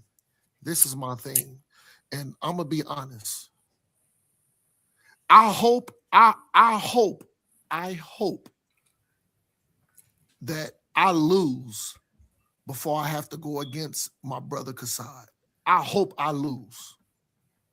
Oh, you gonna fall on your sword? That's crazy, man. I hope I do, man, because Kassad has always been a good brother to me, man. And I gotta show my brother love. And you know what? What that got to do with this $1,000 grand prize, though? Listen. I'm not saying if it came down, if it did, and listen, let's use a hypothetical scenario, which I know it's not. I probably will lose on the first round because this is going to be a learning. This is going to be a learning situation for me. I never formally debated, so I probably listen. Even if I kick somebody's ass, because somebody is more better spoken, may bring out information better, and have more as far as slides or the presentation. I would probably say I'm going to be at a disadvantage coming in, but I hope one of my Israelite brothers come out, and I'm always root for my brother Kassad. You know what I'm saying? Because he's always been a good brother to me, and I got love and respect for that brother. But let's just use a hypothetical situation. Let's say if I just happen to move up in the ranks and win, which I know that's not going to happen. Somebody going to kick my ass because I'm going to take this as a learning situation because I'm not structured. This would be my first time. But I'm a goddamn put my all up into it, though. I must say that, though. But I'm a always root for my brother Kassad. We pulled the winner for he's been a good brother to me, man. Shalom to that brother. We have the result show. Kassad is a good brother. Kassad is a good brother. We have a result show for tournament 1.0 on the 21st. The winner of that tournament receives $500. As you see, we're up in the ante for this one. Yeah, I'm glad you're hopping in, Omar. It's gonna be a lot of people mad. Like, he's a pseudo. You got pseudos in your tournament. Put my name. Hey, bro. Hey, if he's man, pseudo, then get in here and get that easy money. If you think he's pseudo, come get the easy money in. Stop complaining. Yeah, I don't care what nobody think about, all of that. Even you, brother Omar. Hey, man, I promise you by the end of this tournament, bro, that mentality is gonna shift, bro. A lot of times I think you harder on yourself than you need to be, bro. You got amazing energy. Your reading comprehension is there. You know what I'm saying? As long as you are well studied on your grounds of, your worldview of which you come from, which is Hebrew Israelite, you know what I'm saying? Hey, listen, you're going to be a tough opponent for anybody. You know what I'm saying? And even what I think this tournament is going to do is give you more experience and more grounding on how to now frame your narratives as you get into these intellectual arenas. You see what I'm saying? So I can't wait, bro. I really can't wait. I'm looking forward to the energy. You know what, brother Humble? You are overly kind to your brother Omar, and I love it, and I want to thank you for those kind words, brother. That's love, brother. You a good brother, and that's why I love you, man. Oh, most definitely. And don't forget, bro. Listen, I sit around y'all every day, damn near, right? If not every day, every other day. Sometimes I sit around y'all for 14 hours out of a day. You see what I'm saying? So I know what most of y'all are capable of. Definitely, like when I sit around y'all. You know what I'm saying? And this is why I give Brother Omar the flowers that I give him. You see what I'm saying? I sit around the brother all day long. I'd have seen him chop heads off. I'd have seen his head get chopped off. I'd have seen him get knocked down and get up and started fighting. This is the mentality that you need in a war of words. You see what I'm saying? And the only thing that one can do, whether you consider yourself a researcher, a scholar, or whatever you consider yourself, definitely when you're in the realm of debate, is keep getting better, right? Keep researching, keep strengthening your information, keep piling on to, you see what I'm saying, your frameworks and things of that nature. In that regard, I really don't care about what another man do, make them biased, make them unbiased, get them closest truth, get them closer to supernatural, whatever your framework is, get it down to a solid pack to where as though when people are listening, it makes sense to them. People don't want to be up here listening to jibber jabber and this and that. No, people want to listen to sensible ideas. You see what I'm saying? Whether it have to do with the creation of the universe or whether it have to do with how to live properly day to day. If it makes sense to people, people want to hear it. You see what I'm saying? So that's all it be about for me. And that's that's for myself as well. Right? That's why every time I come, I try to come with new content. I try to come with new videos. I try to come, with just fresh ideas, just so we don't get stuck on, a lot of our conversations be about religion. Right. And that's why I try to bring, and that's why I appreciate Quantum so much, because Quantum also bring a huge new perspective to this space, this realm when we're dealing with life and science and things of that nature and metaphysics and things of that nature. You know what I'm saying? So that's what we need. We need to broaden the conversations, but we need people who know about these subjects. People can't just be up here KINGJAYing it. That ain't gonna cut it. At least know about the, like I always tell people, right? Would I consider myself a specialist in the comedic knowledge and information? Absolutely not. But I know enough about it to either I can teach someone about it or I can have a very in-depth dialogue about it. I know that much. You see what I'm saying? Go ahead, brother Omar. I see you trying to get in there. Go ahead, buddy. Yeah, so I appreciate those words, and you know what, brother Humble, you're absolutely right.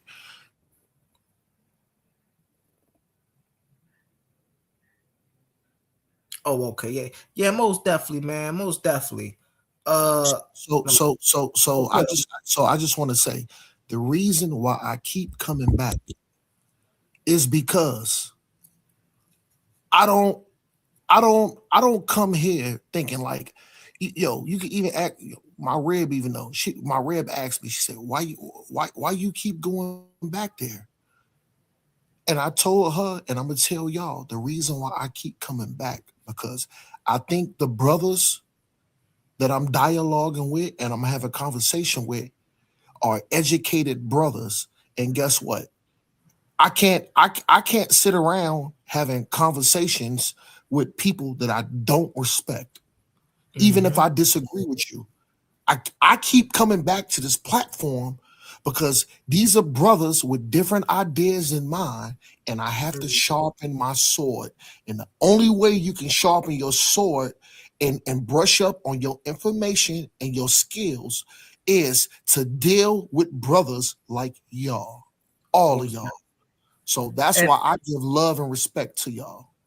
And most definitely, and that plays a crucial role for when we get off of here. Man, brother Quantum was speaking earlier, and I flashed in some things, some of my work on the back end, and just to let him know, just to show him some things, just to say, yo, bro, I be working. Like when it comes to this intellect, when it come to researching, when it come to knowing this stuff, bro, I work on the back end, bro. Look at this, showing them papers and articles and things of that nature. He's like, yeah, I got this too. Like, we really put work. If you get off of here and you don't accumulate any knowledge that you can either go research or just something that holds you over that now that you didn't before, you're not only one doing a disservice to yourself, but you're in the wrong place, because that's what this place is about expanding your awareness of not only what's going on, but what information is out here. You see what I'm saying? And so I always, every time I get off, you see what I'm saying, I'm always looking up something, like just like brother Omar said about his wife, my wife too. Listen, my wife, every time my wife be like, you got the laptop again, I can't find the other two. Which, man, listen, look, you on this laptop, you on that laptop, you on this phone. My wife is always on me about me doing some type of research. You see, that's all I do when I'm, not live. I do research. So it's like, we gotta make this stuff valid. We just can't keep coming up here talking out the side of our necks, because who's gonna take us serious? Keep doing that? Nobody. You know, that's why I push that. That's why I push so hard for my, you know, for my brothers like Omar and even the KINGJAYs. You know what I'm saying? Do I got any personal vendetta against KINGJAY? No. But his decorum most definitely needs to get better. Most definitely. If he's going to talk about the things that he talks about, he most definitely needs to be a little more educated. At least he needs to learn the surface level of these things for him to be able to come out and make these claims. And he needs to have the evidence to back that up. You just can't be out here saying, could y'all imagine if I was just out here saying stuff?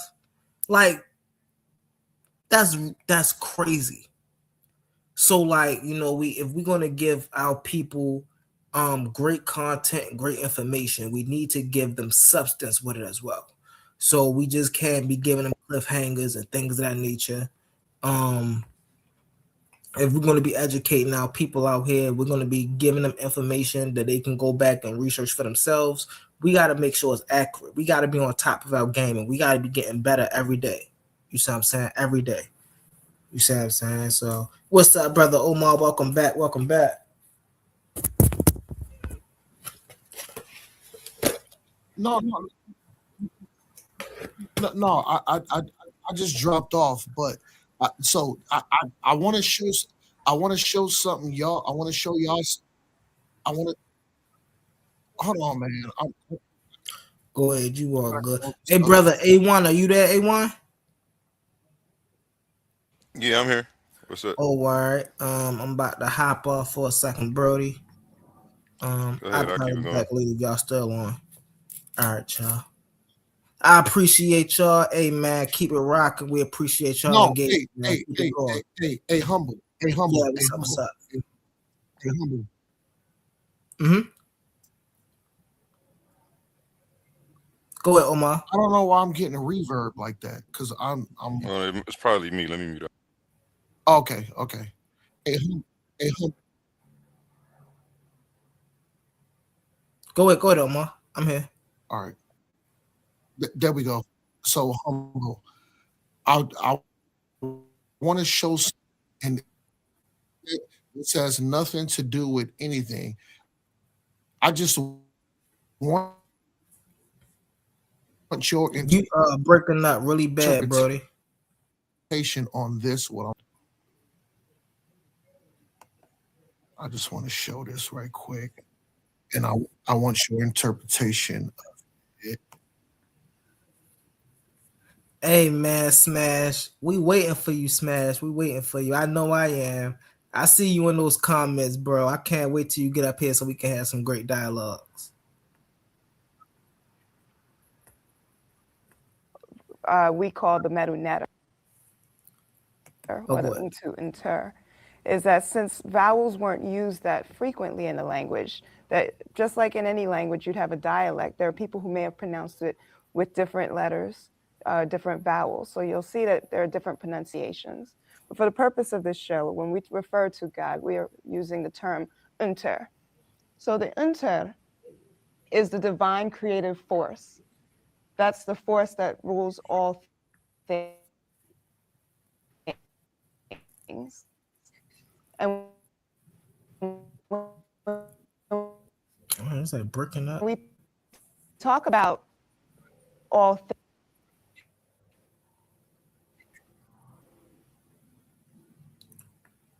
It's breaking up, Omar.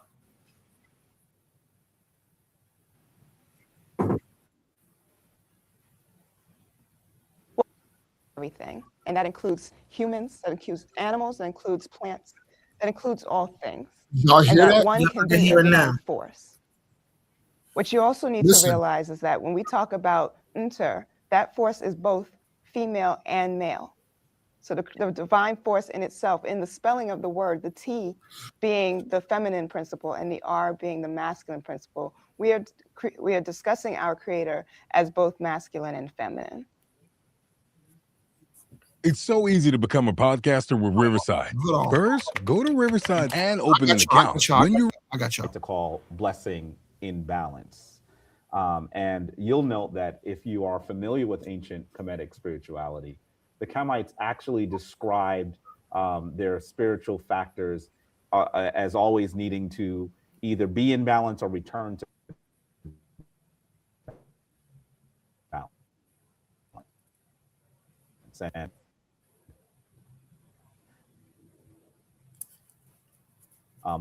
this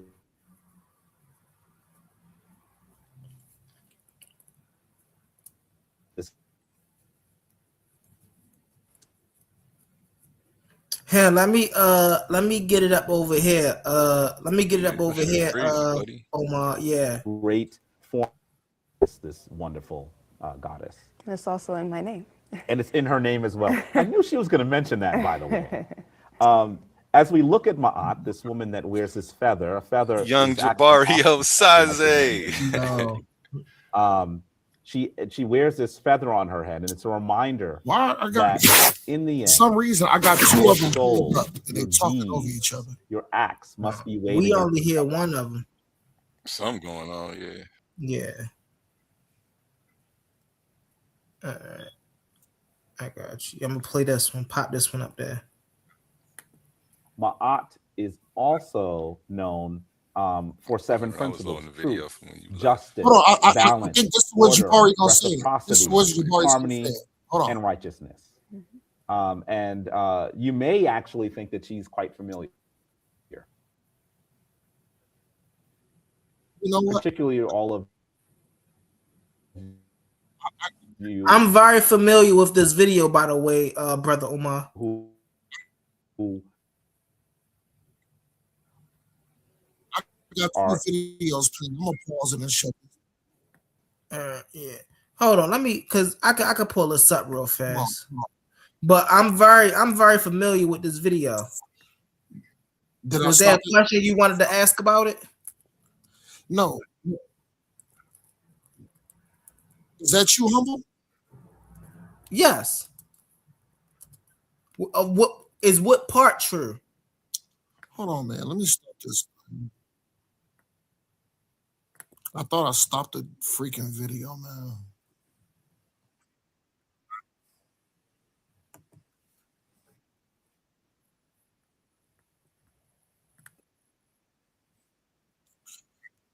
I'm trying to stop showing it.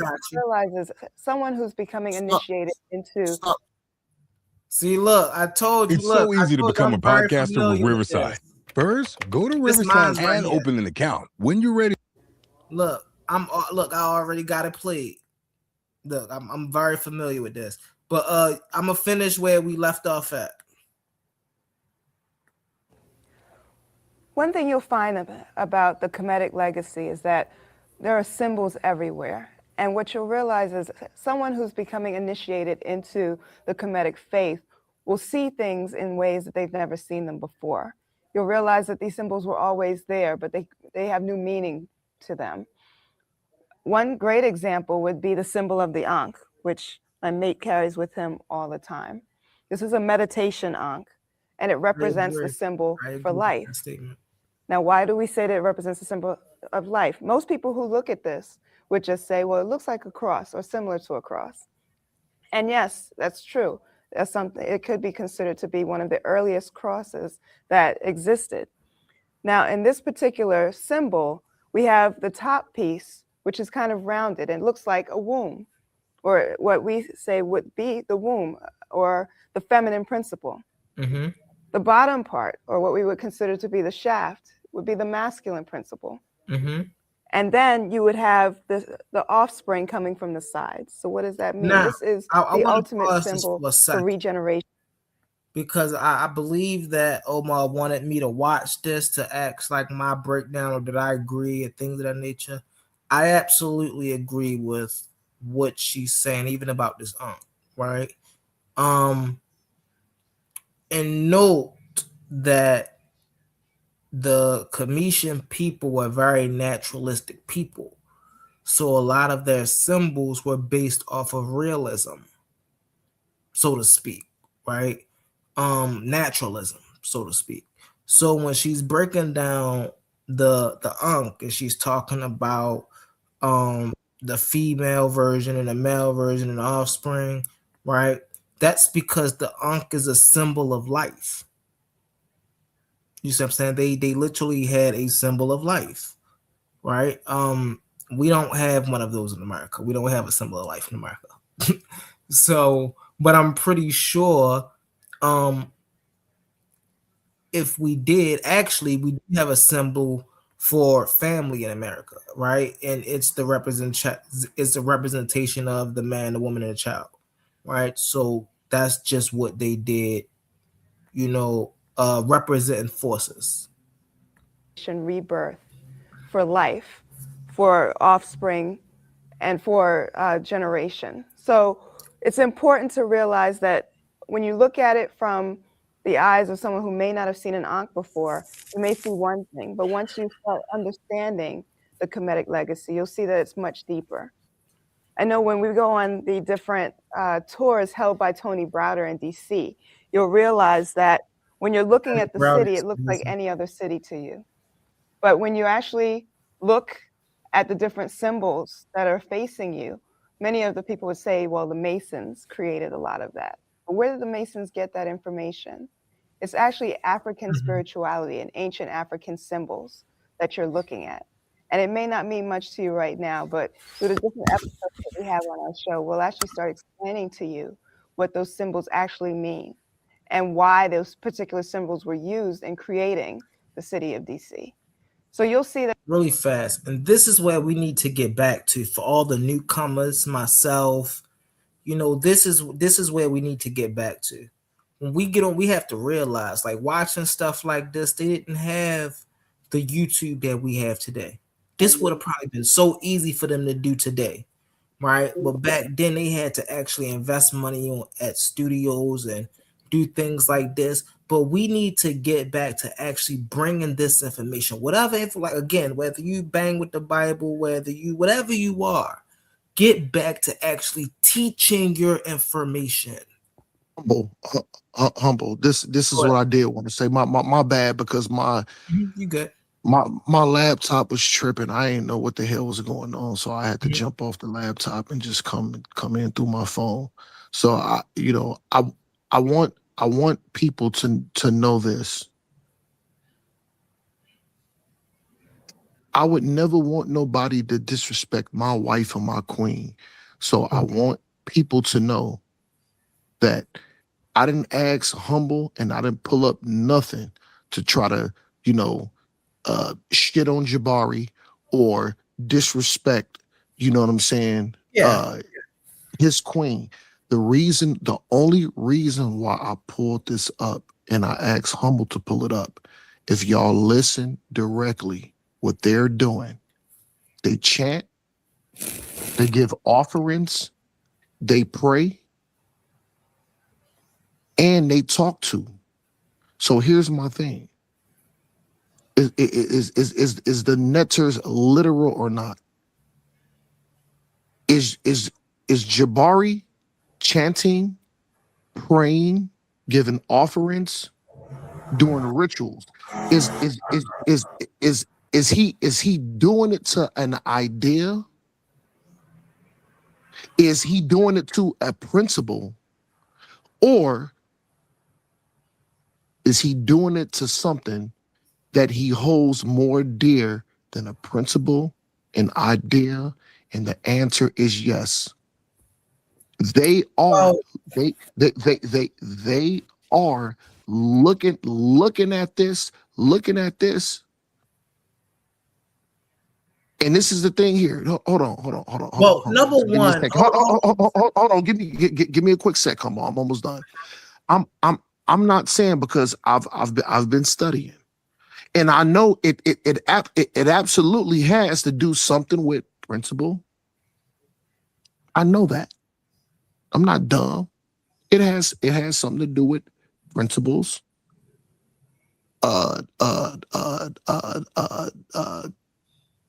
Scientifical things. But the thing is, once you pray, chant, give a offering, and you have a daily ritual, It goes beyond principle. It goes beyond science. And the reason why they're doing it is because they're looking at the offerings, chants, shrines, prayers. They're actually giving it to a specific deity that they believe is a person. Now, will Jabari say that? No, he won't. I'm not gonna say that because I don't I don't want to slander nobody, but I want y'all to listen carefully to what they're saying in these videos. So the thing is, they're saying what they're saying. So really fast, it's all across the board. All right, so really deities. Hold on. I'm gonna land 10 seconds. Deities, prayers, rituals, sacrifices, chants, and prayers. So I just want y'all to use y'all brain and critical thinking to say, is it a concept? Or can it be a concept and an actual person? It's a way of life. Go ahead. Okay, so number one, I want you to remember, Brother Omar, that the Kemetic tradition is a very old tradition. It's a very antiquated tradition. So the practices in the Kemetic tradition predate what we classify today as religion. So when you see some things that are mimicking today's religion, it's easy to fit it in with that, because this is where modern day religion gets it from. I want you to be aware of that. For all of the religions, the Hebrews, the Christians, all of y'all, when y'all are throwing stones at the Kemetic people for praying and, doing their rituals, doing what they do, this is where y'all got it from. It wouldn't be any of y'all if it wasn't for them. So let's make that very clear. That's number one. Number two, we must now understand that when we're describing something as literal, right, in the sense that you said, Brother Omar, because you even said it when you were describing it, a person that walked the earth, a being that walked the earth with these powers, I would 100% be assured that Brother Jabari does not agree that the Neteru was a being that walked this earth. Now, if you ask Brother Jabari, hold on, Brother Omar, let you get it out. You gotta hear me. I'm gonna land my plane. But if you ask Brother Jabari if he believed that the Neteru are real, he'll say yes, they're real. But they're not tangible in the sense that they were people. People know, we know what y'all mean when y'all ask, are they literal? Are they beings? Are they aliens? We know what you're asking. No, they are not that. There's nowhere they've been described as being that. Anytime they've ever been depicted, there's a symbol of Ray right now, even in the picture, even in the video that we're watching. That's called symbolism. We have to understand that the ancient Kemetic people, they used symbolism. They loved to use symbolism because it was very relatable. Just like parables. This is why Jesus used parables, because parables was relatable. So let's not act like what they're saying is so crazy and woo-woo and out of the way and just wrong. No, this is just a way of living of an ancient people. And we must give them credit, whether y'all believe in their ways today or not. You must still give them credit, because without their ways, your ways would not exist.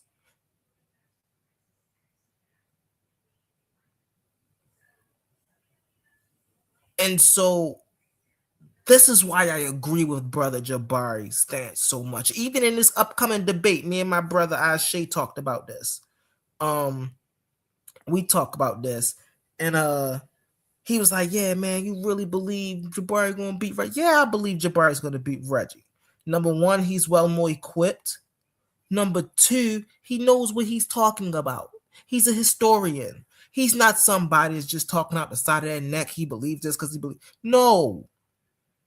He's saying the things he's saying because he literally teaches these things.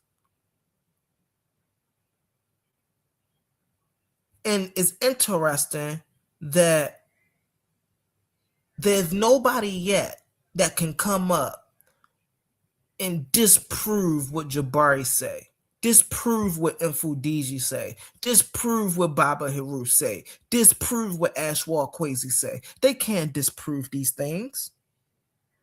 If they were so pseudo, somebody should be able to come up and disprove these things, right? Immortal Dragon said, "Nah, you're not. Reggie want to outsource him." Reggie can't outsource him. Reggie can't outsource him. A lot of people give Reggie. See, here's the thing about this, and I think a lot of people be nice to Reggie. I think a lot of people are nice to Reggie because Reggie was just there, right? From the outsider looking in, right? From a person who was a fan of this stuff, right? Reggie have never shown to be on the level of depth when it comes to comedic scholarship as Jabari. Listen to what Jabari said the other day, Immortal. He said, Reggie used to agree with me. This is why I was shocked they was even debating on this subject matter. Because Reggie did used to agree with Jabari. Reggie also used to agree with Infudiji. He also used to agree with Baba Hiru. He also used to agree with Raketi Amin,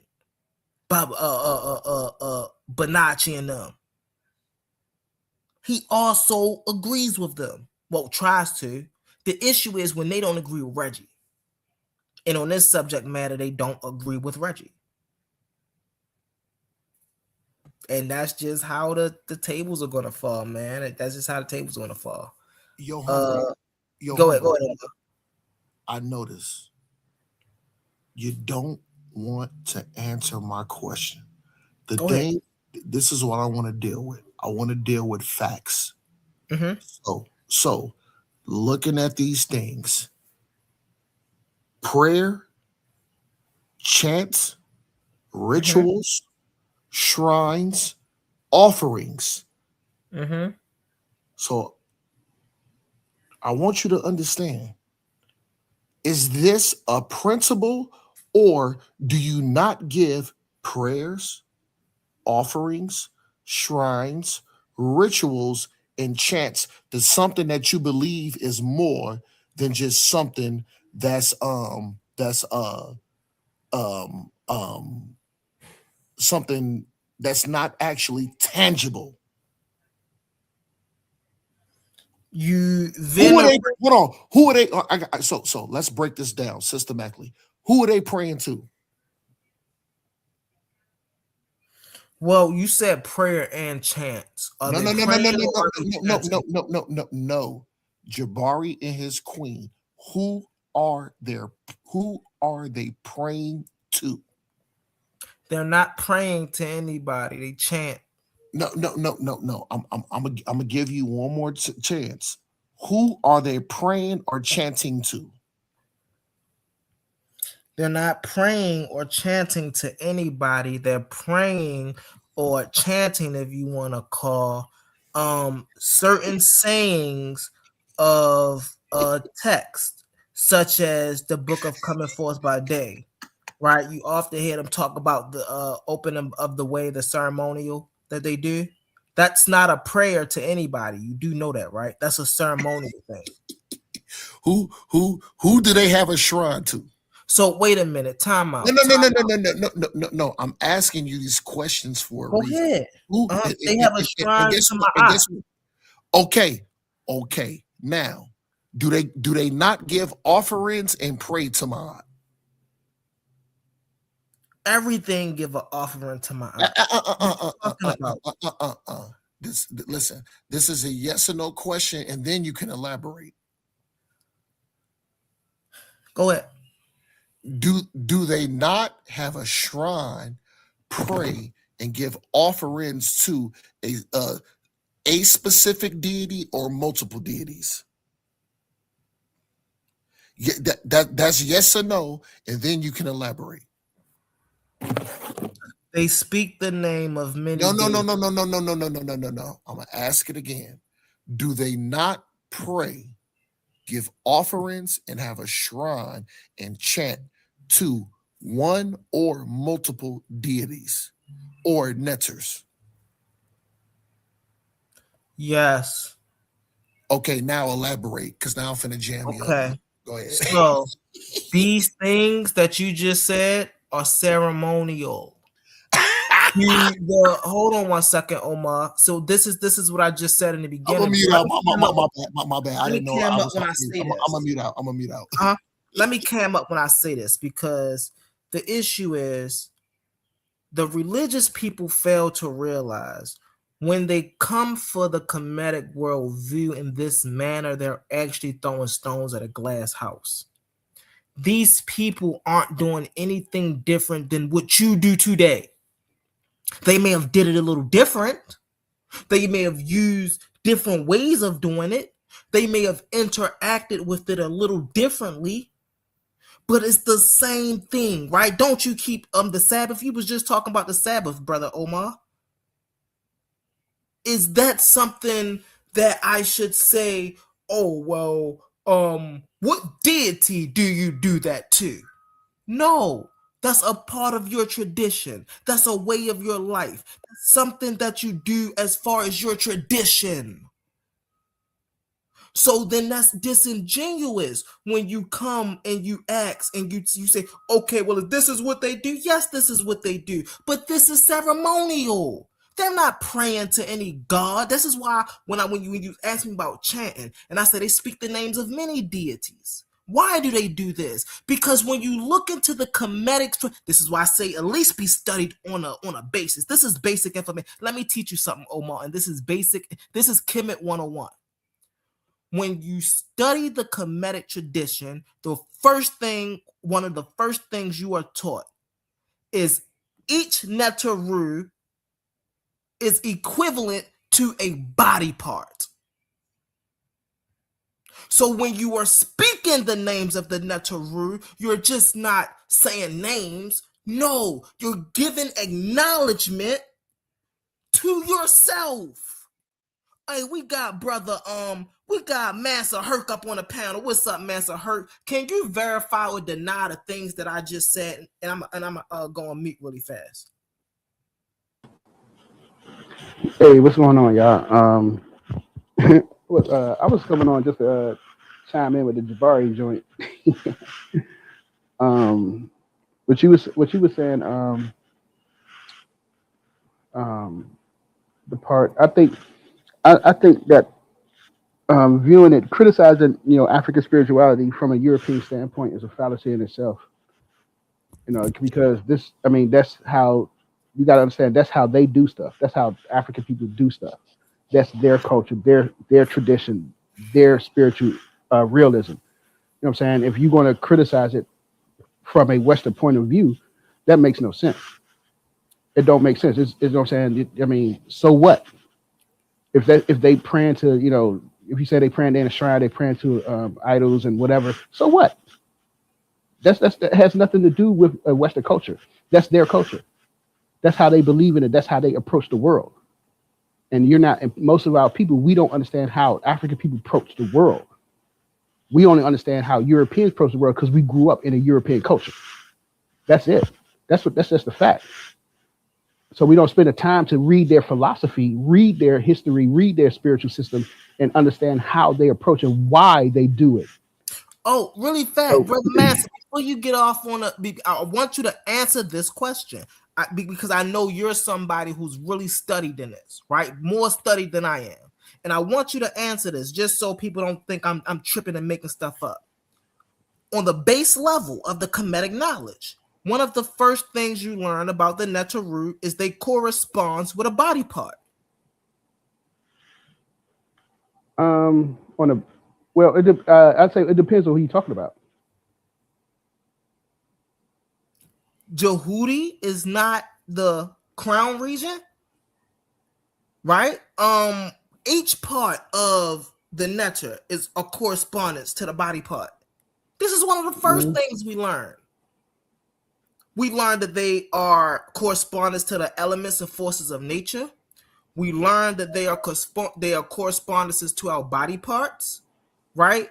We learned that they are correspondences to the levels of reality and comprehension. These things are like, and again, I'm not saying it's just the sound, but these are things that we learn just by studying this stuff.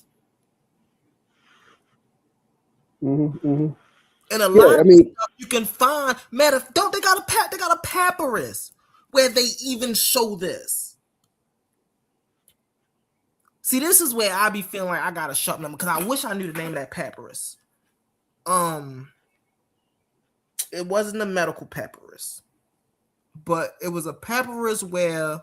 Hey y'all, I'm back. I had to go show some love to the little shorties. You know what I'm saying? Shorties. The little shorties, they over here clown. They spending the night at the crib tonight. So I just had to go show some love to the little shorties and shit. You know what I'm saying? Niggas is wild, but go ahead, brothers. No, but I mean, it cause you terrible, bro. You terrible, bro. You terrible. You know what you doing. But Hercules, did you hear my question? I'm sorry, go ahead.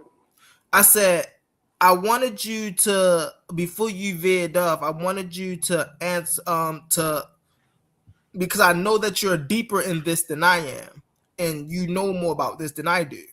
One of the first things, right, or you learn early off in the Kemetic tradition is that the Neteru, every Neteru has a correspondence to a part of the body. I haven't read that, so I was. You said you read it in the papyrus. I was wondering which one you got it from. Right, and let me go look this up, man. Hey, Humble. Do you mind if I dialogue with Herc real quick? Just a quick one while you're looking it up. So Herc, I must admit, you have, even though at some points I do disagree with you, but I will say you have more scholarship in this area than me. So going back to what I asked Humble, dealing with rituals, prayers, shrines, offerings, chants.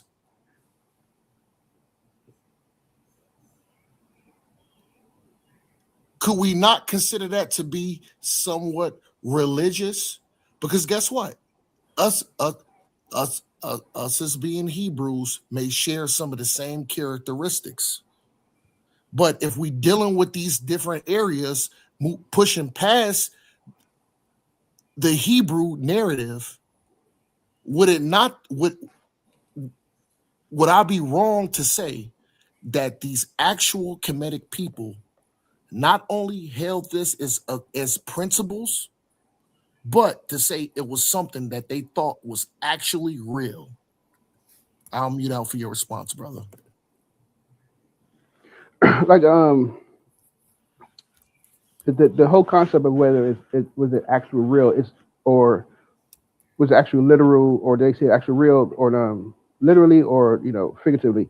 The answer to that is it was both. So it depended on who you were. Say that again. The answer is both. Not everybody. You can't say that a person. I don't mean to cut you off, and I'm gonna mute back out. I appreciate you being honest, brother. I'm gonna mute out. Yeah, because the person. Hold up, no, Herc. No. I asked Herc. you said Herc. You gotta let Herc you finish, setting brother. Herc up. You brother, setting Herc up, brother, and you know you brother. is. I'm not setting, brother. You setting him up. No, Hey, I'm Herc, not setting him did up. the No, ancient let me Kemetic finish. people Let me finish. believe the He's being Neteru honest. were beings I'm not. that walked I on this am not. planet? Listen, this is not. Listen. I'm gonna stand on integrity. This is not a got you moment. And guess what? I'm not gonna jump back on and be like, oh, I got him. Herc said this. Guess what I'm gonna do? We're just gonna push the conversation forward. I'm not gonna do that. No, and guess what? You interrupted Herc. I wanted to hear what the brother had to say. Go ahead, Herc. Yeah, because you're not going to a person who's a smith, a metalsmith, and a person who's a farmer. They're not going to see the netters as a priest sees it. They're not going to see them understand it at that level. So you have two different levels of understanding.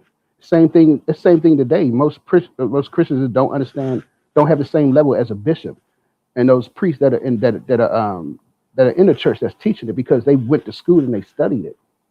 And so we see this not only in Kemet, but you see it in the rest of the African systems with Ifa and with the Orishas and stuff. It's the same thing. So most people they understand the spiritual. They understand Oya and Shango and the Orishas as forces. These parts of the physical aspects of nature, and they could feel it. You could see this. You could see the lightning. You could feel the wind. So yeah, they go like, yeah, that's real. But then you're gonna have the Obatalas, the people who understand it, be like, well, this they understand it on a spiritual level that this energy is moving force. No. Hold on, Omar. No, humble. I got one more. I got one. Hold on. I got one more question. Hold on, brother. Hold on, brother Omar. Let me question for Herc. Come on, humble. Respect. Go ahead, Omar. Go ahead, Omar. Go ahead. Thank you, humble, and I'll be quick. Mm-hmm. So Hercules, I'm like I said, this ain't a gotcha moment.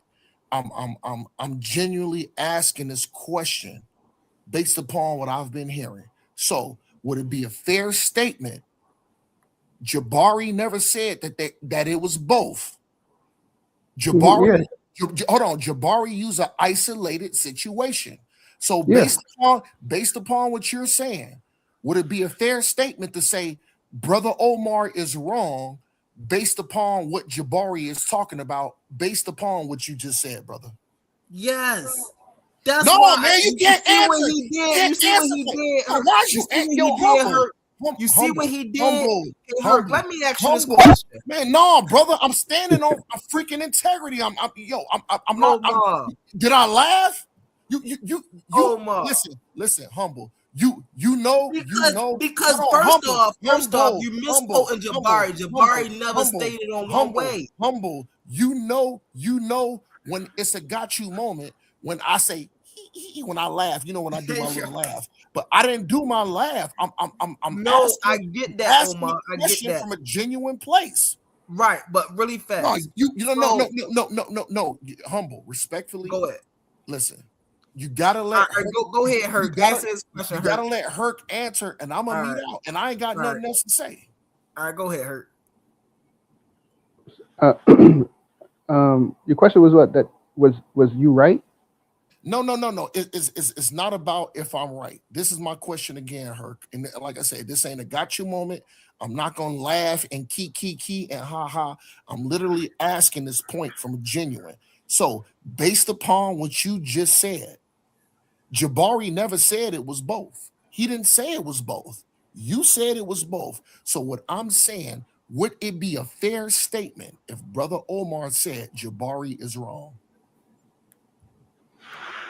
From your point of view, you can say that. You know what I'm saying? And I'm just saying. Wait, hold up. Wait, I'm just saying. I understand what Jabari and Reggie are saying, and I'm just saying they are both correct, but they don't see that they're both correct, and they don't understand that. They're not understanding that it is both. It is not either or. That's the issue that they haven't.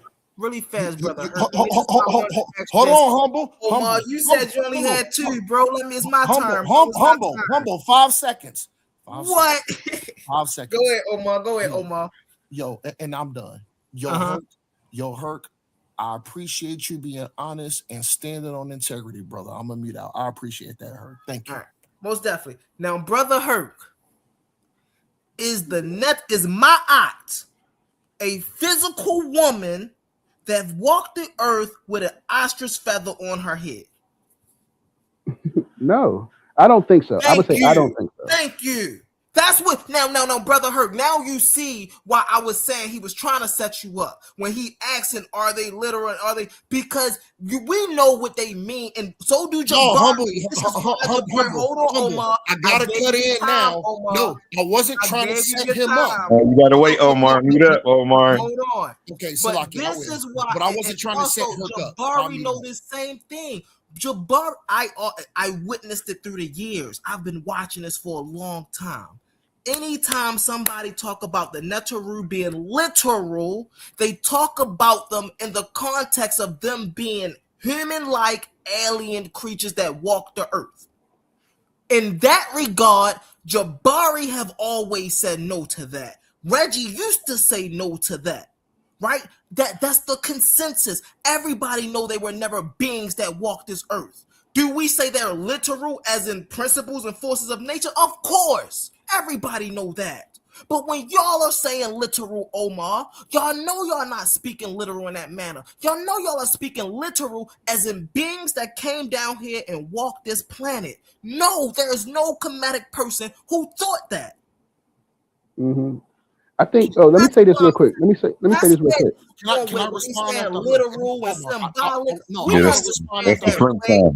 I'm gonna land my plane right here. I'm gonna land my plane right here. No, I'm gonna meet out. We understand that Ray is the sun, but we also are not idiotic to think that there was a whole man down here, right?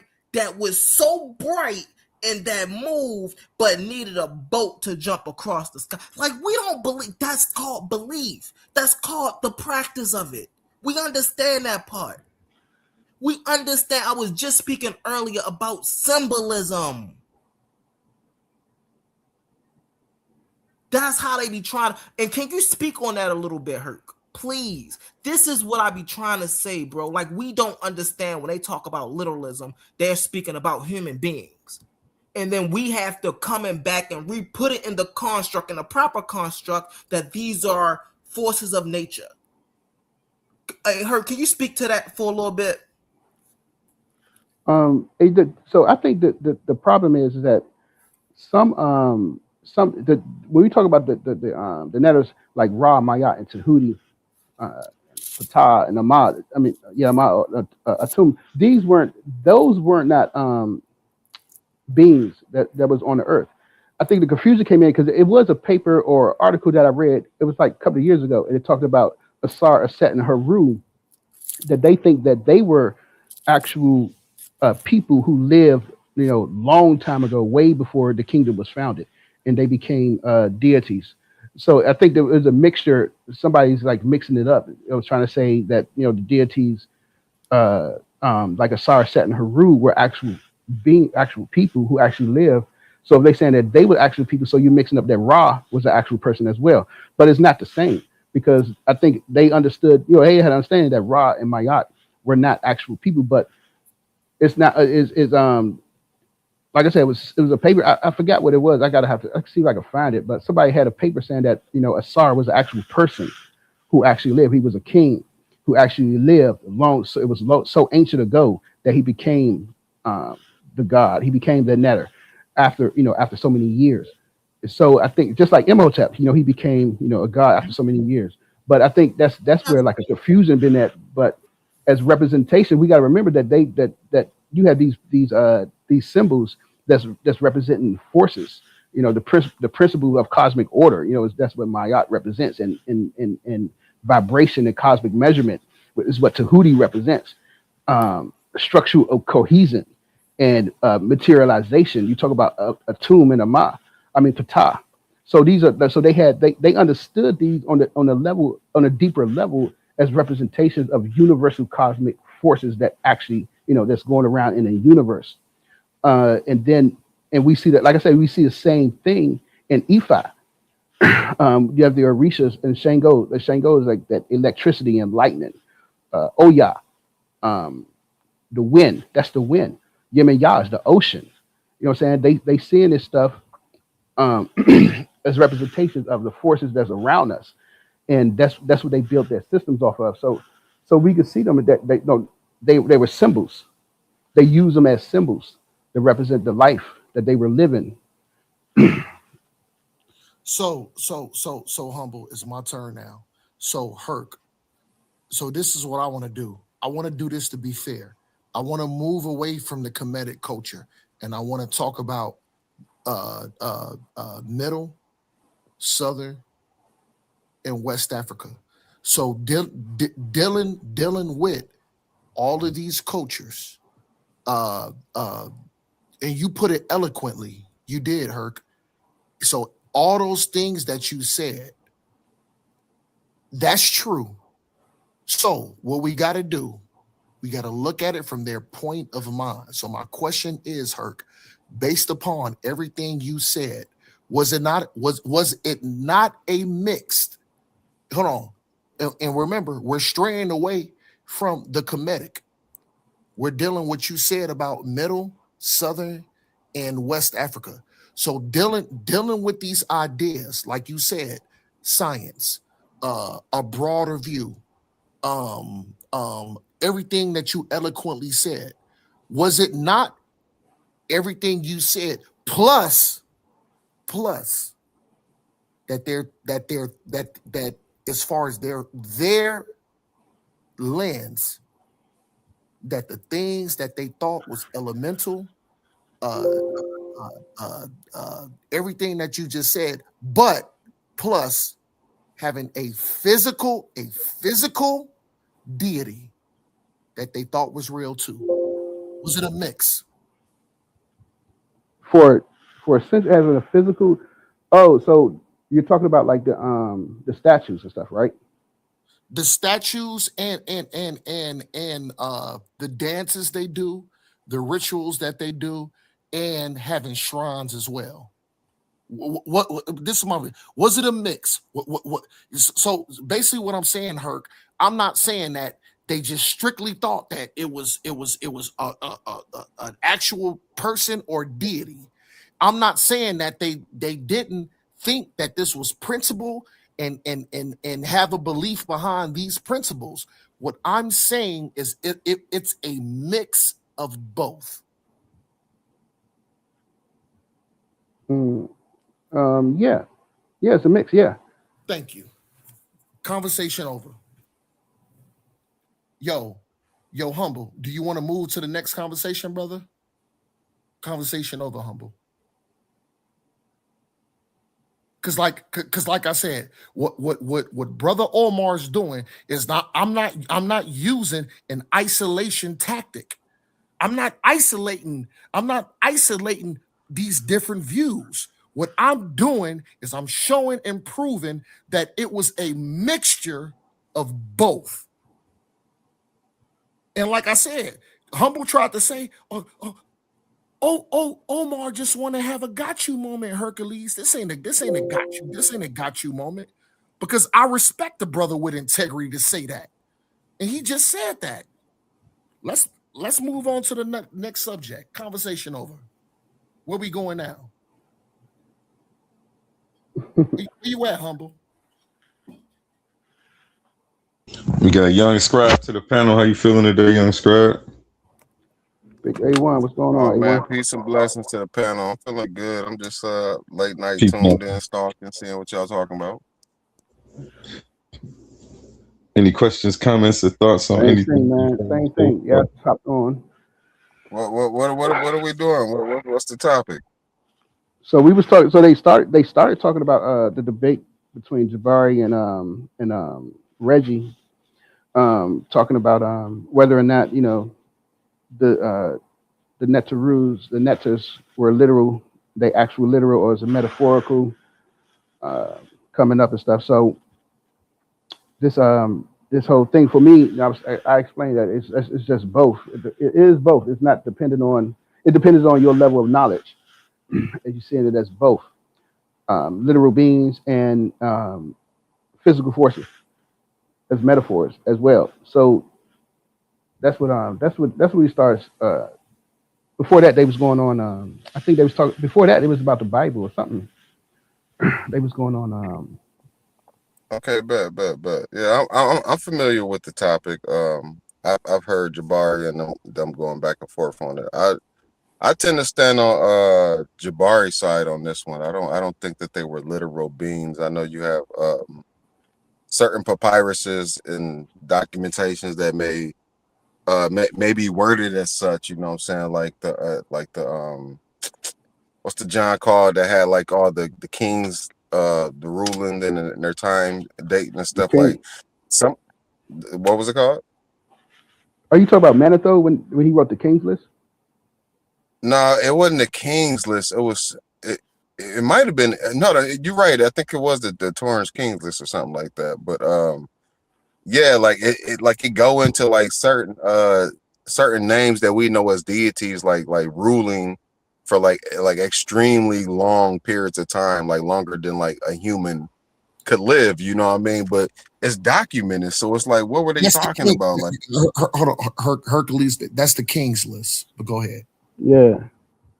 Yeah. Okay, so I may have been looking for the King's List. So, it's like what the hell was they talking about then? It's like I think we should like just take a little deeper look into like the culture itself, the people itself, and realize that when they had a king ruling, like I believe that the king was able to choose from whatever gods were available to be like, whoa, like this is the god that my family's representing. Whoa, this the guy we gonna rock with. So this is quote unquote on paper what the nation should be doing type ish. You know what I'm saying? And I'm being facetious right now, but I think that's a good way to say how Set may have ruled for 500 years according to this list, and it may not even say that. But again, I'm just speaking like, but how is that possible? Like, unless Set was a physical being, a literal being, right? Which I don't believe that to be true, but I do believe people can choose like a patron god that they fall under for X amount of years, and it could be like a generational thing. Like my father believed in this, so I'm attached this to my name. We see things like that, like a person named after a god. You know what I'm saying? Like their name's in it, family names in it, but it's also a god name in it. You know, and that may run on for several generations. And I can see how something like that could happen, but it being a literal being living for that, and don't get me wrong, a god should be able to live for that long, but it shouldn't be able to die. Like, where did it go? You know what I mean? Like, how did it stop ruling? But that's why I believe it was like maybe people choosing like a patron god, and that's just my opinion. Oh, definitely. Yeah, definitely. That was definitely one of the things they did, because we know that it changed with the ages. When the age changed, you know what I'm saying, the patron god, or you know what I'm saying, the leading Netzeru changed as well. You know, when the age of Leo, you know what I'm saying, the age of Aquarians and all that stuff came around, you know, you saw that change. So that's one of the things that they did when they kept track of the ages. So that's probably like what you were saying, like, you know, Set ruling for 500 years is probably along with the age. And when it switched, then it switched. So that was one of the things that we know that they did. They switched it. They switched up every time the ages came around. So if y'all don't mind me piggybacking off of what Hercules said, so this is important for y'all to know. So when you're dealing with different pharaohs based upon Kemet, y'all have to understand certain pharaohs set the standard for worship. And I'm gonna give an example. Let's look at Hatshepsut, which is a woman. So the thing is, when Hatshepsut came into power after her son Tutmosis III, what we got to look at is these records. So the thing is, guess what Hatshepsut did? She changed the narrative of the Netters. She changed it. So not Hercules, but the other brother who was asking that question, he was dead on.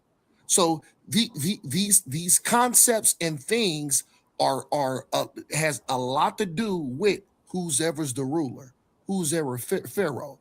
So when we look at this sister Hatshepsut, who changed the narrative, change the hierarchy of the deities.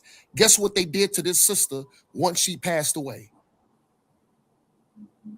I know they destroyed all her bastard stuff.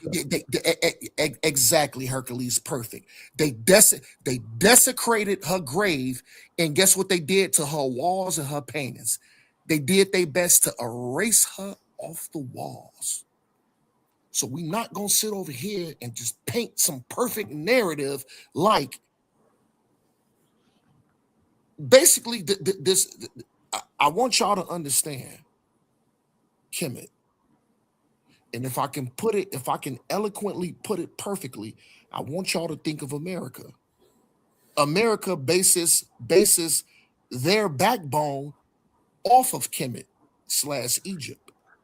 So this is what we got to think about. When we have priests, pharaohs, everything trickling down. Now what do we have?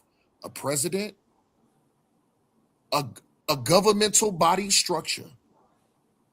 So the thing is, what they do is they always play a narrative.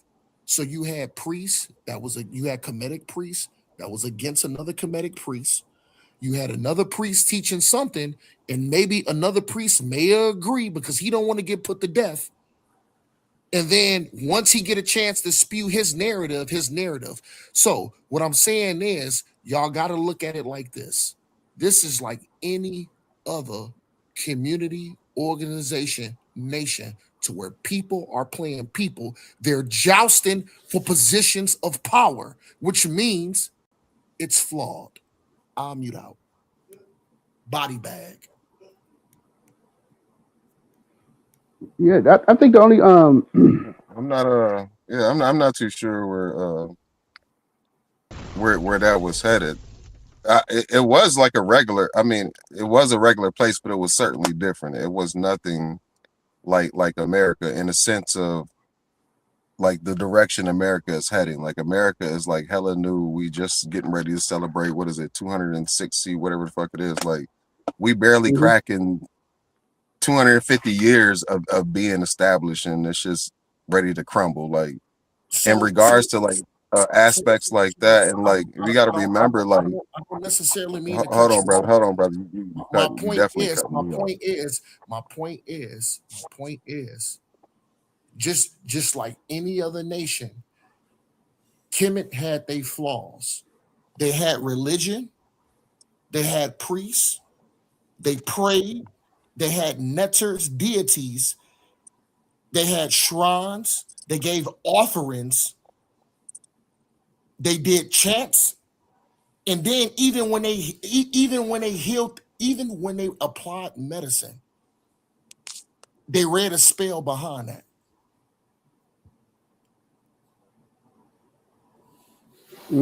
So hey, so I mean, but who's to say that and I heard what you said.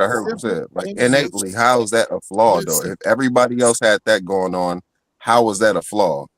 Are you just attempting to say that they just had natural philosophy and they didn't have science compared to today, like modern day science, and that was some of the issues that may have stemmed from them having natural philosophy because it wasn't possible for them to have modern science today. So I don't understand how they was inherently flawed because they had everything going on what everybody else had going on during that time.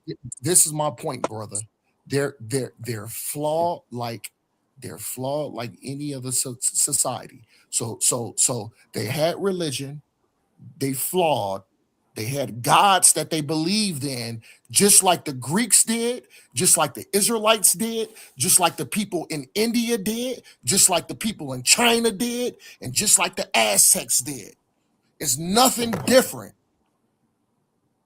It's nothing different. So you can't. I get that, but I'm saying you're flawed. I'm saying you're saying that they flawed based on your perspective from today. I'm not literally talking to you. I'm talking all across the board because you're new. Yeah, You it's just the popped in. barbershop, though. You know. Yeah, and I understand that.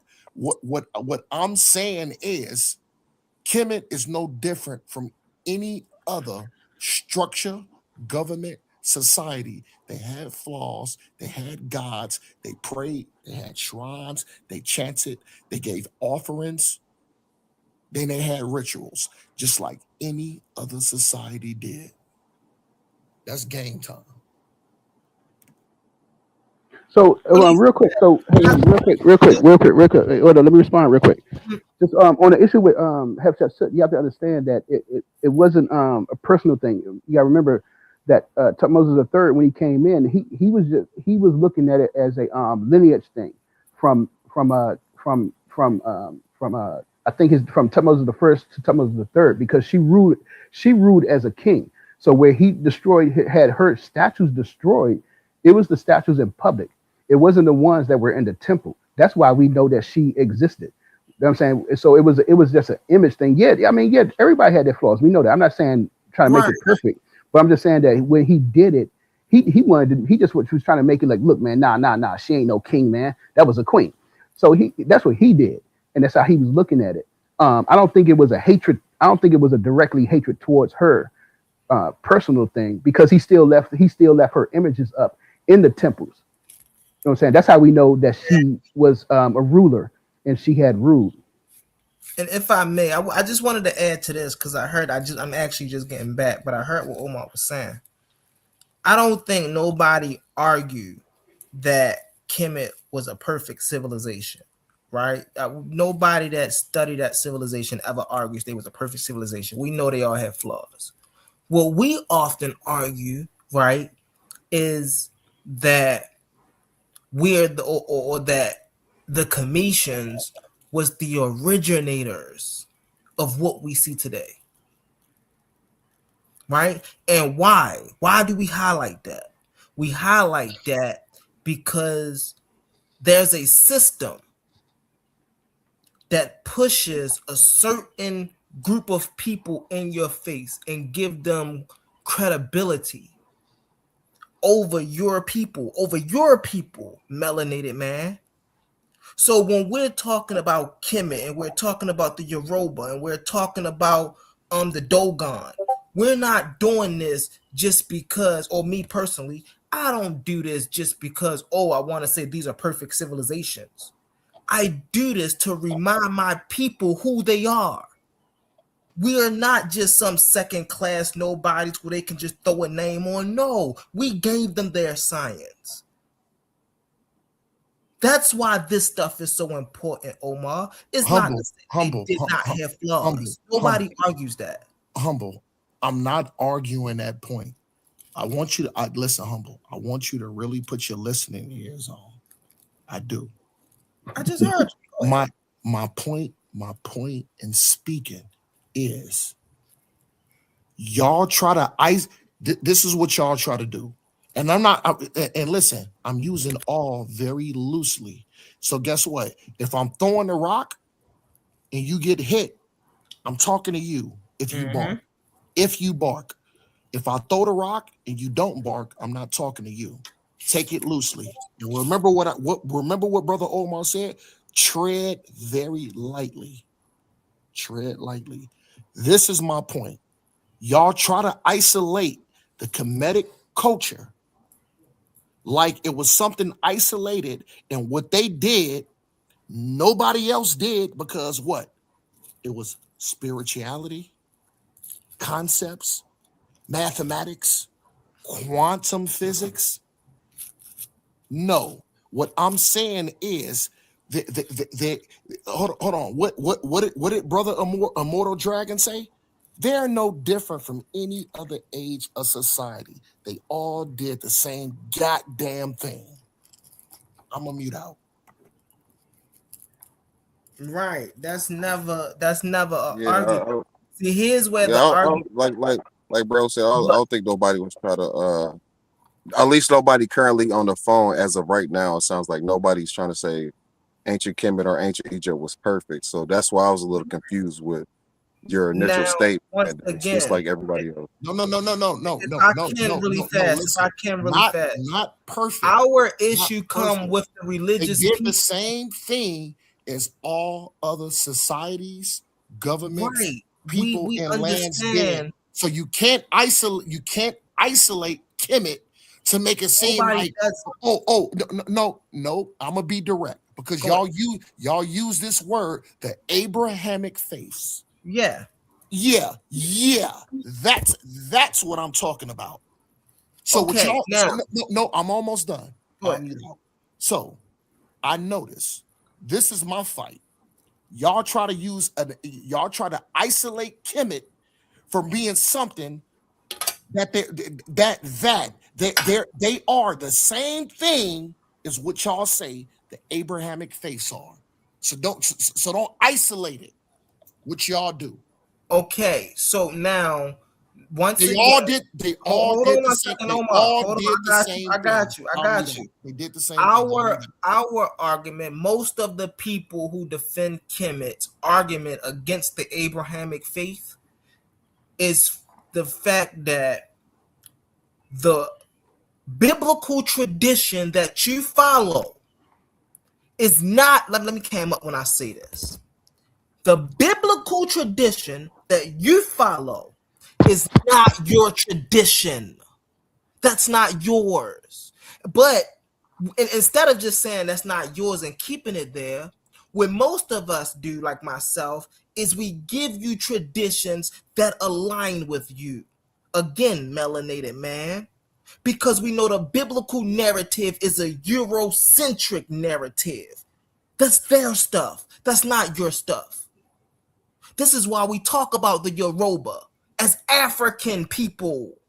We talk about the Cometians as African people. We talk about the people of Kush, the Nubians, as African people. The Dogons as African people. Nobody that I mentioned, that anybody could ever say they heard me mention, from Jabari to Mfudiji to Ashwar Kwesi, ever try to separate Kemet away from Africa and the Nile Valley. Anybody that studied, this is why I say, it's levels to this. And even if you study the neophyte level, you realize that at the root of the Kemetic tradition, it was African. I don't know where Omar is getting off. Well, y'all trying to separate this and separate. Nobody is separating anything. The only thing we're saying is that there is traditions that you can follow that your people came from. So you don't have to keep following the traditions of these white people who put who put chains on your ancestors. Can I respond, Humble? Go ahead. I land my plane. I appreciate that. I land my plane, y'all. See, now I'm laughing. So now Brother Omar is laughing. Let me tell you something. Who deciphered the Meta Netra? Was it a nigga or a white boy? It was a white man.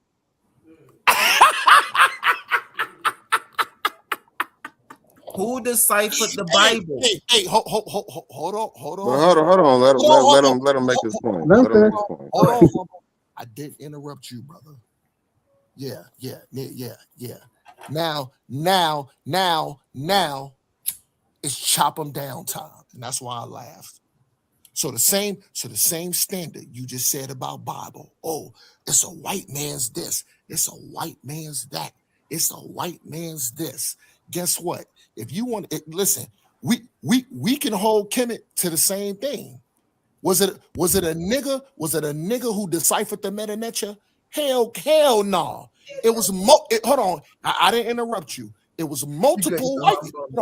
It was multiple white boys. Hold on.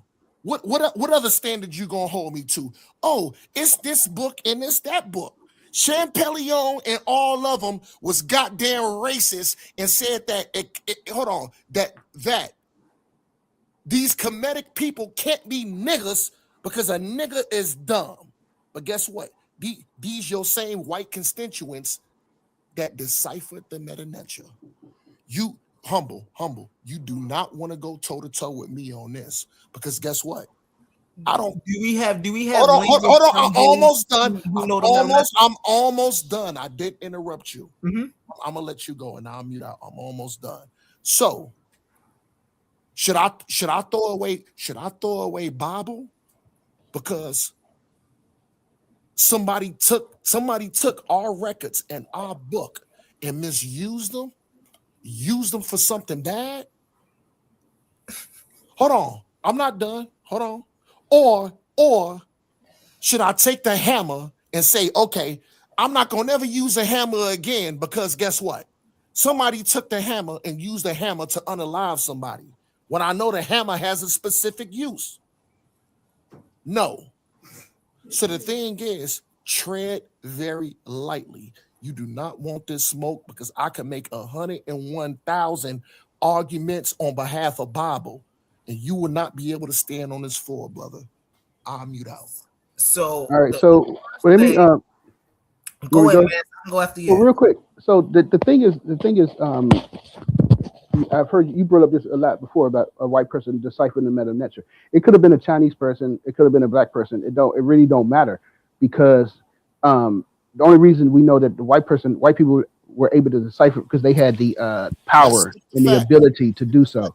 But if it was a Chinese person who deciphered the meta nature, we know it. They only thing that they deciphered was putting it into English because it was already deciphered. It was written in what? Meta nature, Coptic, and I think Greek. I think those are three languages that it was written in, so they was able to read it. So it was already deciphered. It was just translated into English.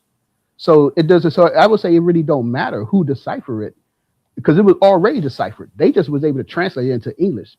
And we know today that we have people today, black scholars today, linguists like Theophilo Benga and Abadele Cambone, who went back and reread the work and correct the translations that these people say have. it again for the people that didn't hear you. Hurt. They did what? They retranslated the work and did what? Correct. Yeah, they had to correct their translations and say, well, oh, this actually didn't. Because like one thing that I learned, I just learned a couple of months ago. I say that when they talk about the noon and Faulkner's translated as in noon in the beginning it was chaotic. It was this milky this watery mist, this watery thing that was chaotic. And so Abadele Cambone said that's not what the actual meta nature says. It says that in noon, there was multiple netarus, meaning multiple principles inside of noon. He said that the reason that Faulkner put that it was chaotic because when they translated it said millions of netarus. He said for him that didn't make sense, so he just put it was chaos. And so when you think of it as not being chaos and chaotic and millions of netarus, you're thinking of like millions of the atoms, millions of principles. Noon had the potential for creating everything in our universe. That's what it was. That's what it actually said. It was millions of netarus, not that it was chaotic. So you have different like I said, you got black. We do have people that went back and reread it and said, okay, they made little corrections and said, well, these people they translated it differently because they white, they're Europeans, they coming from a European point perspective. So they're going to translate it in their perspective. So so I just think, just pointing out that what's the name? Champollion was the one who translated into English or French. It could have been a Chinese person to translate it, but it was still there. And that's just what I want to say. Really fast. I just got this Give question me like for 10 her. seconds and I'm out of this joint. Right. Does it truly matter like who modern day is cracking the code or as we say or who's translating it? At the end of the day, what truly matters is that your people put up something that needs to be cracked in the first place, right? Like that's amazing in itself, bro. Like that people even want to study it still, people to even want to find out what was going on. Like we every day, like we still see news clips or informations about people attempting to use modern day technology to peer deeper into like pyramid chambers. Like they still studying this stuff today, bro. It's amazing that we even left something like this behind.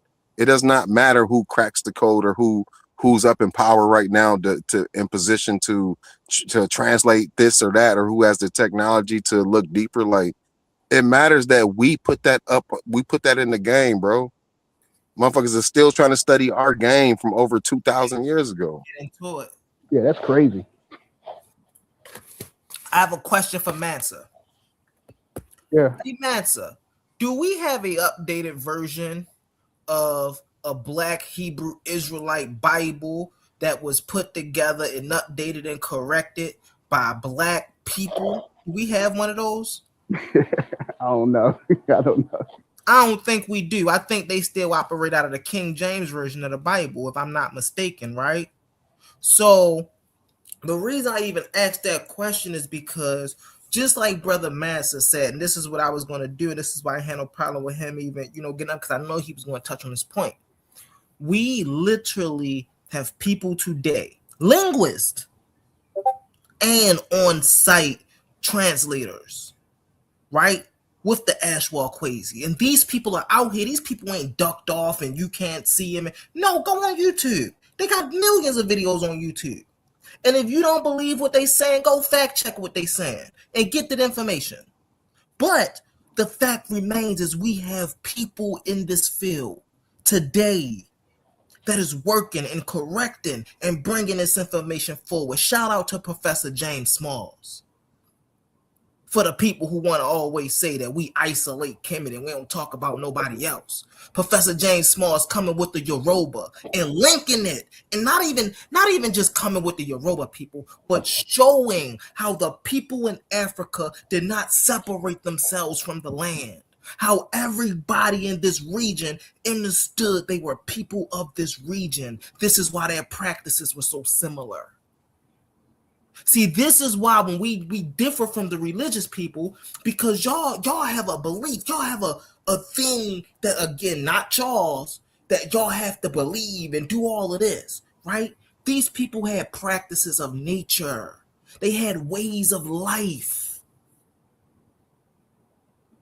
Why not say, dang, bro? And then let's go back to the Bible where Omar was saying he got a bunch of stuff on the Bible. Hey, you got a bunch of stuff on that slave Bible, Omar?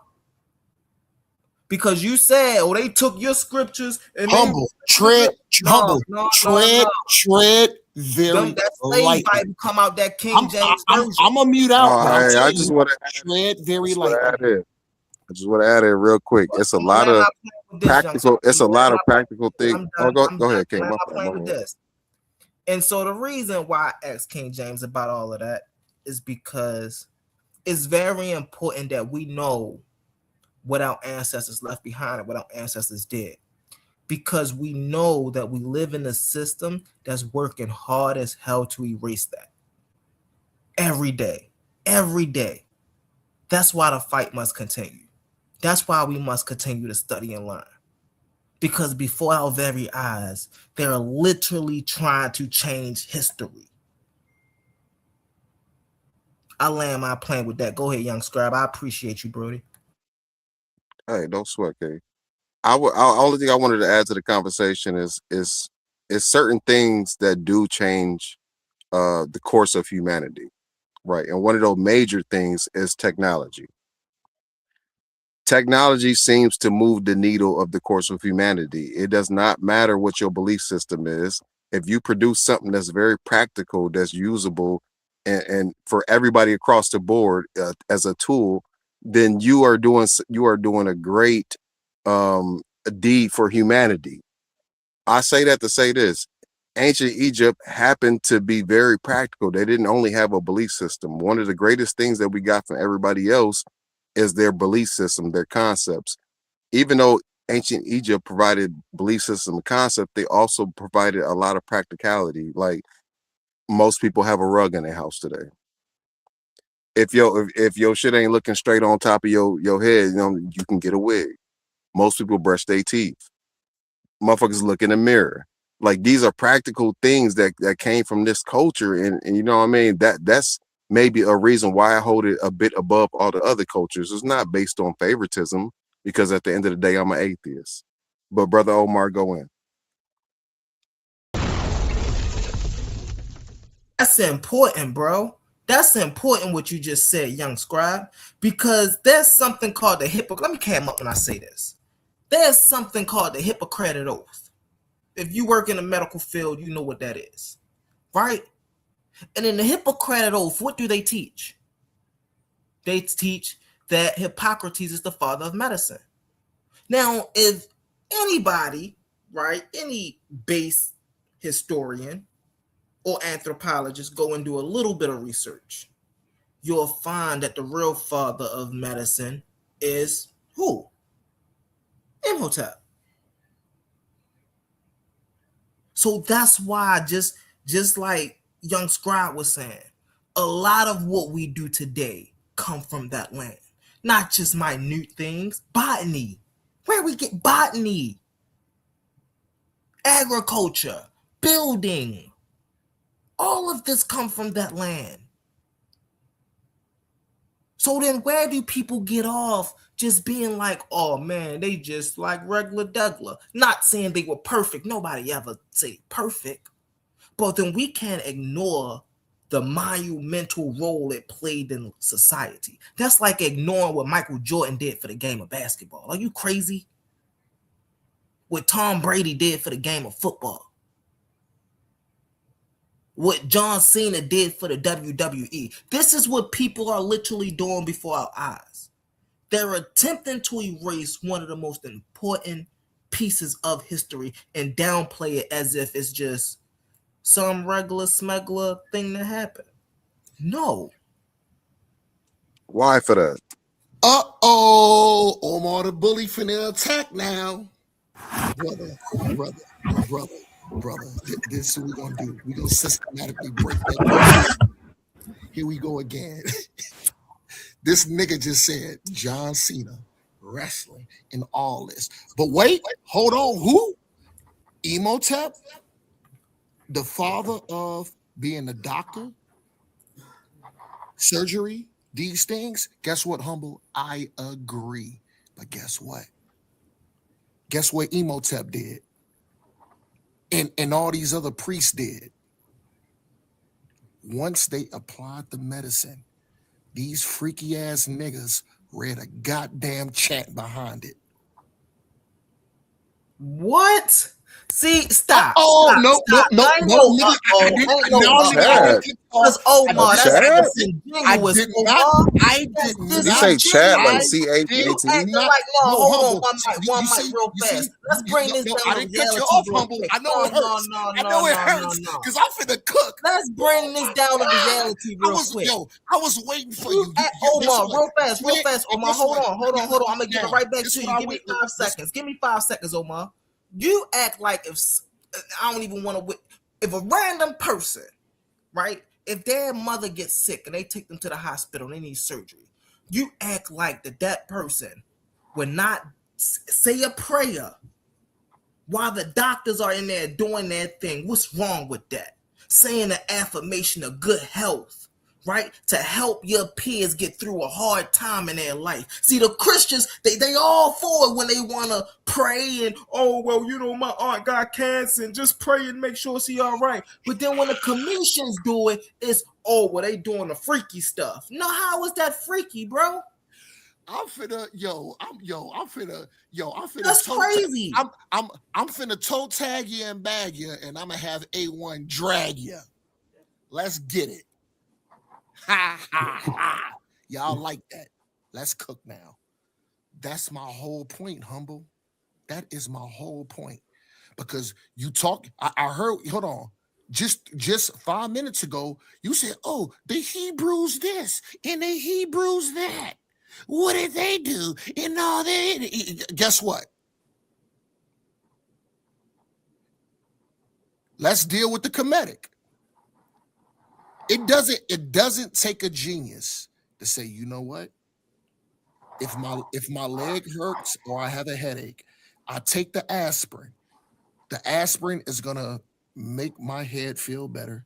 It's gonna cure my headache. I don't need to goddamn read a chant behind it. But if you are Christian, you are Hebrew Israelite, are you not? Hold on, watch this. Watch the blasphemy here. Watch the blasphemy here. Omar, you are Hebrew Israelite. They didn't have no aspirin. No. They didn't have no aspirin, so you need a botanity to figure out what plant to take for aspirin. I did not cut you off. Go I ahead, did not, Omar. Go I ahead, did Omar. not cut none of y'all brothers off. Go ahead, Omar. I sat back and muted out and I waited for my chance to strike like a cobra. Not take the venom. And I know it hurts. So You wild as hell. So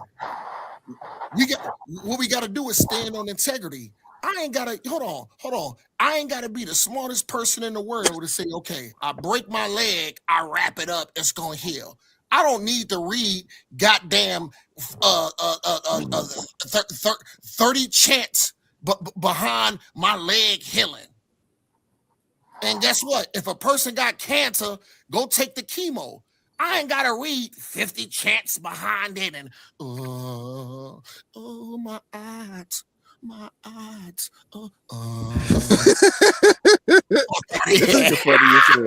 like that? I know y'all like the commentary. Y'all like that. Listen. So I'm almost done. I'm almost done. And I'll Let him cook. I want to go afterwards, bro. Yeah, and I'll let y'all brothers go. So the thing is, we ain't got to sit here and play no goddamn games about science and medicine. Because guess what? If the Kemetic people were so smart, well, I don't want to be disrespectful because I was getting ready to say no. No.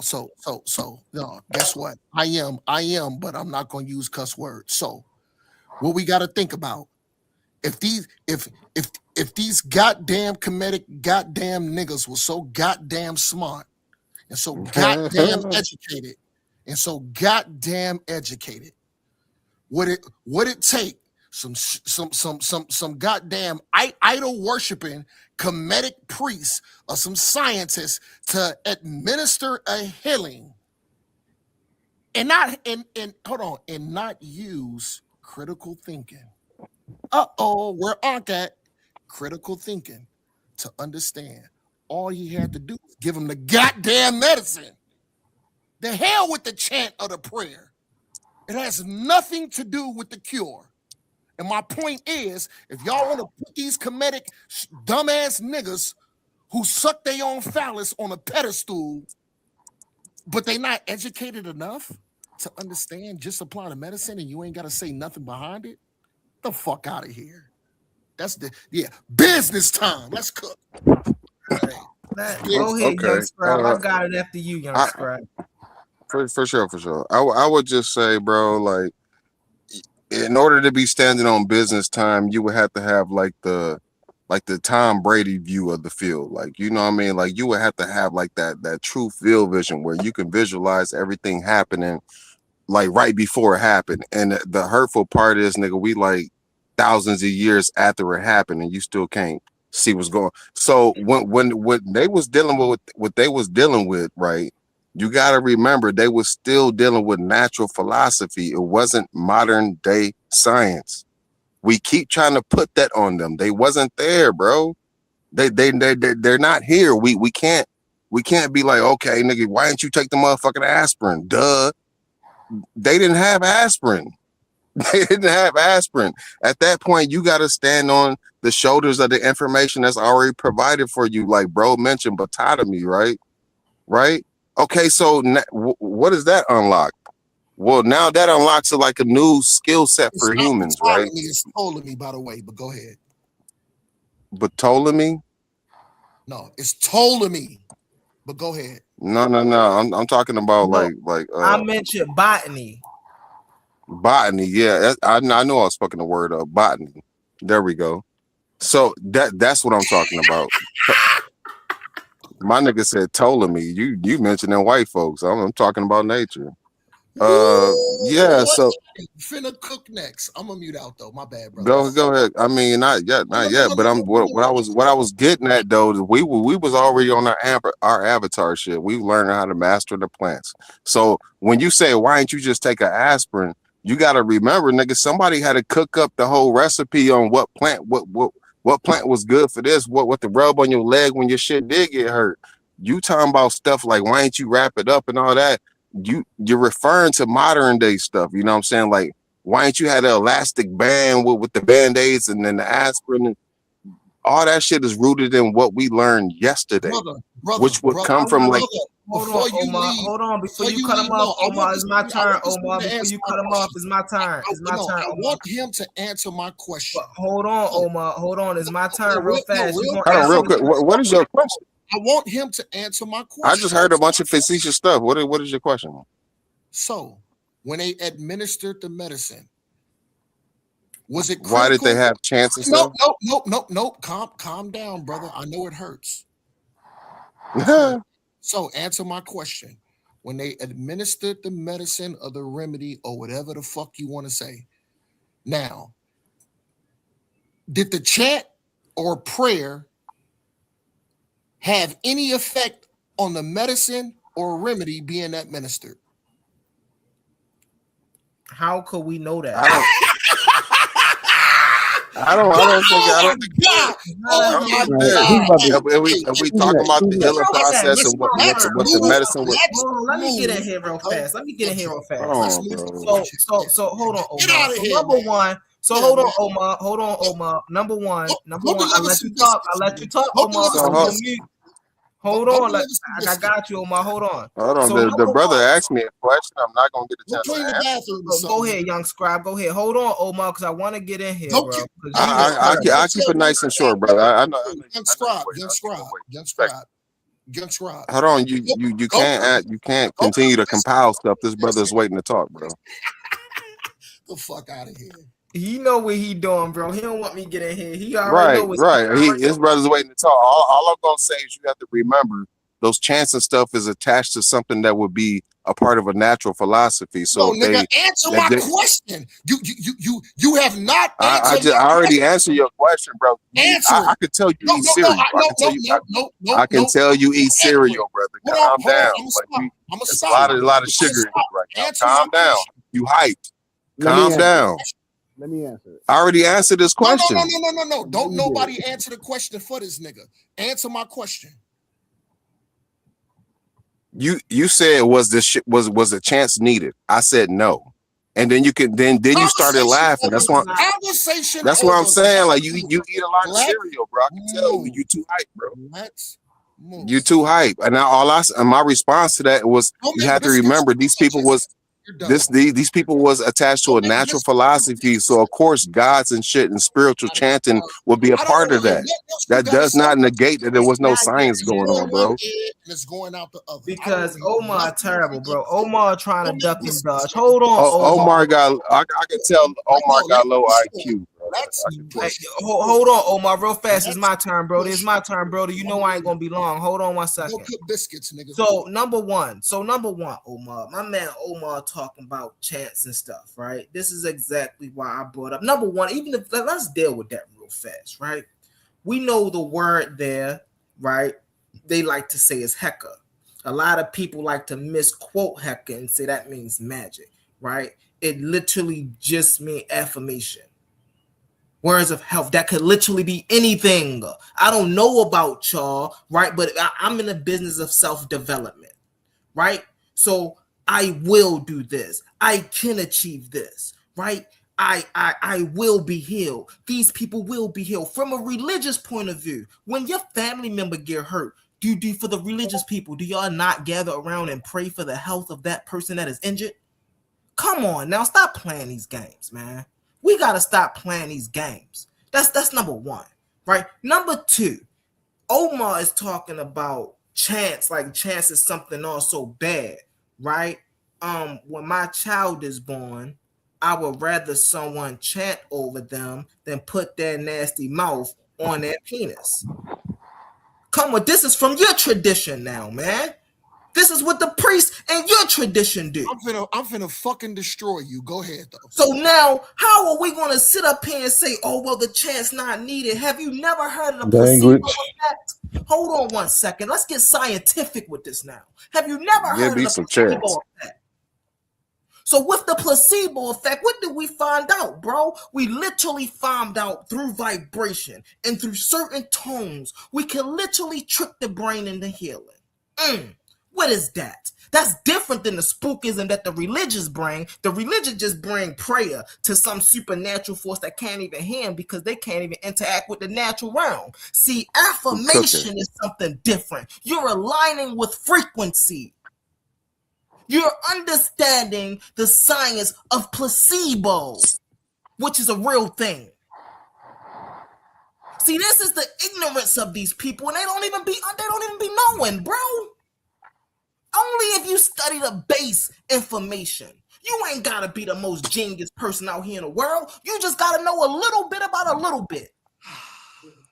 And with that being said, Omar, you ain't gotta feel bad because that means that your prayers at the end of the day still work. It's a probability of that shit working, bro.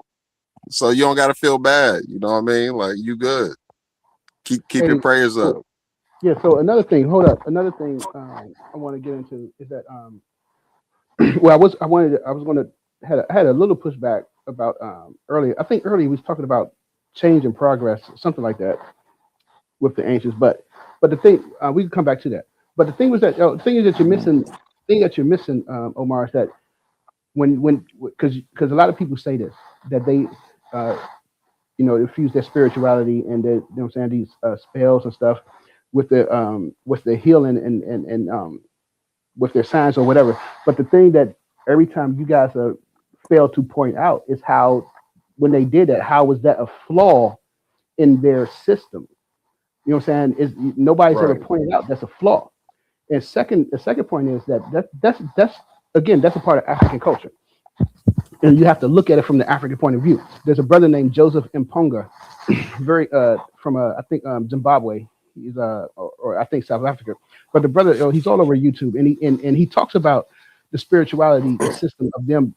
It's an African tradition of you connecting using spirituality with the system. The thing is that, like, if you get sick, they're gonna give you some medicine to heal yourself. Yeah, they, you know what I'm saying, they'll throw out the, you know what I'm saying, the Corey shells, the divination, all that stuff, but they'll still give you the medicine. But if you come back with your broken arm and they healed it, and you come back with a broken arm again, they're not gonna be like, another broken, they're not gonna pray. They're gonna say, wait, hold, oh no, I'm sorry. They heal it. But when you come back with a broken arm again, he said that's when they started to say, wait a minute, we have to look into the spiritual side and see what's going on, because for you to break your arm twice, in the same location or again in just like 2-3 months back to back, there's something going on. And so when they look at it, he said, when we look at the spiritual side, we see there's unresolved issues in the family line. And when you resolve those issues on the spiritual side, then you see that people's lives get better. So that's just something that they do over there. And to say that it doesn't work or it's incorrect, you have to show that it doesn't work, and you have to show that it's incorrect. It's not. It doesn't. That cannot have an effect. All right. So I think. Didn't this conversation start off when I was asking this dude, because he said Kemet is flawed because of their belief system and they practices. But I asked him, how is it flawed? Because everybody around the world was doing the same thing. Nobody has crossed over into modern day science at that point. So everybody had a natural philosophy attached to what they was doing. That natural philosophy don't mean that they didn't have any practical workings, that they didn't have any bits of science, that they didn't know what they were doing. They knew what they were doing. They just seem to attach some type of chance or some God or something along with it. That doesn't mean the practical things that they were doing wasn't working. I asked them, what do you mean everybody's flawed? It didn't make any sense. And here the conversation come 360, bro. That's a dagger.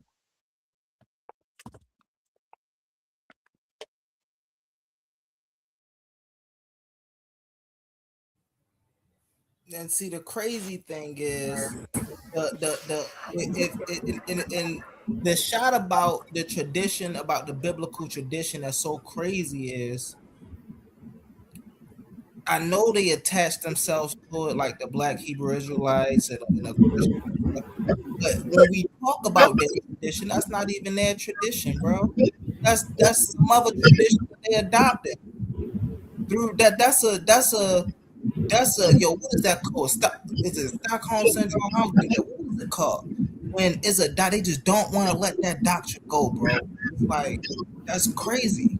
I don't understand it. I don't understand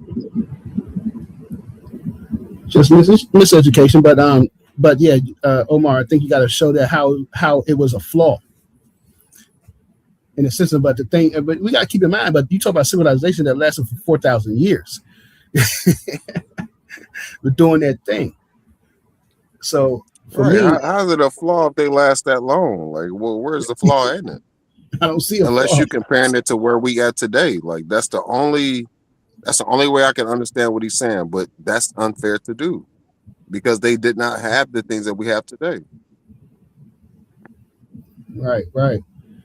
Yeah, and even if we compare it today, I mean, we still looking at today where you see their advantage would be, they wasn't about destroying their ecology, where today, we don't care. Science don't care about the ecology. You can destroy the ecology of your system, what I'm saying, and it's unsustainable today. Where they looked at it, they trying to keep that sustainability. So it has the advantages, compared to today. I think that there are advantages, disadvantages, and stuff that we could look at that people don't consider, from a Western perspective. Mm-hmm. And that's because their religion don't allow them to. But also that's because people fail to realize, like you was just saying, Hurt, the Kemetic people, right, the African people in general, they have a unified worldview. They don't separate their practice from their everyday living. All of that is one. Only in today do we separate religion and state and this and that and that. All of that was one to them. Yeah. Why? Because they were a natural people. Like I don't understand why that's so hard. But then this is why, like, definitely when people try to like bang on Kemet, it's like, bro, but then this is a way better if I may call it a way of life, right? Than what you are practicing today. You see what I'm saying? Way better. Yo, walking down the street, we could agree, bro. All across the board, the Kemetic tradition is a way better tradition to follow than the Christian tradition, the biblical tradition, the Abrahamic tradition. The Kemetic tradition is a way better tradition to follow. I think Cosmile has something to say about that. Hey, they all would be wrong. That's crazy, bro, and I don't understand about that. Like, that's just wow. So I think, I think the thing is that one of the things that we could look at is that the Kemetic tradition, not only the Kemetic tradition, but you're looking at the African tradition, period, because it's the same. And you look at this. What people don't understand is that two different worldviews, man. That's what you have to understand. I think that's what's the main thing. We're looking at two. You have a Western worldview, and you have an African worldview.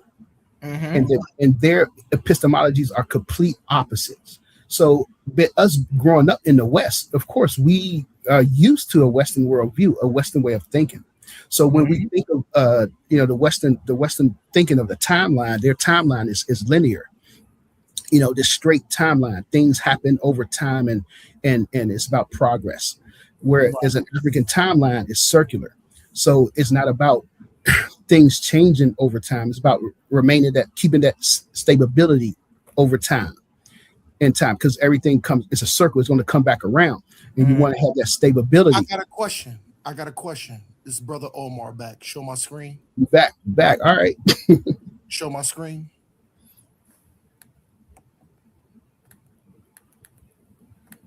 I don't know why I can't. Hold on. I don't know why. No. I don't want to hear no excuses. Show this screen. Hold on. And this is a source.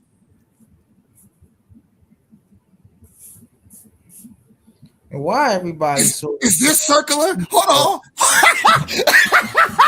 Hold on. Is this circular? Tell me, is this circular? Hold on. Is this knowledge? Is this Yes, knowledge? this is knowledge. Yes. I didn't interrupt y'all. Let me cook. Is this circular? Is this knowledge? Is this something to uplift? Is this something to put up on a pedestal? Is this something to put a picture in your own house? Better yet, I got a better question. Is this a picture that you will put in your child's room, your daughter's room, your son's room, your house? Would you put a picture? No, I didn't interrupt. I did not interrupt y'all. Nope, I did not interrupt y'all. Like, what? Let me cook. Let me cook. Because we want to talk about circular. We want to talk about information. We want to talk about critical thinking. We want to talk about comedic science. We want to talk about quantum physics. We want to talk about fluids. We want to talk about they was the first to do everything. And guess what? These sick bastards was the first to do this crap. Look at it. Would you put this in your daughter's room? No, this does not belong in anybody's daughter's room. Let me cook. I did not interrupt y'all. Would you put this in your daughter's room? How about your son's room? How about hold on. Let's take it to being a grown-up. Would you put this picture in your wife's room and hang this up in there? Hold on. How about this better? How about you hang this picture on your living room wall so when all your friends come in, they can look at this? Is this circular? You know it is circular? You see that position? Is that now that's circular? Do not tread.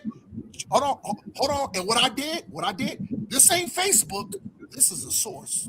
This is an actual source. I remember what I told y'all.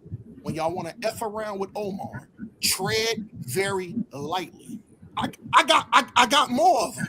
I got more of them. Hold on. Did an Israelite draw this? The Hebrews. Did a Hebrew draw this? Did an Israelite draw this? Hold on. You hear that pen clicking? Because I've been taking notes. You hear that? I told y'all effed up. That's why I muted out. You hear that pen clicking? That's what we do. We take notes and we destroy points. Don't ever play games with me, man. Because guess what? I will destroy you. I will destroy you. So guess what? All the Hebrews and the Israelites and the other God. Should we follow this? Are you finished yet? No, I am not finished. I'm not finished. I let y'all brothers go for 15 minutes and I never interrupted y'all not one time out of 15, 20 minutes. Because I know it hurts. You got to deal with this. Oh, I don't want to be a Hebrew. I don't want to follow the Israelite religion. So what we should follow this? You wasting time. No. I did not. I let y'all go 15, 20 minutes uninterrupted. And guess what? I'm almost done. Is this what we should follow, Omar? No. Is this what we should follow, Omar? Would you put this in your child's room, Omar? Would you put this in? No, nigga. Would you put this in your child's room? Yeah. Would you put this in your child's room, nigga? And this is from a museum. This is from a museum. This is primary evidence. Would you hang this up? I didn't interrupt y'all niggas in 15, 20 minutes. It was you, Herc, and the other brother shooting back and forth. And y'all, hold on. Y'all thought y'all had brother Omar because I was muted out. No, we was up over here doing Explain work. This, Omar. Explain this. Listen, I don't listen. I will stand on this is from your culture. No, listen. I will stand on integrity. This has nothing to do with homosexuality. I will say that. This has to deal with concepts as far as how Earth and how the world is born through, I don't even want to say that, through a being swallowing seed and giving forth birth across the stars. No, that's not. Listen, I know what this means. I'm not fucking retarded.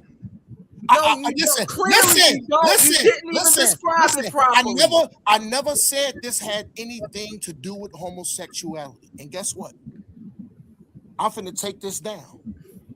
And guess what? I'm finna land my plane. This is my point. If the Kemetic people are so articulate, so smart, so educated, they the first to do everything. They did surgery, they did quantum physics. How come this sick bastard couldn't find another way to articulate critical thinking to create something different? Let that sizzle in your spirit. It's a body bag. Let's move forward, because I'm telling you, tread lightly on your response, because guess what?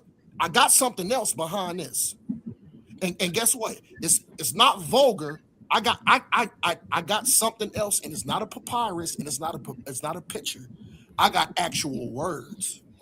So tread very lightly on your response, because depending on your response, a lot of misunderstandings. I'm almost done, nigga. Depending on your response is depending on what I'm gonna bring out. And guess what? I got slides, pics, and other things too, but I'm not gonna bring it out. I'm gonna bring words out. So tread very lightly. I'm gonna mute out. That's another body bag. Let's get it. Let's move forward. What else y'all niggas want? Hold on. What else y'all niggas want? Hold up, wait. Mute out. Hold up, real quick. First of all, Omar, you already got disproven and destroyed on this topic, man, and you bringing it back up. All right. And second of all, that you didn't even, the brother asked you a question, and we thought you was coming back with the answer to the question. You're skipping over the question, Omar. You're moving. You're not moving the goalpost, but you're moving around the goalpost. Who drew this? Hey, Omar, you said he gave you a bro, and you're not answering it. Who drew this? We gave you a question to answer. You're not answering it. Are you going to answer the question, or you just don't want to answer it? Nope. Answer my question, and I answer. No, we asked. The question was put forth to you to prove the fallacy to prove the flaw in the spiritual system in medicine. Who drew this picture? Who drew it? So you don't want to answer the question, correct? That's the pan click. You don't want to answer the question, correct? Who drew this? Just say you don't want to answer the question. Who drew this? You don't want to answer the question, right? Who drew it? Who drew it? I don't know who drew it. This? You already talked about this, man. You don't know who drew it. I want to hear you say it. Who drew it? I don't know who drew it. Ani.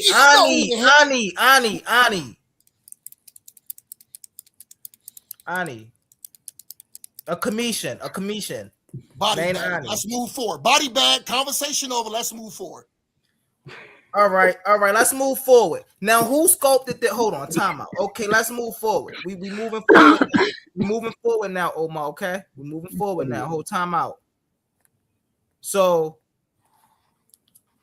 now, who sculpted this from your tradition? Who sculpted this?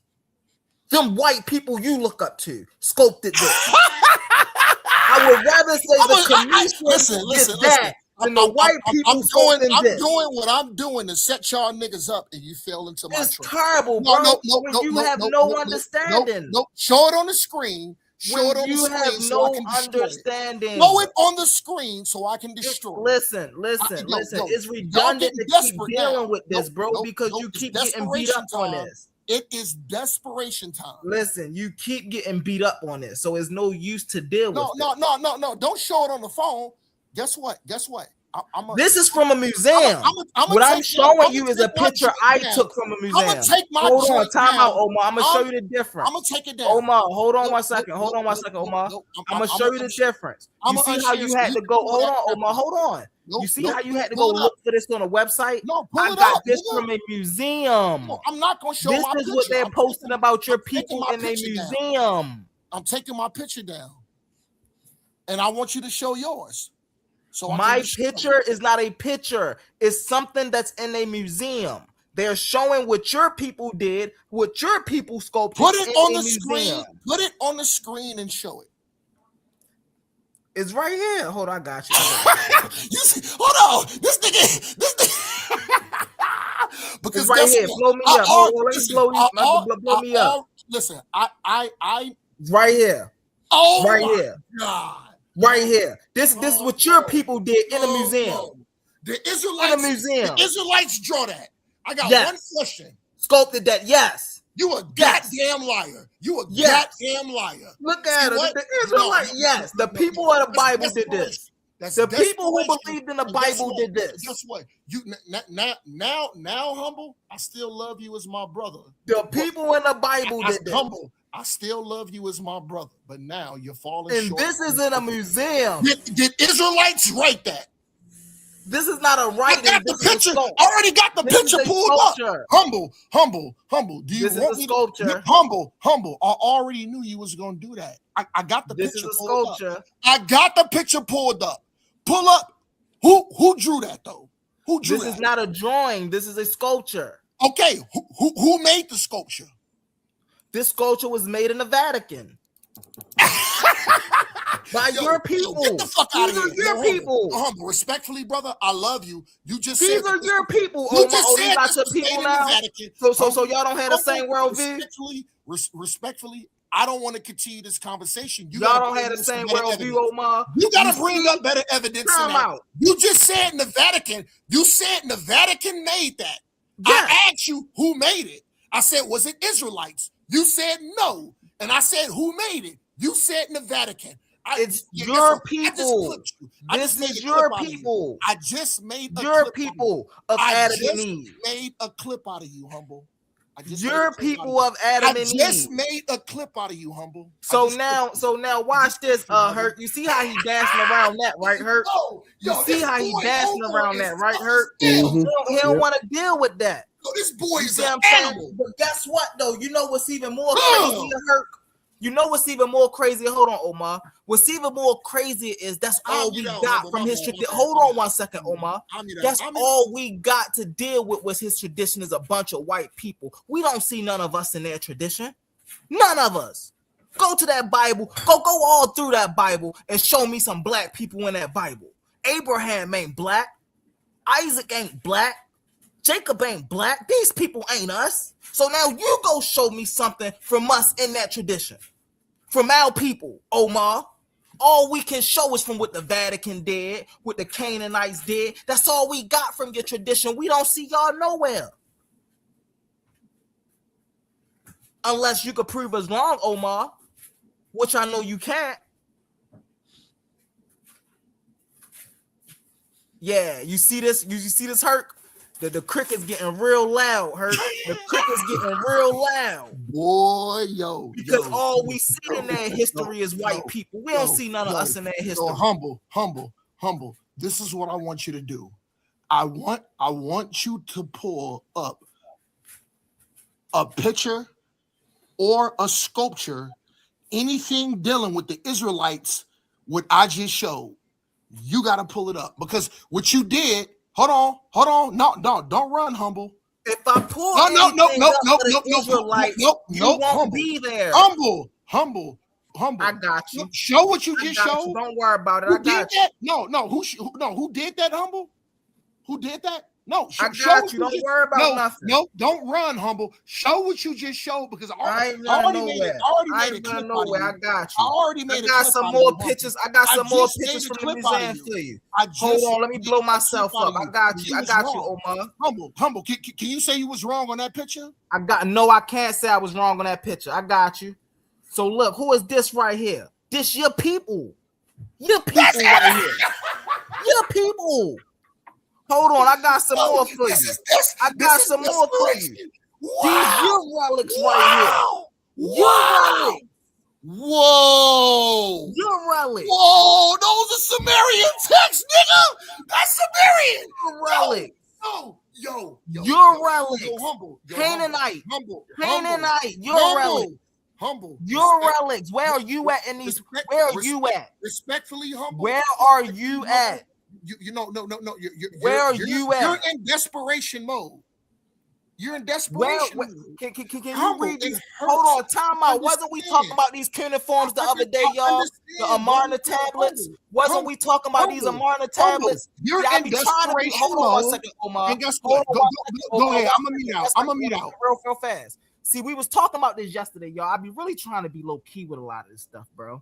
I really do, bro. Because if I really did and acted how I know I am, bro, people wouldn't have no room to talk, bro. We was talking about the Amarna letters the other day. Here we go, right here with them. This and Omar, can you show me where you at, where your people are at in this tablet right here? And there's many of them. It's not just one. It's not just one tablet right there. It's many of them. And this right here shows you what's on the tablets. This right here show you what the tablet is about, what's on them, the creeds and the trade laws and who was speaking. That's what that's about right there. Come on now, this primary evidence, bro. And again, we don't see no Africans nowhere in here. Nowhere. These are all Livingstone people. People from the Levant. Where are your people at in here, Omar? Where the black Hebrew Israelites at in here, Omar? We don't see them no. And look, this is me in the museum. In a comedic tradition, in a comedic session. Y'all see me. Y'all over the moon. See, y'all, I don't be bringing this stuff out, bro, because it's too easy, bro. It's too easy. They come around here and chop that Hebrew. Oh, we all in history in the text. When we actually go and read that stuff, where they at? Where that African lineage at? Where that E1B1A at? It ain't nowhere. Because their original people wasn't practicing that. Matter of fact, hold on. I got another picture for y'all. I could show y'all what they was on. They was on that right there. Y'all see that? Yeah, that's that bull. That's that L bull right there. That's that bull L right there. That's what they was on. They was on that bullshit. That's what was on. I can show you more of the things that they was worshiping. Right? Hold on. See, this is, man, listen, man. You're craziness. You are making huge errors right now. But you know what? I'm gonna let you go ahead and keep burying yourself because what you're doing. Nope. You're showing Sumerian. That's Sumerian. You're showing Sumerian. Nope. Who am I showing, bro? This is in a museum. You don't think I'm reading? Hold on. What you're doing, you're showing the picture. So you don't think I'm reading the card that this is on? Look at that bull L right there. Hold on. Bull L right there. Yo, respect. Another one. You don't think it is a card right under it? It's a card right under it that you can read. Respectfully, hey, Master Hercules, you've been to the museum before. What Master I Hercules, did when you go to the museum, I just not cards only under that you can read. Hold on. I just not only showed a picture.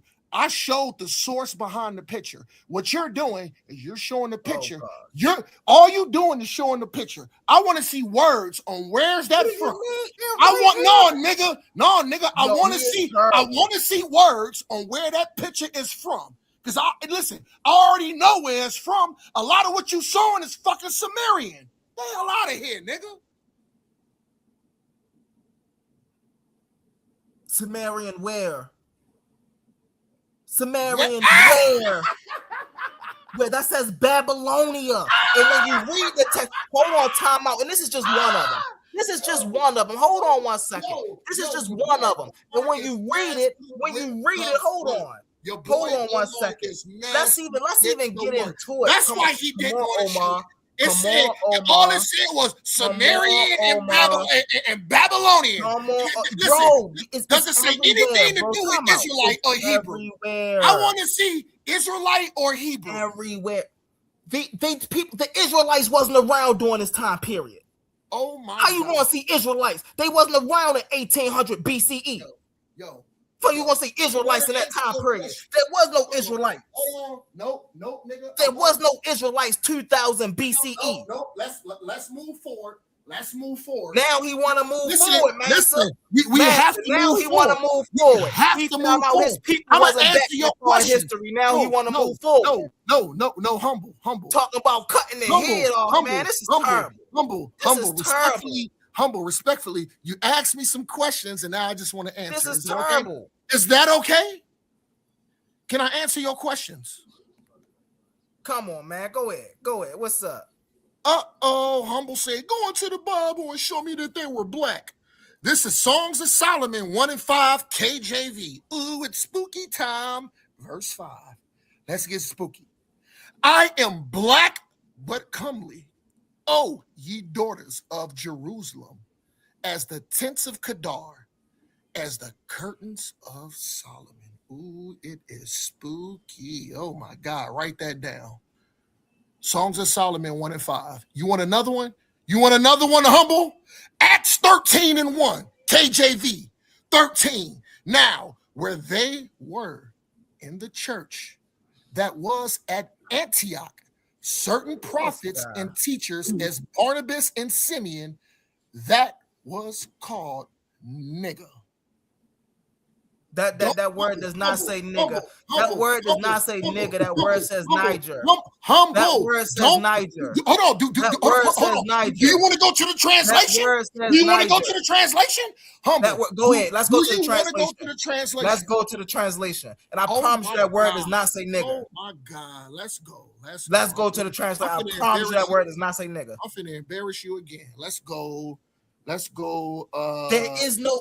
Do y'all see how this is called interpolation? Oh man, it hurts. It hurts. This is called. You ask questions. This is called cultural and I assertion. sourced up. This is called cultural assertion. You ask questions and I source stuff. This is when you insert your culture into another culture. This is terrible. Hold on. This is sickening, man. This is crazy. For the people watching, I want y'all to see what Humble did. All Humble did was pull up a picture in his phone with no source, no nothing. What did Brother Omar pulled up a picture from the museum that I was in. No, we sourced up and you didn't, brother. You got destroyed. I told you, Humble. I told you, Humble. Tread very lightly. No, I told you. Tread. Omar don't know what the source is. I think you want to help him out on that. I clipped you up, brother. I clipped you up. I think you want to help him out on what a source is. No. You know what? Omar, let me answer this question. Hold on 1 second. Let me ask you this question, Omar. I disagree with Herc. Hold on, Omar. Let me ask you this question.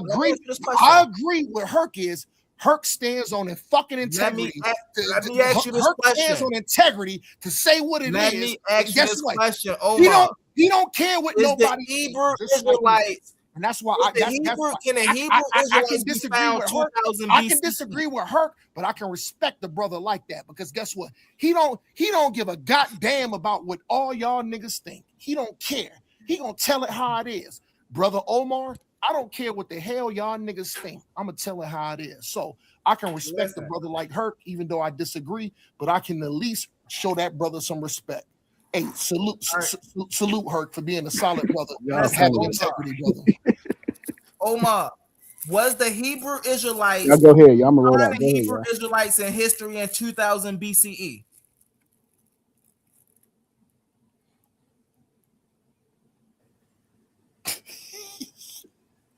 I hear crickets, Herc. Oh my God, yo. Oh my God. This is Yeah, I'm gonna holler at y'all. Y'all go ahead. You want to get cooked again, Humble? Can you find the Hebrew Israelites in history in 2000 BCE?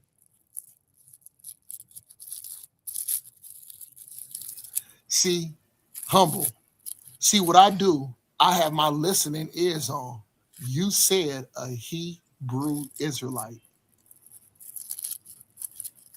Now he want to try to separate the You term. ain't gonna jam me up. You know what? You're not gonna jam me up. Now he want to separate the term. Listen, I have my listening ears on. I'm listening to what you're saying. You said a Hebrew Israelite. And you already know the answer to that question. And you know the answer to that question. I'm gonna agree with you. Let's move forward. Ask something else. Go ahead. What's the answer to the question, Herc? Nigga, it's He no. say I know the answer. No. He know my answer is going to be they Let's not move there. forward. Look, it's no. Let's move forward. Let's move forward. I have integrity. I just said no. Okay. I just said no. Let's move forward. Okay. Let's So now we know the first time that we can see. Hold on, Omar, I got you. Move forward. We know the first time that we can see the Hebrew Israelites in history, right, was during the Bronze Age collapse, which is 1208 BCE in the Amarna, in the Merneptah Stele, correct? Incorrect, because you just got to say Israelites. So guess what? You're incorrect. You don't even know what the hell you're talking about. Respectfully, humble. But go ahead, try again. No, you said Hebrew Israelites. You're using the modern term. And you pushing that. You pushing a modern term on people that existed over 2,000 years ago. Try again. I'm gonna mute out. So nope. Here today, do y'all not classify yourselves as the Black Hebrew Israelites? Listen, humble. I'm not gonna answer that question. This is how they be dancing, bro. I'm not gonna answer that question unless you correct yourself. I want y'all to catch Omar. I'm not gonna answer that question unless you correct yourself. All right, I got you. The first time that we can see the Israelites in history is 1208. There we go. Correct? There we go, humble. Go ahead. Correct. Now. That's the first time we can see them in history, correct? There we go. Ask it again. The first time that we see the Israelites in history is in 1208 BCE, correct?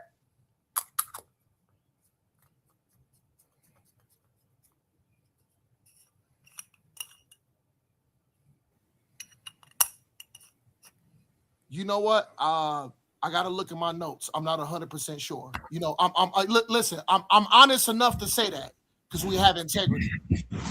I can go to my notes and look though. Well, I mean, I'm most definitely for certain that is the first time that we see the. Keep talking. You said when? So now, you said when? 1208 BCE. Keep talking. I'm going to my notes. Okay. So now the first time that we see a sign of these people, right? Where do the time of Abraham fall into place?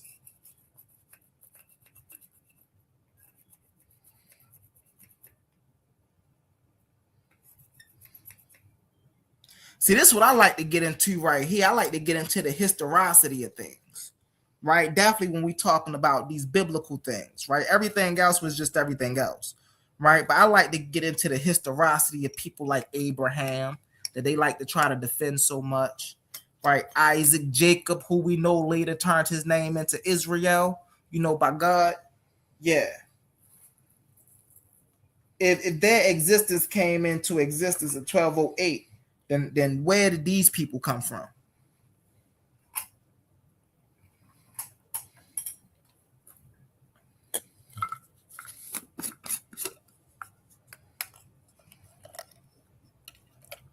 I'm gonna just let y'all know y'all probably got 15 more minutes out of me.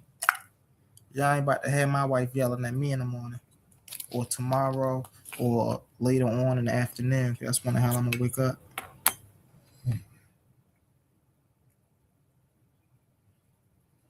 How about you did all that damn last night? I love my baby, yeah. I love my baby. Yeah, where Omar at? Where Omar at? He done scampered off.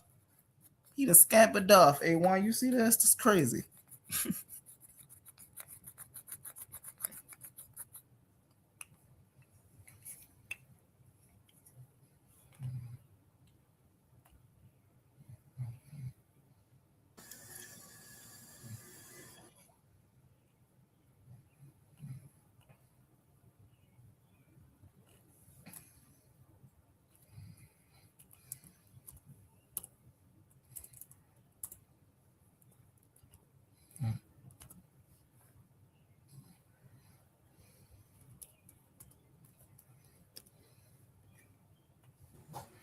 My bad, humble. I'm back. You good, Brody? I had to go bust his vein. We all goody though. Yeah. You said what you asked me now? What the Israelites did? What? Man, I forgot. Hold on 1 sec. I'm here looking for this thing right here. Hold on 1 second. I'm here looking for this thing. My bad, man.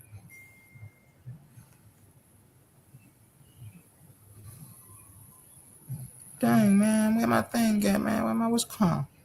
Oh yeah, but I was asking you about I said if the first time we could see these people was in 1200s BCE, right?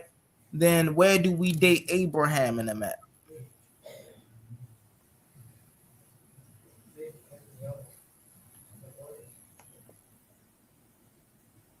That's a good question, Humble. That can't be substantiated, but we can use speculation. So I'm gonna be direct, and I'm gonna stand on integrity. If we go into Bible, there is nothing in the Bible that says the year 16 BC, 1300 BC. It doesn't say that, but we can put together the pieces of the puzzle depending on the kingship, rulers, and certain captivities that the children of Israel was put in. But it would still be up to speculation. Right. So I don't that's something I can't stand on, and I'm having integrity. Most definitely, I get it. I most definitely understand. And I like to ask those questions from the standpoint of a historical standpoint, because a lot of people say that the Bible is a historical book. They also like to say that it's a historical book. And I mean, yeah, they like to say it's a historical book and a scientific book. And my thing is, if the Bible was a historical book, then we should be able to take the Bible and take our history and align the two, and they should come up synonymous. However, when we do this, what we often find is they miss the mark entirely. They almost never line up, right? Even when people try to appropriate timelines, they still don't line up, right? For an example, even when somebody do try to date Abraham, this is why I asked the question about 2000 BCE. This is when Abraham is dated to, right? Or supposedly dated to. And so I always ask, according to the Bible, Abraham and them domesticated camels. And so if we go off of that fact, we know camels wasn't domesticated until later, right? So like we know he wasn't walking around in 2000 BCE with no domesticated camels, because wasn't nobody doing that back then. You see what I'm saying? Or even like when we talk about Israel, right, in the Bible. Okay. We know that when Israel first came about, they were a small tribal people. They were a small tribal people. They grew over time into a city state, and then a nation state, and then a kingdom. But when we go into the Bible, it makes it like they were always a kingdom, right? Well, first off, they okay, humble. Okay, I understand your point. Go ahead. I got a question. This is a multifaceted question, and I'm gonna be direct. So, does Jerusalem, Israel, Galilee, the Jordan River, Bethlehem, Palestine, Nazareth, does those places exist? Yes. Conversation over. Let's move forward. What that mean? Wait, time out. Do New York Nope, exist? no, Hold on, Omar. nigga. No, nigga. No, you can't. These are all places named in the Bible firsthand. Let's move forward with the conversation. My man Omar like to stick and move, y'all. He like to stick and move. Omar, you can't keep sticking and moving, Omar. No, because you just said the Bible was made up these places don't exist. Hold on one second, though, Omar. I heard, brother. Is New York real or fake? All right, so Omar, answer this question. Omar, answer this. Is New York a real place, Omar? So my question was, does Jerusalem, Israel, the Sea of Galilee, the Jordan River, Bethlehem, Palestine, Nazareth, are those places that exist? You said yes. These are written in the scriptures. These are written in the scriptures over 2,000 years ago. No, the conversation's over again. Hold on, Omar. No, it's not. I'm about to show you how it's brother, not, you Omar. said yes, brother. You said yes. I'm not denying. Hold on, yes. Omar. Now answer my question. These places are in the biblical narrative. There's nothing else. All right, can I show you your fallacy? fallacy? Ask me a different question. Can I show you your fallacy? No, I'm not answering that. All right, can I show you your fallacy? No. Is New York a real place, Omar? I kicked your ass again. No, let's move Is forward. New York a historical place, I'm not Omar? answering. Listen, ask me a different question now. Is New York a historical place, not Omar? answering that question. Let's move forward. He trying to stick a run. Because he know just because New York is a historical place doesn't mean Spider-Man is real. Just because, right, Devil's Playground in Manhattan is real doesn't mean a Daredevil is a real blind lawyer who fight crime at night. Okay, we know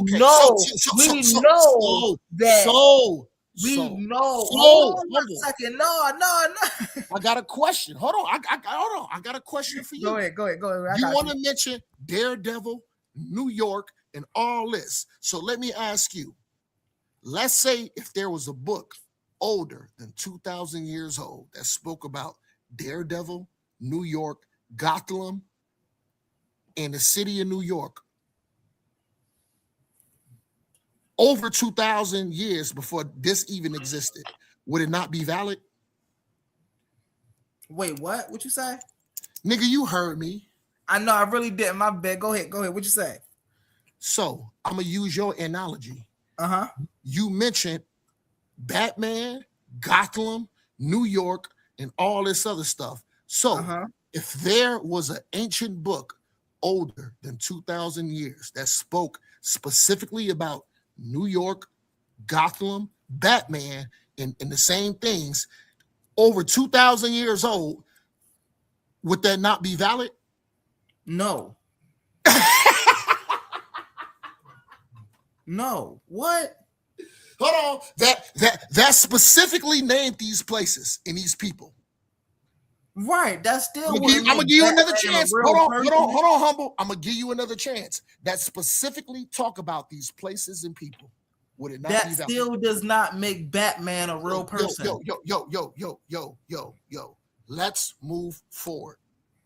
Hold on. Nah, man, because see, Omar doesn't understand. Come on, humble, you can't, brother, you getting cooked on these questions. No, man, yo, listen. No, man, you gotta Hold on, Omar. I got you, Omar. Hold on.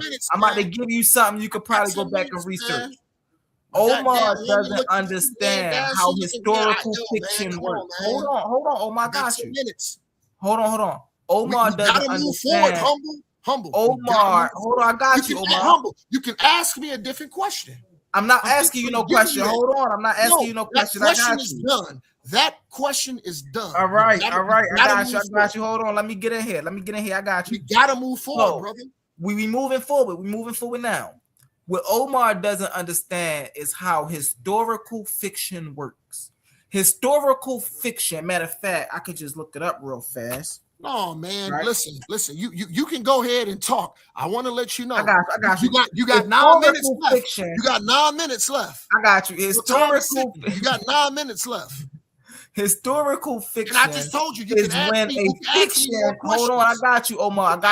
More questions. Hold on, Omar. I got you. Historical fiction. You got is 8 when, minutes and 30 seconds. Come on, Omar. I got you. Historical fiction is when a fiction, right, uses historical things to make the story more relatable. So when we see 7 minutes and like, hold on, Omar. You said I got 8 minutes. Hold on, I got you. No, you got 7 minutes and 50 seconds. Like when we see things like Spider-Man and Superman and Batman and how they take places in real places, right? But we know the character is not real. That's called historical fiction. So hold on, y'all. Yo, see, I told y'all ain't about to have my wife yelling at me. Hey, brother Omar, real fast. Let me do my I'm gonna do my exit, baby. I got you. Hey, brother Omar, I gotta get out of here, Brody. My wife got about tired of us now. She's like, all right, nigga, too much. All right, brother Omar, I enjoyed it, bro. I'm gonna catch up with you, Brody. Mine too. I really appreciate you, Omar. My Keep wife your was low head key up, in the Brody. background. She was like, "Baby, come on, baby, get up off that, baby, come on." I'm gonna get back up with you in the morning tomorrow, Omar, bro. To keep your head up, bro. You know I appreciate you, my guy. And real quick, I love you, brother. Humble, and it's a lot Oh, of yeah, respect. man. Go ahead and do your thing with your family and respect, brother. I love you, brother. Oh yeah, love you too, Brody Omar. What's up, Big Cosmon? I'm about to get out of here. I'm gonna play this video before I leave. If A1 is up, he gonna stop the video, and y'all gonna get into it.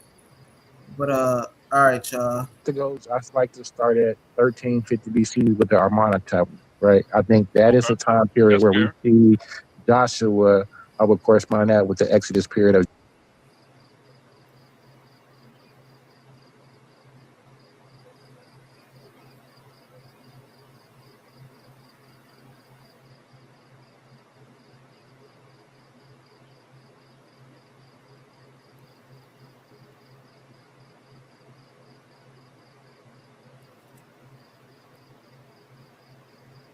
I just think these boys done went to sleep. You know what I'm saying? I don't know. Who up here on the panel?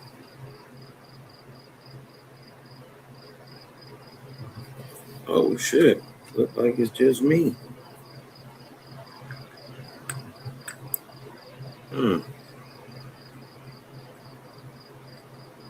Interesting.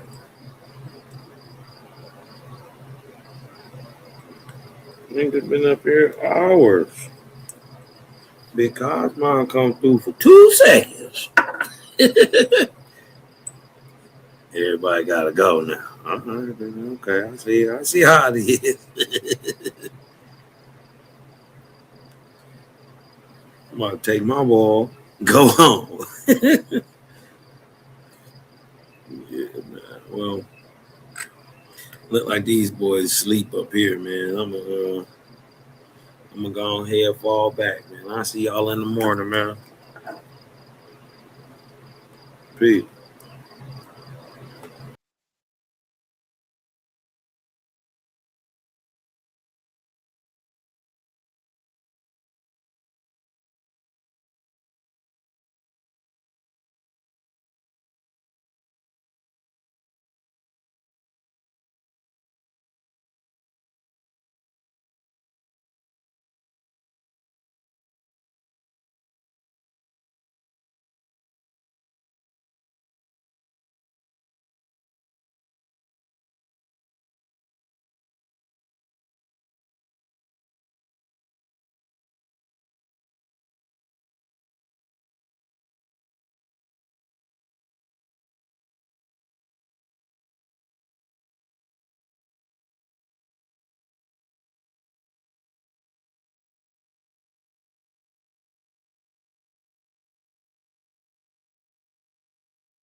witness that they said, oh, we're going to Nigga, call are you this listening to what vibration. I'm telling you? They didn't witness anything. This is why the Kabbalion came up with the idea of that principle of So how could they vibration. The corrupt Kabbalion, something? How could they corrupt something that they listen to ain't my witness? answer. Because listen to what I'm telling you, because the Kabbalion is a work of fiction. Not It's talking not about even the intent. Kabbalion. You No, said you're the not listening. Kabbalion happened I'm after trying to that. answer your question. When I'm telling you the corruption is on the part of the Greeks, it doesn't mean, because you keep thinking that the idea of vibration like that this is what they had, and then the Greeks came in and twisted it. No, the shit appear. The shit does not appear in their religious practices. It's not part of their religious expression. It's the shit that in the 20th century, the writer of the Kabbalion came and he came up with. So let me ask you this. So the Yoruba people didn't have no concept of vibration. No. So you see what you're doing? What people are we talking about? What people are we talking about? What people are we talking about? Because the Kabbalion is based on ancient Egyptian spiritual. No. The Kabbalion is based on ancient Egyptian spirituality. And what you're doing right now is now you're jumping elsewhere, like you always do. This is why no one takes seriously. You're a fucking troll. You're a troll. You don't care or know anything about African people. You don't even claim to be African. Your ass is a When I Benubian. gave you my debate title, did I say anything about ancient Egypt? Nigga, what the whole context of our conversation. Stop bringing up Did the shit from ancient 2 years Egyptians? ago, nigga. Stop Did the bringing up ancient shit from 2 years ago, did the nigga. That's ancient corny. Egyptians? That's Yeah, corny okay. as hell, bro. We having a conversation right now. Come on, man. Stick to where we Nigga, at. you Bro. said Stop it trying to today. blank. No, I fucking didn't. I said, did Hey, our bro. ancestors have Yeah. a concept of vibration? And you Yeah. said, as said in the Kabbalion. That's all you keep saying. Where was Egypt brought up in that? You keep trying to say that now. Nigga, it was the context of our whole discussion, you idiot. All right, It's but everything stick that we to were what talking we're about. talking about now. Stay out of the past, bro. Live in the present. Nigga, We it right came here, up right now. today. We talked We about right the Emerald here, tablets right in ancient now. Egypt, bro. Do you All hear right, yeah, yourself, bro? that's gonna be brought up. That's Benu, gonna be brought up in my debate. That's Benu, gonna you're be not a brought up serious in guy. my Listen, debate. Benu, That's gonna be I'm not brought up in helping my you. debate. Benu, I'm not helping you get more members All right, for well your then turn the crackhead movement. debate down. Turn the I'm not helping debate you get more down members and for your move crackhead on, movement. bro. Move on, bro. Move on. You good? All right, we good. We Listen, already see what's up. and You so good? now every time you comment, I'm You just gonna post good? screenshots of you saying you read the Emerald tablets. You good, bro? You Lying ass good, nigga. bro? You're a We lying ass nigga, man. all Hey, right. Benu, when'd you read the Emerald We right tablets? here right now. When'd We you read the right Emerald here tablets? right now, bro. I don't give a fuck about that corny shit you're trying to do right now, bro. We right here right now having a conversation, bro. Right now. Stick to that. I'm whooping that ass right now. Yeah. Don't talk about some shit you got off on me 3-4 years ago, nigga. Fuck that. It wasn't no That's 3-4 whooping. years ago, nigga. 2-3 Anyway, listen. years ago. Hey, bro. 2-3 years You ago. was telling us that the Emerald tablets are a guide for alchemy. If you read the Emerald tablets, and they were a guide for alchemy, bro. Again, you just be saying the wildest, most European pseudo ass shit. So I said I read a book, right? And No, I you told said you read the Emerald Tablets of Thought. a book called the Emerald Tablets, right? That was claimed to be written by Thought. You came with European information that said that book. I came with European information. Yes. Well, who else did you get it from? Benu, So bro. you came with information. Hey, Benu. This is why we talk. This is why we talk about, bro. Hey, listen. came with There's nothing information scared ass nigga, bro. Listen. stop. Let me get no. explain to you No. what you're trying to do. Don't tell me to goddamn You stop. came with Show us the goddamn information. Emerald tablets you read.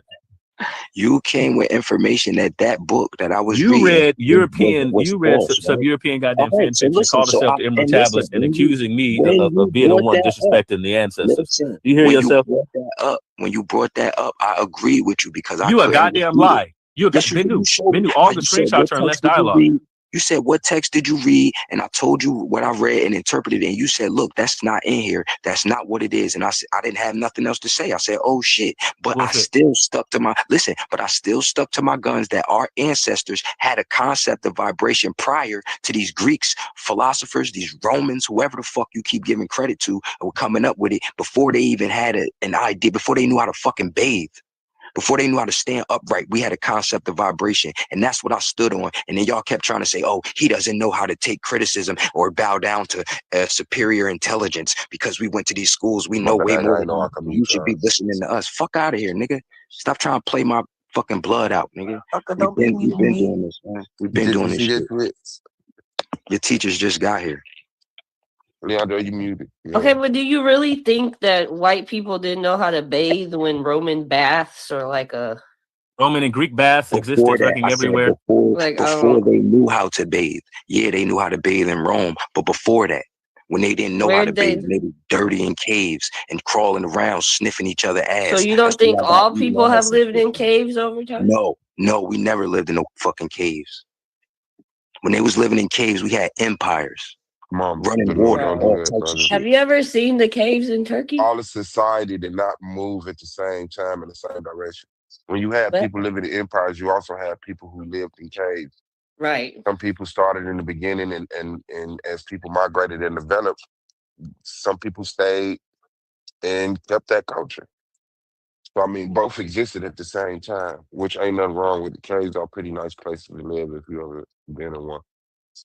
We ain't talking about the same caves and the same But have you ever ideas. seen the actual caves in Turkey? You should Google them. No. Like, cause they Yeah, like they're dug them very ships like sophisticated. deep down and like They got lived in them floors and motherfuckers. steps Like, and yeah, bedrooms and like Was this eating before? chambers and running Was this water. before or after Europeans was crawling around in caves? Before they knew how to stand upright? which part of Europe was this? Man, when they was taken out of Africa. What? Hey, listen, they Oh, you apparently left talking about Africa. the They African apparently left slave Africa trade on on the their white feet. people? They apparently left Africa on their That feet and then never went to existed. crawling in caves for some reason. Like, how did they leave Africa? He said taken, not left. Hey, Taken. hey, do me a favor. Hey, Tiffany, can you So they had look at that screenshot I dropped in the back? Where did he say the 7 principles? Where did he say they come from? Let's see. The inspiration for the Kabbalah is right here. Those 7 principles are most definitely in the teachings of Tahuti. Yeah. So Tahuti is Thoth. That's an ancient Egyptian deity. Where did he tell me that these 7 principles come from? Like I told you before, you are a disgrace to your ancestors. He's going to confidently sit and say a bunch of bullshit every time again. Let her read that. That was some of my best work. Yeah, now listen. Now that's what I'm saying. So you see, and then so again, he was saying that these come from ancient Egypt. This is what the hell this nigga said, that's where the 7 principles came from. Okay. Again, you're not a serious nigga, man. You Okay, ain't a so serious but nigga. what's the chronology of all of this that we're talking about, right? Because like Cleopatra lived closer to us than she did to like ancient Egypt.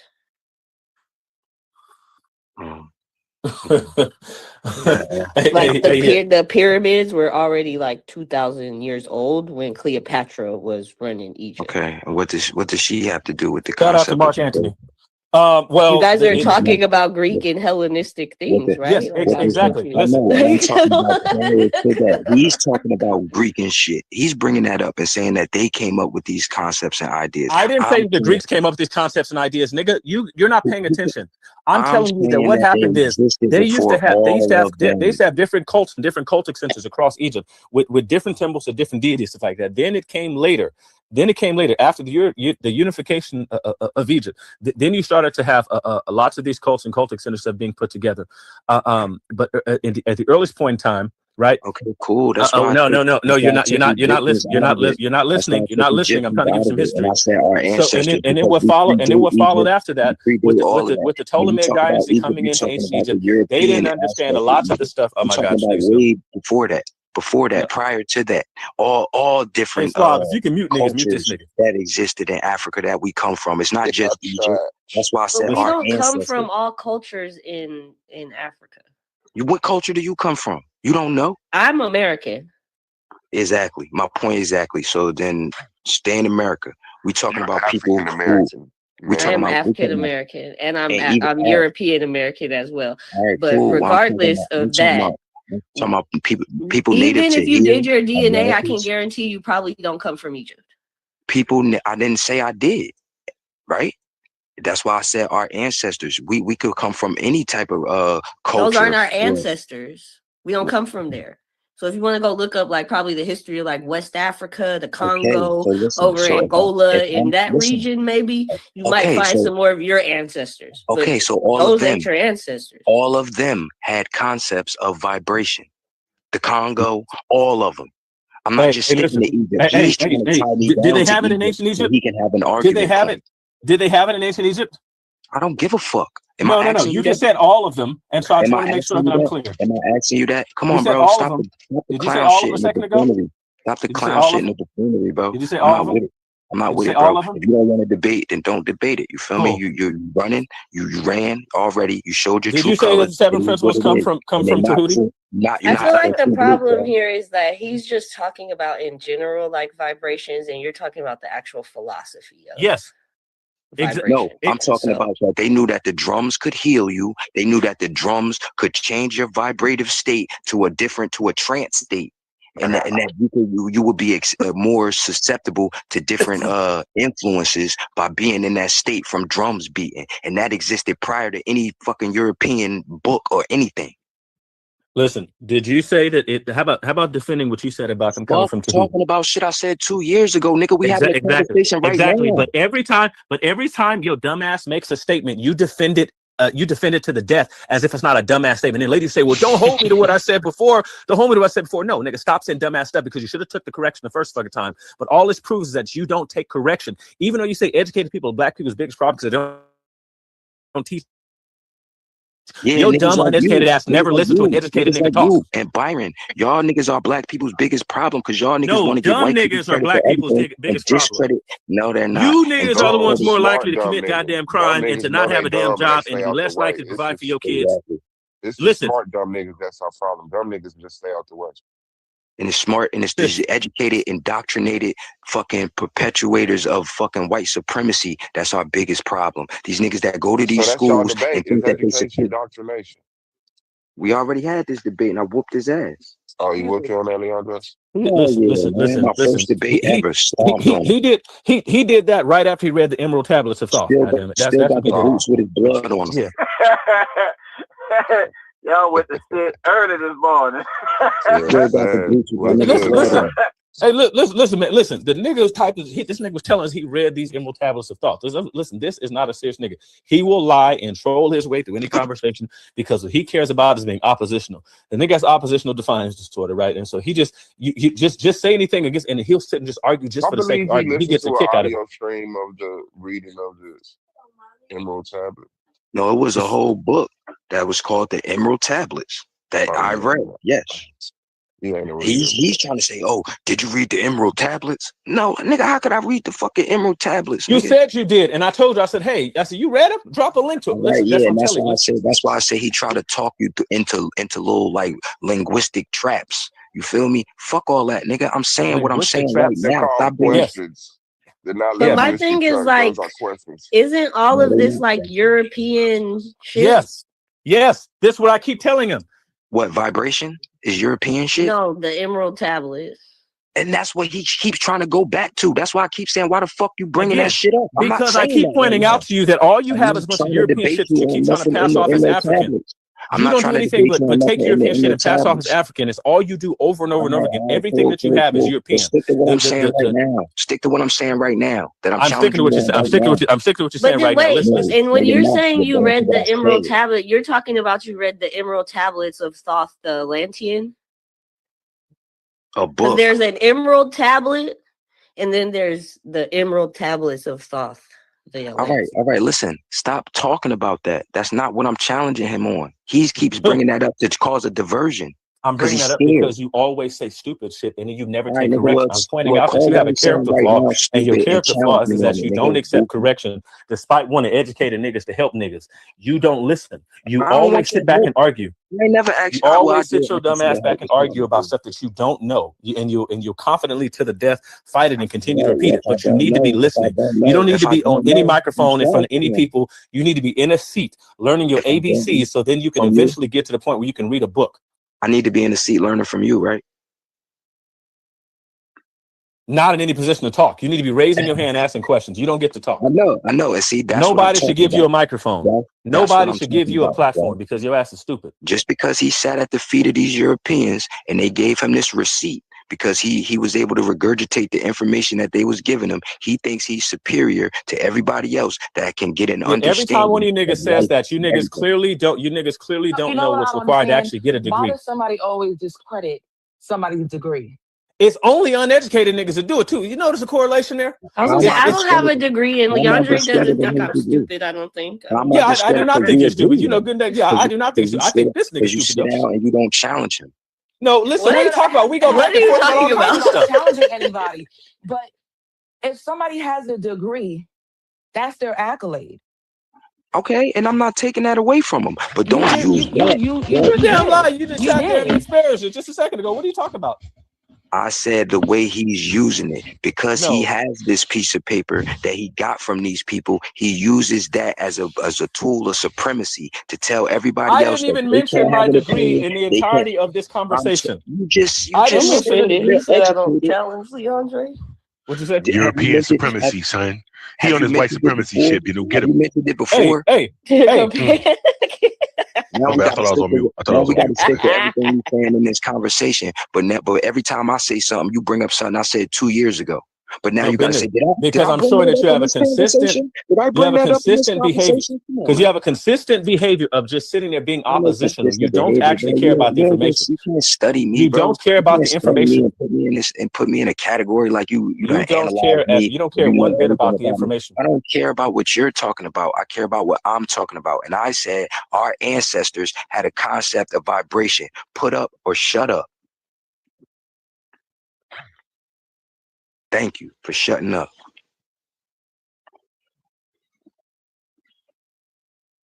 So if you don't care what he's talking about, what's the whole point of this conversation? Because he's not talking about what I'm talking about. He's trying to reframe it and bring up Egypt and then bring up when I was talking about the Emerald Tablets 2 years ago. I don't give a fuck about none of that shit. So That's that not negates what your I'm asking. comment. That negates your comment. You do care. Because it's not going according to what you want to talk about. That's not what he wanted to debate him on. When Leandre got on, he asked, can he debate him on vibrations? The Africans not a concept of vibrations, right? Leandre is saying that where you got that conversation from was a conversation that we had previously about these emerald tablets, and you thinking that was African. But when Lou was saying, fuck that conversation, I just want to talk about if Africans even knew about vibrations and stuff before they encountered Europeans. And he learned from them. Instead of just saying, oh, they did. If that was the truth, he could have said, oh, nah, they did have a concept of vibration the way you're talking about now. But he won't even. I don't think that he wants to even. It's not a relevant. Like, why? His thing is, why are we even talking about that? Because he said they didn't. That's why everybody on the call is saying that the Emerald Tablets theory is important here, because we don't understand why the fuck we're even talking about vibrations. Exactly, because the whole conversation was him trying to the Kabbalion. He wants to substantiate him saying that he practices the spirituality in the Kabbalion because it came from the ancestors. Okay, and so that's it's been his claim. So again, so here's what I told him: are you saying that they have the concept as taught in the Kabbalion? Is that what you're telling me? Have you been saying for years that this stuff came from ancient Egypt, that this came from the teachings of the Houthi, that this came from ancient Egyptian spirituality? And again, so now, listen, you won't shut up and let me tell the people what the hell the conversation is actually about. But listen, you're not being honest. No. You're the only one's not being honest. Is you, Mister? I read the Emerald Tablets, nigga. You have a habit of lying your ass off. You will sit and lie through your way through every damn discussion. Nobody should ever take it seriously because you're a goddamn liar. You will lie for convenience. The rest of the people, I can honestly say, earnestly, actually believe the stuff that's coming out of their mouth, and at the time that they're saying this stuff, they're actually looking for information to try to make their point. Whether they're right or not is completely disingenuous. You will sit and lie your ass through every conversation, bro. Bro, you don't do anything but troll. Listen, and this is why several groups have just removed you because they realize that you're not a serious person. You're right. Your ass is unserious.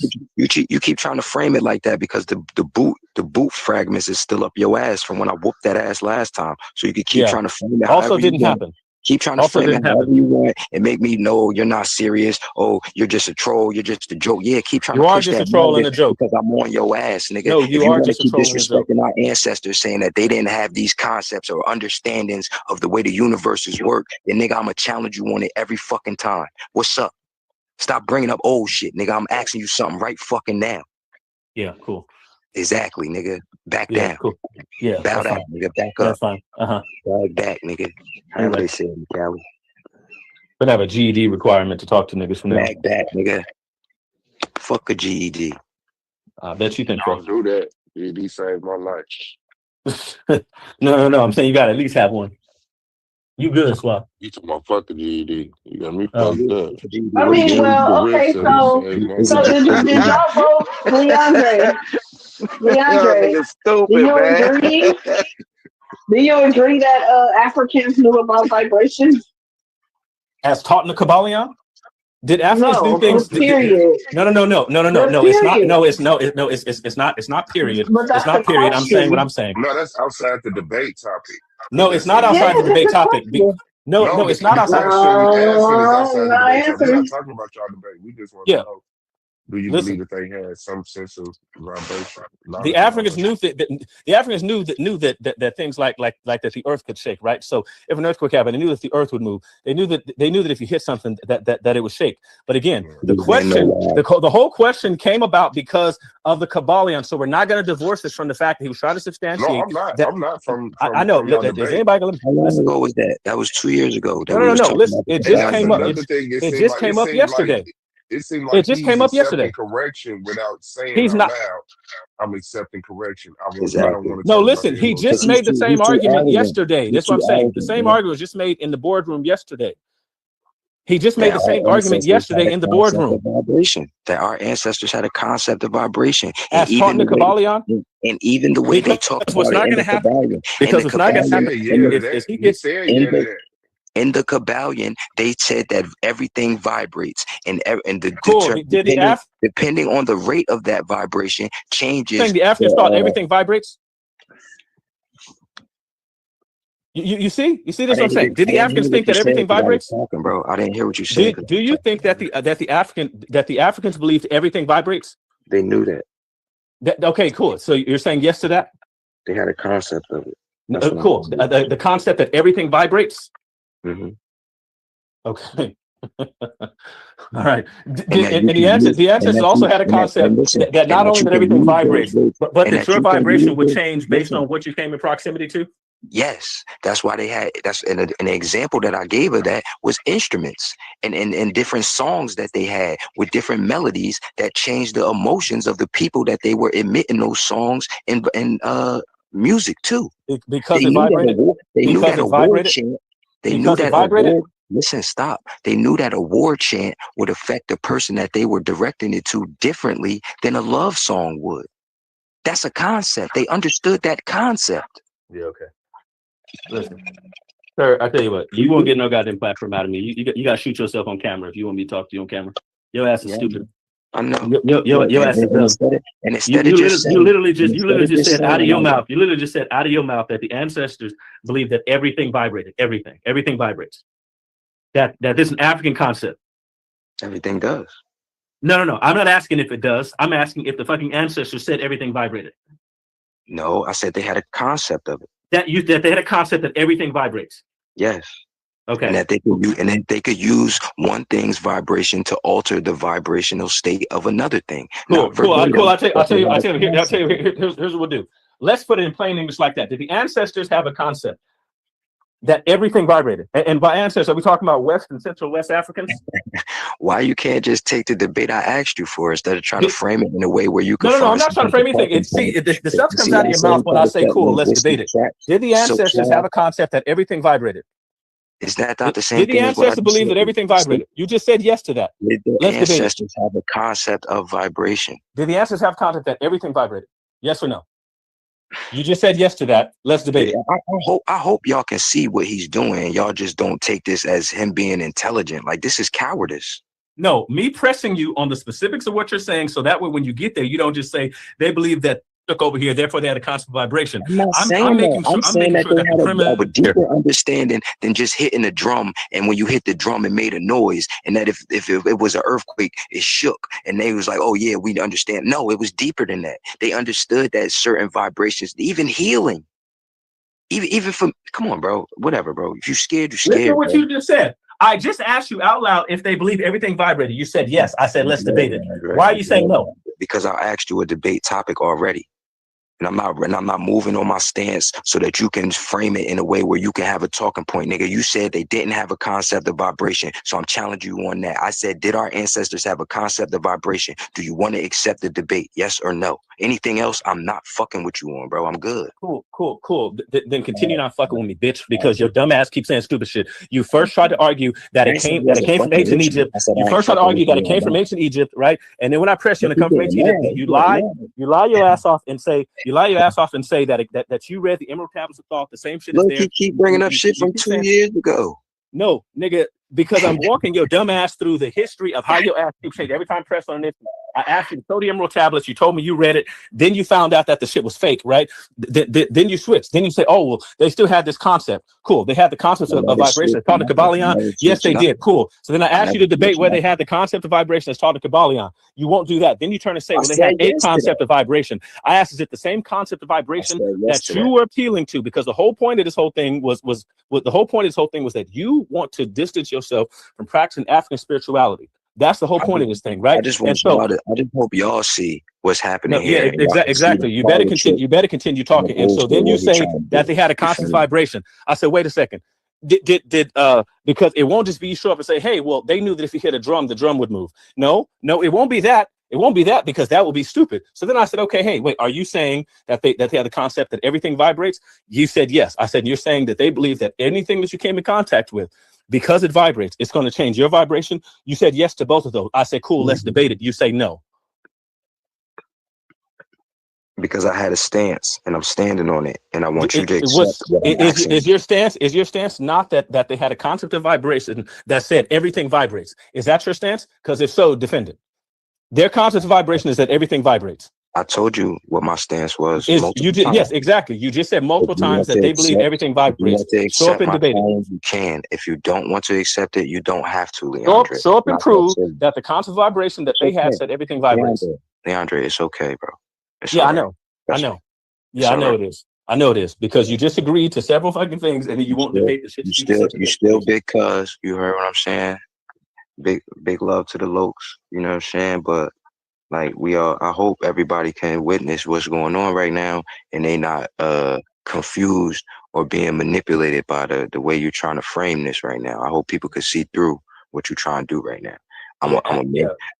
When I was wrong, I admitted I was wrong, but I still stood on my stance that our ancestors had a concept of vibration. And that's what I'm challenging you on, because no matter how you try to frame it or how you try to linguistically twist what I'm saying and make it so you have a point, the point of what I'm trying to say is our ancestors had a concept of vibration prior to any European influence. What are you saying the concept was, nigga? Because this is what I keep asking you. I asked you the specifics. What are you calling the concept of vibration? That's why I asked you the specifics. That's why I asked you the specifics. Are you saying that they believed everything vibrated? You said yes. I said defend it. You said no. Listen, you said as described in the Kabbalion. An overly broad ass proposition, and I don't give a damn who says it. An overly broad ass proposition where you're just gonna come in and say something like, "Well, they knew." Listen, you said vibration. No, you, we're not doing that again. You said to me, what's the concept that you're thinking that they had? Because you want to distance it from the Kabbalion, which is the context of the conversation. The entirety of the context was the Kabbalion. The entirety of the context was Kabbalion from start to finish. Nigga, from 3.5 to 4 years ago, all the way as recent until yesterday. Every time we talked about this, it was about the Kabbalion. Today, you want to distance from the Kabbalion, right? Because you guys probably Googled something, right? And then you want to say, oh, the Yoruba people. It was about the Kabbalion in ancient Egypt and thought. That was the original. That was the same thing we talked about yesterday. And then today, and they said, oh, they had a constant vibration. Cool. Was that everything vibrates? Yes. Cool. Let's debate it. No, I don't want to debate that. No. Because we're not going to get there. That they believed in earthquakes. Okay, wait, listen. So when you said, did they have a concept of vibration as described in the Kabbalion, right? I said, what is your understanding of vibration in the Kabbalion? You gave it to me, right? And I said, okay, I'll accept that. And I'll take everything vibrates. No. And so I just asked you. That's not what you said. When you said, when I asked you, I asked you again, what is your understanding of the concept of vibration in the Kabbalion? What are they talking about? I already explained that everything vibrates. And what that's else? Part one, that everything vibrates. And two, because everything vibrates, your personal vibration is going to change based on everything that you interact with. Not that music is going to change the way you feel. which is also overly fucking broad. And doesn't say that they knew anything about the concept of vibration from that. So again, the idea is, the idea that everything vibrates and that your vibration is going to change based on everything that you come in contact with. That's what I'm asking you. I'm asking you to defend that, and you won't do it. I never said everything that you come into contact with is going to change your vibration. Again, that's the principle of vibration that started the whole damn conversation. So if you want to switch it now, that's something different. But the whole point is that the whole idea of vibration that came about was you trying to say that the concepts from the Kabbalion, that everything vibrates and that everything you come in contact with is going to change your personal vibration.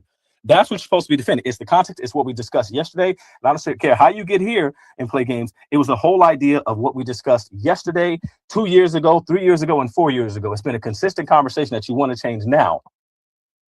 Hey, Banu, do you believe they knew about acoustic levitation? I don't know nothing about that. But I wouldn't doubt it. The Kabbalion, the great therapeutic principle, the principle of vibration embodies the truth that motion is manifest in everything in the universe, that nothing is at rest, that everything moves, vibrates in circles. And you said, do I want to debate you? Did our ancestors have a concept of that? And I said, yes. Yes, that everything vibrates, right? Because that's what it just said. Mm-hmm. Motion is manifest in everything in the universe, that nothing is at rest, that everything moves, vibrates in circles. Cool. Sounds good. We got a debate. Okay. Did our ancestors have a concept of vibration? No, that everything vibrates. That motion is in everything. Whoa, why are you running from what I said? You just read. Listen, nigga, are you on drugs? You just read out loud that was the concept that they had. But that everything vibrates. That everything is in motion. Put it in context. What you mean? What level of vibration? He's saying yes, they knew about vibration. So that sentence alone, he agrees with. But you have to say to what degree did they know that everything vibrated? Is the context he's putting in. Do you believe that they knew everything vibrated? That's a yes or no question. You asking me that? Yeah. Yeah. Okay, so that's what he wants the debate to be. So why can't it be that our ancestors have a concept of a Oh my God, bro. Hey, look. I just explained it to you because he agrees to that sentence, but he doesn't agree that they knew everything. Well, if he agrees to that, then there's there's nothing to discuss. He already agreed. The thing that is, oh my God, he's backing down from you think his they original thought stance. everything vibrated is the discussion. You said yes, he says no. That's the debate. So listen, if I say I have a concept that of vibration and what they're talking about, does that mean that I study it verbatim by what they're saying? This is called a false equivalence fallacy. No, it's not, because the word concept. What does concept mean? Does concept mean everything? No, it's just a general idea. Yes, so you don't believe that the ancestors knew that everything vibrated? No, because I'm not trying to be tied down to one specific term or idea that he's talking about. I'm talking about everything. Yes, okay, yes, I believe that, but that doesn't mean that that's the angle that I want to debate. I want to debate that we had a concept of vibration already before this book came out. Yes, brother, stop it. Right now you're being crazy. He said yes, they had a concept. That's what I'm saying. You already agreed on that. Right.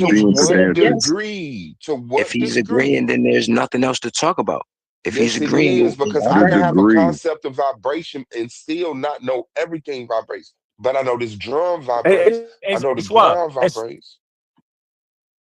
I know that this drum vibrates, is it possible, right? And I know that at the rate that I play this drum can change your emotional state, can put you in a trance state where I can suggest certain things to you that you would embody because of the rate that I'm beating this drum. They have Swab. Let me ask you a basic question, right? Can you have two concepts that seem similar but are different? Of course. Exactly. And so the whole thing is here. This is what I'm saying. This is a false equivocation fallacy.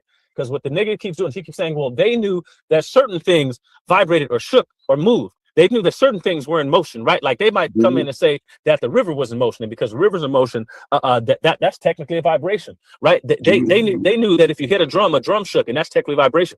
But it's not the same concept, and this is why it's an equivocation fallacy.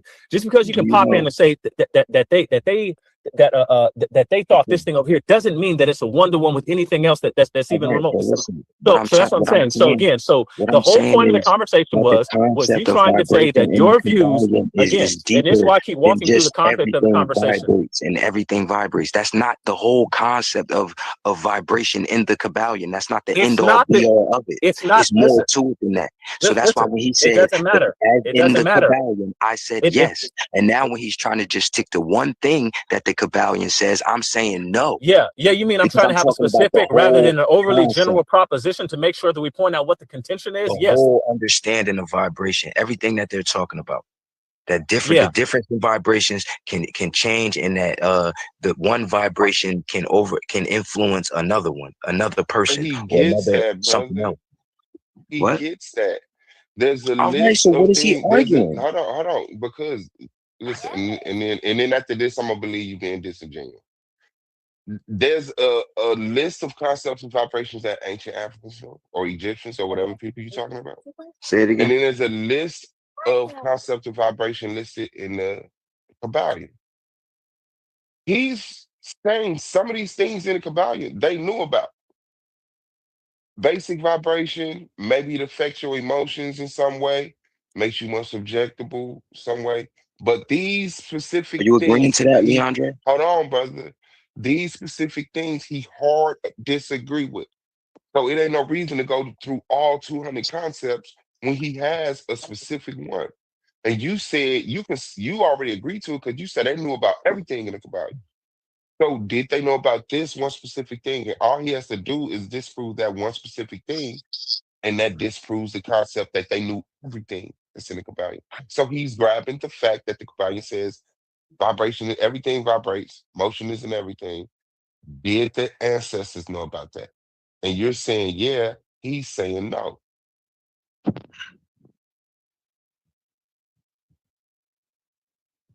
Okay, I understand that. But are you My God. understanding that there is more to it than that? I'm not just saying that because he has 1 point to argue and to say, oh no, I have to prove Like that a they debate is wrote supposed this to be. down Yeah. somewhere. Like a They debate wrote is this supposed to down be. Yeah. somewhere, right? No, but if I say they had a concept of what they're talking about in the Kabbalion about vibration, that encompasses the whole chapter on vibration. Stop trying to just single it out so you can have a talking point. I challenge you to something. If you're saying no, then no. Okay, I get it. I said that 1,000 times. I Yeah, get it. except You for the don't want fact to that, debate it. Okay. that's certainly the way you want to But, frame. but, But the but problem here, he but the hasn't come out problem and here, said yet. the He hasn't come problem out and here said yet that he is was that you wrong. posted what the 7 principles of He hasn't Hermeticism come are. out yet and said that he was wrong and that they do have a concept of vibration. Our ancestors did have a concept of vibration. If he would have came out and said that, I would have said, okay. But he's still arguing that. He's never said, okay, yes, that is true. No, he's never said, yes, that is true, but he said they knew about vibration as far as a All right. drum. And then when They, he brought up an example, he said, oh, like hitting a drum and like an yes, earthquake. That's not what I'm that's talking about. him saying, yes, they knew about vibration. All right, Yeah, but that's not what I'm but talking they about. And did not that's not have the the idea. concept in the But again, Kabbalion. and this is why it's a different concept, because they did not have the idea that everything vibrates, or that you have a personal vibration yourself that's going to change with what you come in proximity with. That is what a concept is. And again, and I know you don't know what concept is, Benu. That's what a concept is. It encompasses the whole of the idea. So you don't know that, and that's why you keep saying, well, they had a concept of vibration. Well, what concept of vibration do they have? Because the whole context of this is you trying to point, and again, you already typed out what the 7 principles of Hermeticism are. You already typed out what they are, and you typed out. As a matter of fact, you asked AI to type out what the principles of Hermeticism are, and you said yes, these came from the principles of this came from the teachings of Thoth. You typed that out. Why would I do that? And I have the book. Why would I need to go to AI and I got the book saying right? Benu, it's in the chat. Benu, I have screenshots of you in the chat using AI. You had AI type it out, and you was like, yes, and this all comes from the Emerald Tablets. You said, and I read the Emerald Tablets again. You typed all the shit out in English, right? Mm-hmm. And did I not agree to it? Did I say all of that? You said it came from the teachings of Thoth. Did I not say that when I said I read the Emerald Tablets, I was talking about a book that I read, and you keep trying to frame it like I said I went back in time to ancient Egypt and read the Emerald Tablets. What the fuck are you talking about, bro? No, not anymore. He initially did, but once you specified, no, I read a book on the Emerald Tablets. I think everybody accepted that. Probably still I made mean, a little fun and embellishing the fact that primarily you delivered it like you read the all right. Emerald And then when Tablets. he said, look, and then he said, oh no, look, these teachings were from this and this and that. And I said, okay, cool. But that You got to doesn't remember negate the this. fact that our ancestors still had a concept of vibration. Did they Still, have the like, concept that everything vibrated? all right, 12. He says, the Kabbalion is 7 principles: mind, rhythm, polarity, correspondence, gender, vibration, cause and effect. It's the basic foundation for magic or alchemy. The Emerald Tablets are like a guide for creating something using alchemy.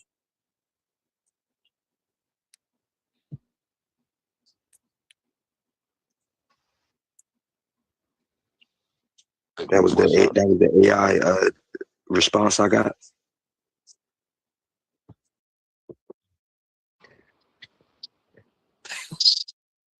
Was that the AI response I got? What? I think it's That was the breaking up. AI response that I got. Keep Again, what you're breaking saying? up. Oh, I said, was that the AI response that I got? No, that wasn't the AI response you got. That part you typed out. Okay. And once again, the 7 Hermetic principles are the foundation for magic and alchemy. But that's not the question. The question was, are the 7 principles Why of you say that? Hermeticism, are they African? That was the idea. So Are the 7 principles of Hermeticism African? Yes or no? are you saying Can that you our answer that? ancestors Are they weren't African? practicing just Are like the 7 alchemy? principles of Hermeticism Just like African? alchemy. Just like alchemy. Just like alchemy, Can you right? answer my question? Are the 7 Yeah. principles of Hermeticism African? The concept of them are, yes, they come from us, yes. The Yeah, your concept ass is of it. What they're talking about, where they got their ideas from, their talking points, any understanding that they have of cool. any way that the universe works Cool. came from us. Yes. Cool. I'll tell you what. Yeah, let's debate that. Are the 7 principles of Hermeticism African? Did I just say that just now? Listen, you're saying concepts, which is not a different word. I don't know if Did you I just say again that you just now? legit Did don't I know just concepts, but say, listen, that's did I fine. just say Are that the the concepts same? Well, put that in there. of the 7 principles of Hermeticism, are they African? Let's debate it. No. Do they come out of Africa? Yes. Yeah, cool. Let's debate it. Okay. Right. Who's next?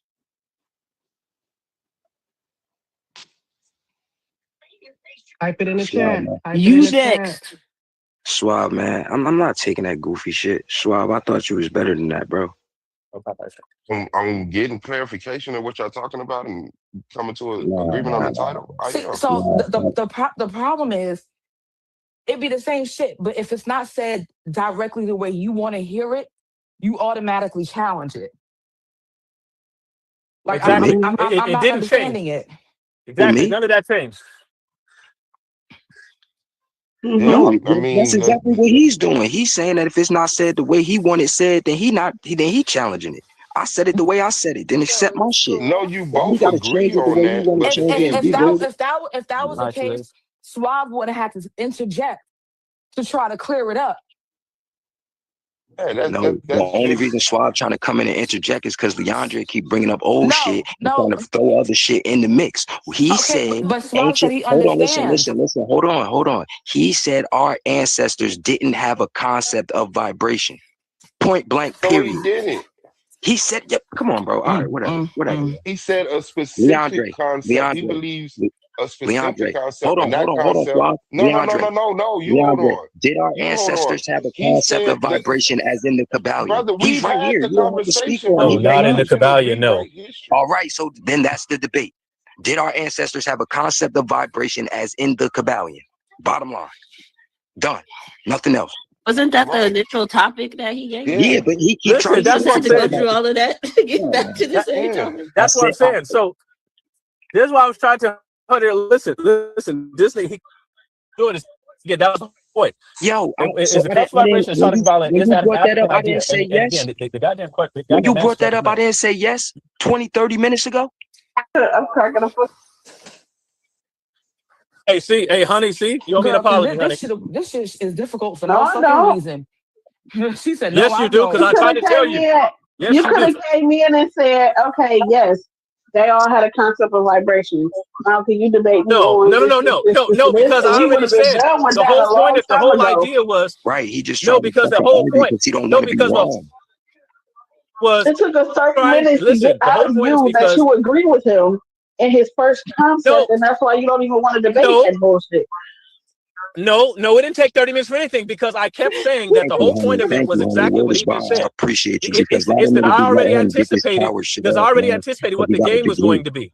That's not a I Because I know fact. you already said, anticipated it. I know you anticipated it, and you knew the conversation. But he had already told us this morning this whole thing, right? Then you came on and said something totally opposite, right? So the thing is that whatever he said, the first thing he said, you agreed with that. Yes, of course, Africans had a concept of vibration. We don't need to debate that. What we need to debate is that other shit that you were talking about the hermeneutics.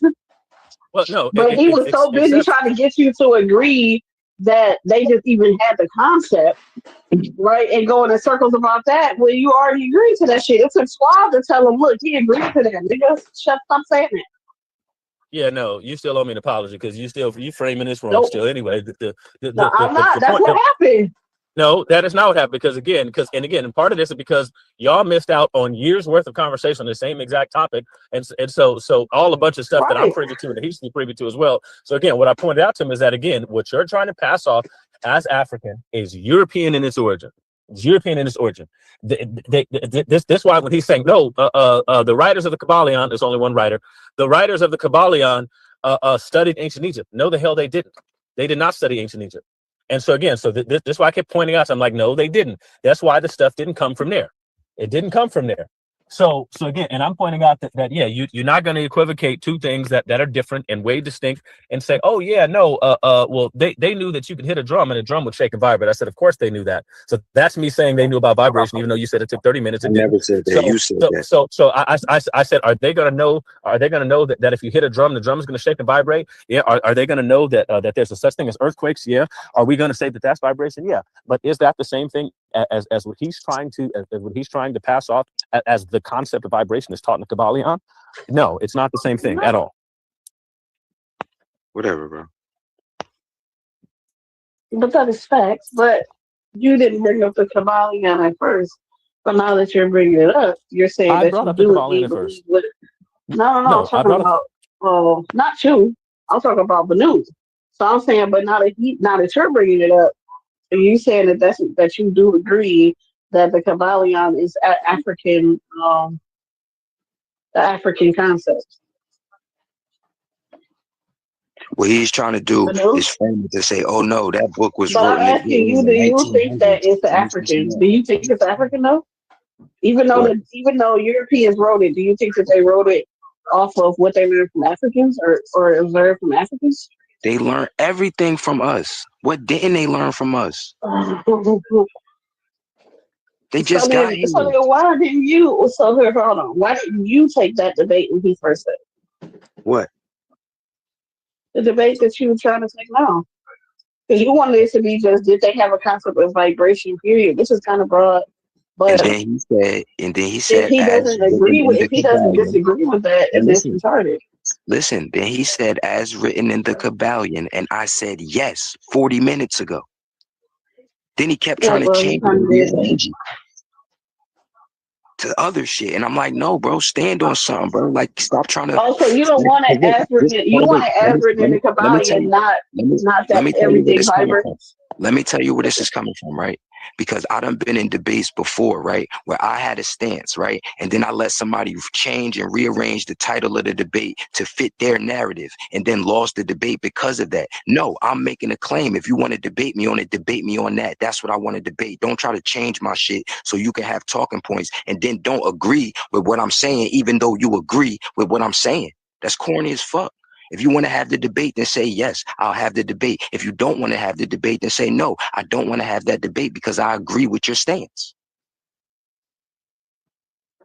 He brought up that topic. Right, I agree with that part. Have a concept of vibration as in the Kabbalion? I said yes. And then he said, oh, no, let's stick to just if everything vibrates and this. No, bro, it's more than that.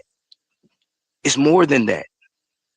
Like, why he's trying to narrow it down so he can have an advantage. No, bro, I'm challenging you.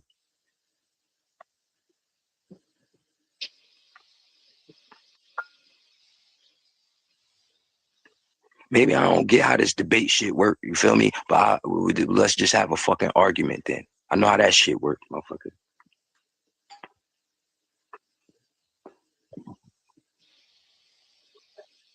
And you be wrong as hell sometimes in those too. So what? So everybody can be wrong, and I'm not afraid of being wrong. And when I am wrong, I got enough dignity to accept the fact that I'm wrong. I won't try to frame it like, oh, you don't know what you're talking about. When we had our little argument, you never admitted when you was wrong. So I don't know about that one either. When what? When we had our little back and forth. About what? Never... Well, we had. I don't even know who's talking right now. TJ. TJ. What me and you had a back and forth about, TJ? Lord have mercy. Let me go to mercy. Is it what? If the Lord has mercy? No. You was on a whole rant about Puerto Ricans, Hispanic people, and shit like that. Yeah, what was my stance on that? You challenged her African Americanism or something based on the fact of her having Hispanic roots, Afro Latino, and you had an issue. You told me I wasn't black. Her of all kinds of shit. Yeah. And I told you what? You told me I wasn't black. I pick and choose, shit like that. Yeah. And I'm trying to figure out how, when I clearly stated from beginning, Afro Latina. Okay. That's so the same thing. Is that the same thing as Black American? It's not. Okay, so how are you Black American? But I never claimed to be Black American. You came to be Black? I am. That's what Black is. Black is not Black American. All right. I don't agree with that. I don't think people from Jamaica are Black. They're Jamaican. They'll tell you they're Black. Not Black. But okay. their race is Black. Nationality, Jamaican. It's not a reality. How is it not reality? If that's the case, when you fill out the application, no race would be involved. But Jamaican is a nationality. There's Chinese Jamaicans, there's white Jamaicans, there's black Jamaicans. They have to check Black. Right, because we've been categorized by another group of people that told us who we were. But I'm asking you, Tiffany, why when I said our ancestors, you said, oh, you're not Egyptian. You got to go here to find this and this and that. I thought we was all the same thing. If we all Black, right? Okay, so the people in the Americas, right? The Black people that were brought to the Americas all come usually from around the area of West. Or we're here already. But go continue. I mean, if some people have Native American in they're fine, that's fine. But we're talking about the same people that are here today that we would call Black or African American were already here. Prior to being classified as Black or African American, they were something else that was already here. There were brown people here. I'll agree with you there. Were they phenotypically African? No. Okay, the same way as brown people in fucking Puerto Rico. There's brown people. No, there's brown people in the whole entire world. All right, but around the equator, you know. Yes, they are Black. All right then. So if they're Black, then all of us are the same thing. So they took slaves to all of these places. The only difference is whatever country that you're in was the colony that started it. So what language you speak and everything like that. But like in Panama and everywhere else in America, it's like a mixed racial thing because of indigenous people, Europeans, Africans. So like how we call ourselves Black Americans, do Jamaicans call themselves Black Jamaicans? They're just Jamaican. That's my point. But here's the thing. So, why? that's what I'm saying. No, you have to ask yourself, why do y'all call yourselves Black American? I don't. Because there's white Americans, and you want to specify. But there's white Jamaicans. There's Chinese Jamaicans. There's Indian Jamaicans. You're seeing my point. The difference is people in other countries don't have to say that they're Black. You can tell by their skin tone what fucking color they are. They You just can say tell their by our skin nationality. tone what I'm color we are. Jamaican. If they're Chinese Jamaican, I'm Chinese Jamaican. If Well, they're you could, Panamanian, I'm but Panamanian. if you ask these people, are they black? They'll say no. Listen, no, I don't know where you get that shit from. That's Dominicans. That's certain people. No, That's not Dominicans everybody. in England and That's in London, any culture you will France. find a group of people that will say that. Black people in America are saying, "I'm not black." You say that. Because they understand that this is just a category that another group of people who Okay, then conquered the so you world know put us why in. So Jamaican, how you might get a Jamaican that So then, say, how you "No, gonna I'm tell me not I'm black." not black? Let me get back to that. right? How you gonna tell me that I am not black and If my you ain't skin black, tone is right? My skin tone is dark. Do you have a white parent? No, I have a white grandmother. Oh, okay. Well, yeah, you made it. But one But thing I look, don't do is deny. hold on, TJ. I wasn't trying to come at you to offend you or to like try to disrespect your No, heritage I or wasn't nothing like offended that. at all. I was trying to just All right, get you to understand all right, because but I this understand is your my point, point. but you never understood my point. No, I did understand your point that you had African ancestry in your Taino blood as well, and so do I. I I'm got not Taino. Taino at who all. got Taino blood? Come to Puerto Rican. No, she's No, I'm not. Panamanian and Bayesian. Oh, my bad. Oh, yeah, you did say that. You did say that part itself. I thought, but this all started from the conversation I was having with the dude Eric, right? I think you said it's happened somewhere else, but I was trying to explain like not all Hispanics will say they're not black. A lot of them understand that they have No, African roots. and I agree with that. And if I made it seem like I didn't agree with that or challenged you on that, then I apologize. But I definitely agree with that. That we do share some of the same ancestry. But when you saying like, oh, look, so this is my problem with that, right? So when you get like Haitian Americans or other people that come over here and assimilate with us, right? They can take on that black identity that we have, right? But they still can go back to their Haitian or Jamaican identity. And when it comes to talking about our issues, they'll talk about them from a standpoint of an outsider. But when it's something that benefits them, they'll say, "Oh no, I'm black too." But it's You like, how do could the you be black? same thing. Right. No, I don't. No, bro, Yes, you I do. You know. just said y'all black people. You said I y'all know that black is ancestors. just. I You know that said black is y'all just an people. idea. It's not real. You feel me? This is No, just a label. no. That's how you came to say those things. But you say the same things that you claiming they say. That's just your reasoning why. No, but But you also will when I jump in and say, "But I am black" when it's convenient. It's like you're no, faulting even some. when it's It's like you're faulting inconvenient. a. What are you talking It's about? like you're faulting a black person for having a different nationality other than American. No, Like I'm not. they're not supposed like they're supposed to just not claim nothing. I'm just black. No, that's not what It's I'm like you trying to want do them at to all. denounce what they are. That's not what I'm trying to do at all. It's definitely not what I'm I'm trying just to do saying at that's all. what it sounds like. It's like this, right? when when people that come from another place, right, that have a independent history of what happened to black, quote unquote, black Americans here in America, I'm a part of that. You feel what I'm saying? But I'm just identifying the fact that this term was put on us by another group of people. I'm not saying that I got a different makeup than y'all or I'm different than y'all somehow. I'm just saying that I'm calling myself something different because of the way this term came to be. I'm not saying that I'm completely different. I'm just saying that I'm identifying myself differently. And I'm just saying that when people come from a different heritage, right, they try to reinforce ideals and ways that we should behave on us and then say, but wait, we're you too. But how can you be trying to, you know what I'm saying? You're actually coming from the outside. You have to But say, what no.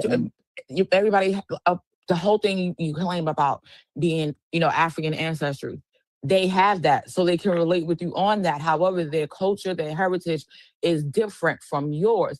Like you got offended when you said they told you don't worry about our culture. And you like, what are you talking about? Y'all got that from African, so it's my culture too. But it's not. It's their adaptation. Right, but That's what makes them them. what I'm talking about, I'm not saying that everybody does it. I'm talking about the ones that don't acknowledge the African influence on their culture or the African presence that's in their culture, that's there and So then present why and did we have prevalent. the back and forth when I acknowledged it plenty of times over? Because it was in the midst of another argument. But if I'm acknowledging, You're acknowledging what? That you have African ancestry, right? yes. Okay. But does that mean you're a Black American? I never claimed to be American. I know, but that's the only I'm an American citizen. I'm an American citizen. Right. I get that. I agree. You see how I'm like what happened? when points come up where I say But that I what was wrong, happened from then to now? What you mean? From when to now? Now it's a whole different stance. Now you understand. Now you acknowledge that I acknowledged. When it was going on, you was telling me I'm not Black, all these other things. But you're not. Even mentioned it's neither am I. And I'm talking about as far as when you're saying go. Black, we're talking about Black There American. you go, Jamaican. You must be Jamaican. Right? What a Black American is, right? And that's why I said like this language is what But are confuses y'all us. saying you could be But an I was never American citizen? confused. Are y'all saying that you could be an American citizen but not American? I don't know if that's what he's trying to say. No, that's based off because you was like, I never claimed to be an American. I'm an American citizen. Right. Because I wasn't born here. You can be an American and not an American citizen. Yes, I agree with that. She has citizenship, like she wasn't born here. No, I get it. Culturally, she is Latina. And that's what I mean. Like they can be like, oh But yeah, no. nationally, she's an American. Yes. Which is all America is. America ain't like a genetic or. That's what, man. Y'all should do some study in like some of the works of Nearly Fuller Jr. No. You should do some studying or not trying to tell We people read what they Nearly can Fuller claim and what Jr. they cannot claim. You claim I'm not trying to just tell like you what you can claim and what you can't claim. I'm just telling you that this is what it is. Like you're not what these people are. You just said You're I not can't what tell. you I'm are. not telling you what you are, but you're not. What these Like people are. what the fuck did you I do? said I'm not telling you what you can claim, what you can say you are. I'm not telling you what you can or can't do. I'm just telling you that when it comes to the concepts of these classifications that were put on us as a people, he can't it's claim different. So you don't think that the same classifications were put on people in Panama? Right. Yes. But when I explain that, yo, I can't. Who wasn't this? I need to go back to that because I think it was live. I need to go back. I don't know where this was at, but I need to go back because this shit is crazy as hell Why right do y'all now. think? Why do y'all think? Because if somebody has a stance or an argument, right, that they can't come to an understanding and then change that stance and argument. Because They at can, the but you time have you to had no announce that, or understanding. we don't know I it. just did. Didn't I say if that's how I came off and if that's what I was perpetuating, then I was wrong and I apologize? But you're still doing that's it. not saying that you don't agree, you change your stance on anything. That's just my bad if you got to settle by what I said. I guess. And that's what I'm saying. So when y'all was doing, when you and Leandre was doing it back and forth, that it was the same thing done with our conversation. I Are you a wasn't saying foundational Black exactly. American? No. All right then. So if I say you're not Black, that's what I'm talking about. Those people that claim to be that. But you're telling me I'm not Black. Yes, the hell I am Black. All right. Yes, you are. You are Black. I'm Black with a different culture and heritage than you. That's it. All right. You're Black with a different culture and heritage than me. I agree. Like, how are you trying to tell that? That's the whole point. I keep asking you, how are you going to tell me I'm not Black? Why do you think that American slaves are the only people that can be Black?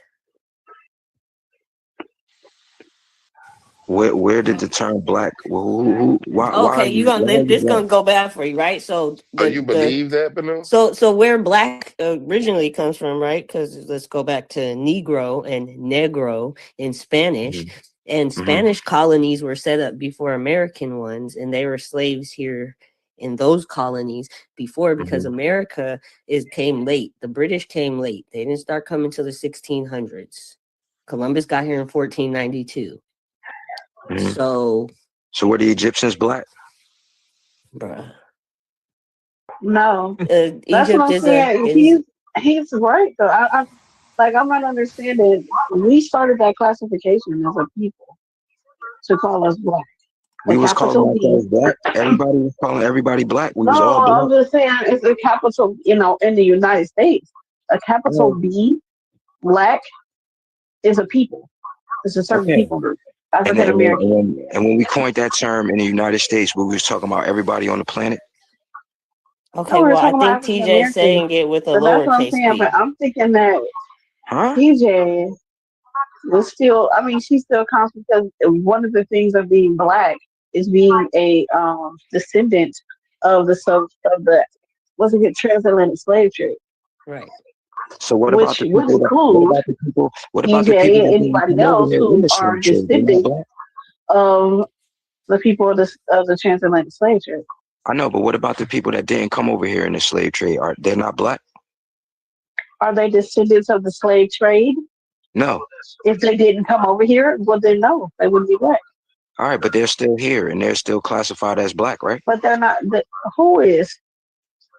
Me. Bruh. Wait, what? Bro. Did you just jump time? You're a descendant. You're a descendant of the slave trade. No, I'm not. Show me where any of my ancestors So came off. if you're not a descendant of the slave trade, what boat did your ancestors come off of? You should be able to tell. Over here freely and been here since the before. No. You can't prove that. So what I'm saying is, you can prove that you prove to me with the boat they came off of. How would I prove that to you? Give me some. You're telling me that. Give me some. No prisoners of war can claim that. No prisoners of war. They wiped out our total identity. Slavery didn't go all the way across America. Slavery only went to the East Coast. It didn't come deep in there because it knew we were already in here. We the gold and copper. Nah, he done came and just said some crazy shit. Y'all gotta understand that y'all been lied to. Y'all were prisoners. Some of us was prisoners of war. Some of y'all ancestors was brought over here, but some of our ancestors was already here. Our grandparents and everybody tell us that we was over here and that the war didn't reach all the way to the West Coast. That's why slavery was only on the East Coast. What war are you talking about? The war where the Mongolians came from the west, and the Nigerians and the Europeans came from the east. But the Europeans outsmarted the Nigerians and the Mongolians, and they started labeling people what they wanted to label them, so they could take our land from us, so we would have no claim. When I say our, I'm talking about the ones of us who was already here, who didn't get, our family wasn't enslaved or nothing. Slavery didn't reach all the way to the middle of America. See, and it's only pseudo because you believe in what the No, Europeans. what war are you talking? What Mongolians? What the fuck are you talking about? What is he talking about? So the Maroons wasn't fighting. So the Mongolians, Nigerians. First of all, you know what? Nigeria wasn't even a country. Like the fuck? Nigerians. You mean like West Africans? When you go like, do your blood test, when you go do your blood test, if it say Nigeria and they tell you you're Nigerian, then people came over here before they was Nigerian. I don't care. They still label them Nigerian right now. So that's what they was when they came here over during the slave trade. Okay, I don't care. Those people right there, they brought them to try to act like that they were us, to try to mix us, to try to say that we weren't here. And y'all believe in that old bullshit. The DNA would say that you were here. We were the here. DNA would say that you were here. It would say that you were from up there. They knew we was here. I don't know about them other people who said Nigerians didn't come. I'm not saying nobody didn't come from the African slave trade and none of that. It was Nigeria. That means that you was already here. No, nigga. If you said you was from Nigeria, then somebody that was in your lineage is from Nigeria. If they That's what I just told you, ass white. No, you're the one that said that it wasn't Nigeria until you're the one that said Nigeria wasn't Nigeria. You're the one who said it, man. You're the one who said it. You're the one who said that, man. They would say it was here. No. You're the one who said that, man. Shut the fuck up and you're the one who said it. You're the one who said that, man. You know somebody is stupid when they talk before somebody finishes their sentence. You're the one who said that, man. You want to be African, you can be African. We ain't from Africa. I'm not African, motherfucker. I'm an African American. Are you dumb? All y'all from Are you Africa. from My daddy Africa? said y'all from Nigga, what Africa. the fuck is you talking about? My daddy said y'all from Africa. Was That's you what I'm born trying. in That's Africa? what I'm trying Was to you figure out. told? Where Shit, did I'm from the where ninth did wall where did this around part the of the canal. conversation come from? What I'm not made from this I'm part part of from the the Mex conversation? Americana. We Mafia. been here. We King was here Naga when know it was about the called Mex Magellan. Americana. King Naga You know about the wasn't here Magellan. at all, nigga. You just got here a couple years ago. Not a couple. He's about From where? 40, what, 7? Who's that talking? That's suave. That's No. Jermaine. That's Oh, Jermaine. okay. Slow motherfucker. Quantum That's only. it. Suedo. Somehow That's who he that was is. here when it Okay. was Mother Nature and Father Mesoamerica. Time. My nigga, you could have never been here then. Are you slow? Are you slow? Didn't nobody say Mesoamerica? You don't even track good. You You trying to make me say something that your motherfucking was mind could just only here catch on. a couple You can't years even track, ago. man. You If were you go only here rewind a this, you'll couple see I years never said ago. anything You about were only Mesoamerica. here a couple years Ma'am, it's ago. okay, ma'am. You was It's all only right. here a couple It's years okay. ago. It's It's been okay. You're America short for a circuiting, couple ma'am. It's 100 okay. years. You're short circuiting, It's ma'am. There was been some of us that was America here. for I a understand couple you're mad 100 that some of us years. found our You were lineage, not here that we're not hundreds from of Abraham's blood, that we're from Job's blood. Are you Abraham. Who mad? the fuck Are is you mad because Wait, we from Abraham? Job's Job. blood? I don't Whoa. even know nobody named Hold on, Abraham. wait. What time out? Who the fuck is So you not Abraham? Yeah, that is. You know so who you he not is. African, but you not African, but you descend from the biblical From people? Abraham? I The descend fuck from is he Job. talking about? I descend Was from Job. Job African? No, Job was from No. Uz. That wasn't nowhere in This Africa. nigga is an You better idiot. find out Oh, where are Uz you a is. Jesus. Mormon? Are you a Mormon? You think that Jesus came to America? I'm a quantum onlyism. So I'm This saying, nigga do just you have said any he came African from ancestry? Job. It's the That nigga Bible. mad because I got Somebody golden please copper help blood. this You nigga. mad because we descended from Job and not Read. Abraham? Don't be mad, Do man. you know I Why what you don't think we Job descend from came? any of Why you those think we people. came out of war like Do that? you Why you know think what slavery Job didn't matter us? was? Did you see how Do you Job know what overcame them Job trials? was? You see So how Job Quantum, You do overcame them didn't. you trials? have any You That's the didn't. You didn't African same way we overcome doing shit. it, Banu. That's how we Job doing didn't it, Banu. They overcome mad at nothing. us, Banu. Quantum? They Job Do didn't you mad have at us any overcome because we know shit. we African ain't African. ancestry? They Job mad at lost us, Banu. everything he Ancestry? got. The fuck is he talking about? Quantum, Nah, do but you he's Job have didn't right. overcome a African motherfucking ancestry, Wait, thing. so it brother? says Can I that get him to Job is a answer this descendant question? of Esau. So Can I get him to answer Yes, that thank question on that? you. Can we get He that don't know who wait, clarification? Job so is. he I a said, do you wait, know what you a Job is a descendant of Job descendant is? of Esau? Esau. Ma'am, Job Yes. was way before Esau. Job happened way before Esau, ma'am. Yo. Job happened way before Esau. You getting Quantum, wrong news. Jermaine, do you have any African ancestry? Sir, This nigga thinks he's the man, please. Hey, do you so you're have some any kind of Africans that you Israelite, descend actually, now from? that I think He's an about it, right? Edomite. No, he wants to be an Edomite, right?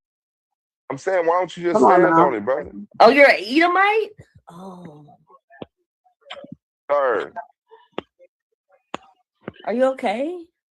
come on, before I play my narrative, you might want to answer this question yourself because it's coming. So that's what you mean by cleansing the demon blood?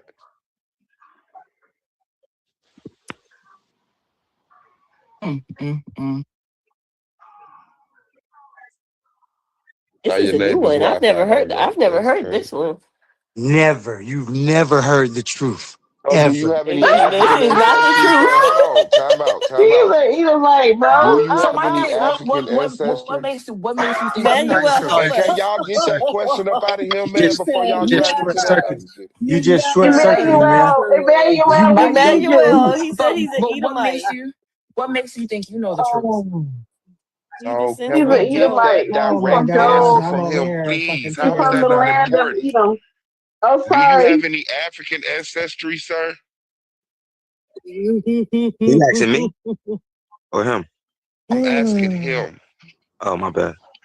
Oh my gosh, that show was Why are funny you as being a fuck, cowboy man. right now? Because if they ask you about Esau, you're gonna start talking. Why you just can't say no? I don't have any African ancestry.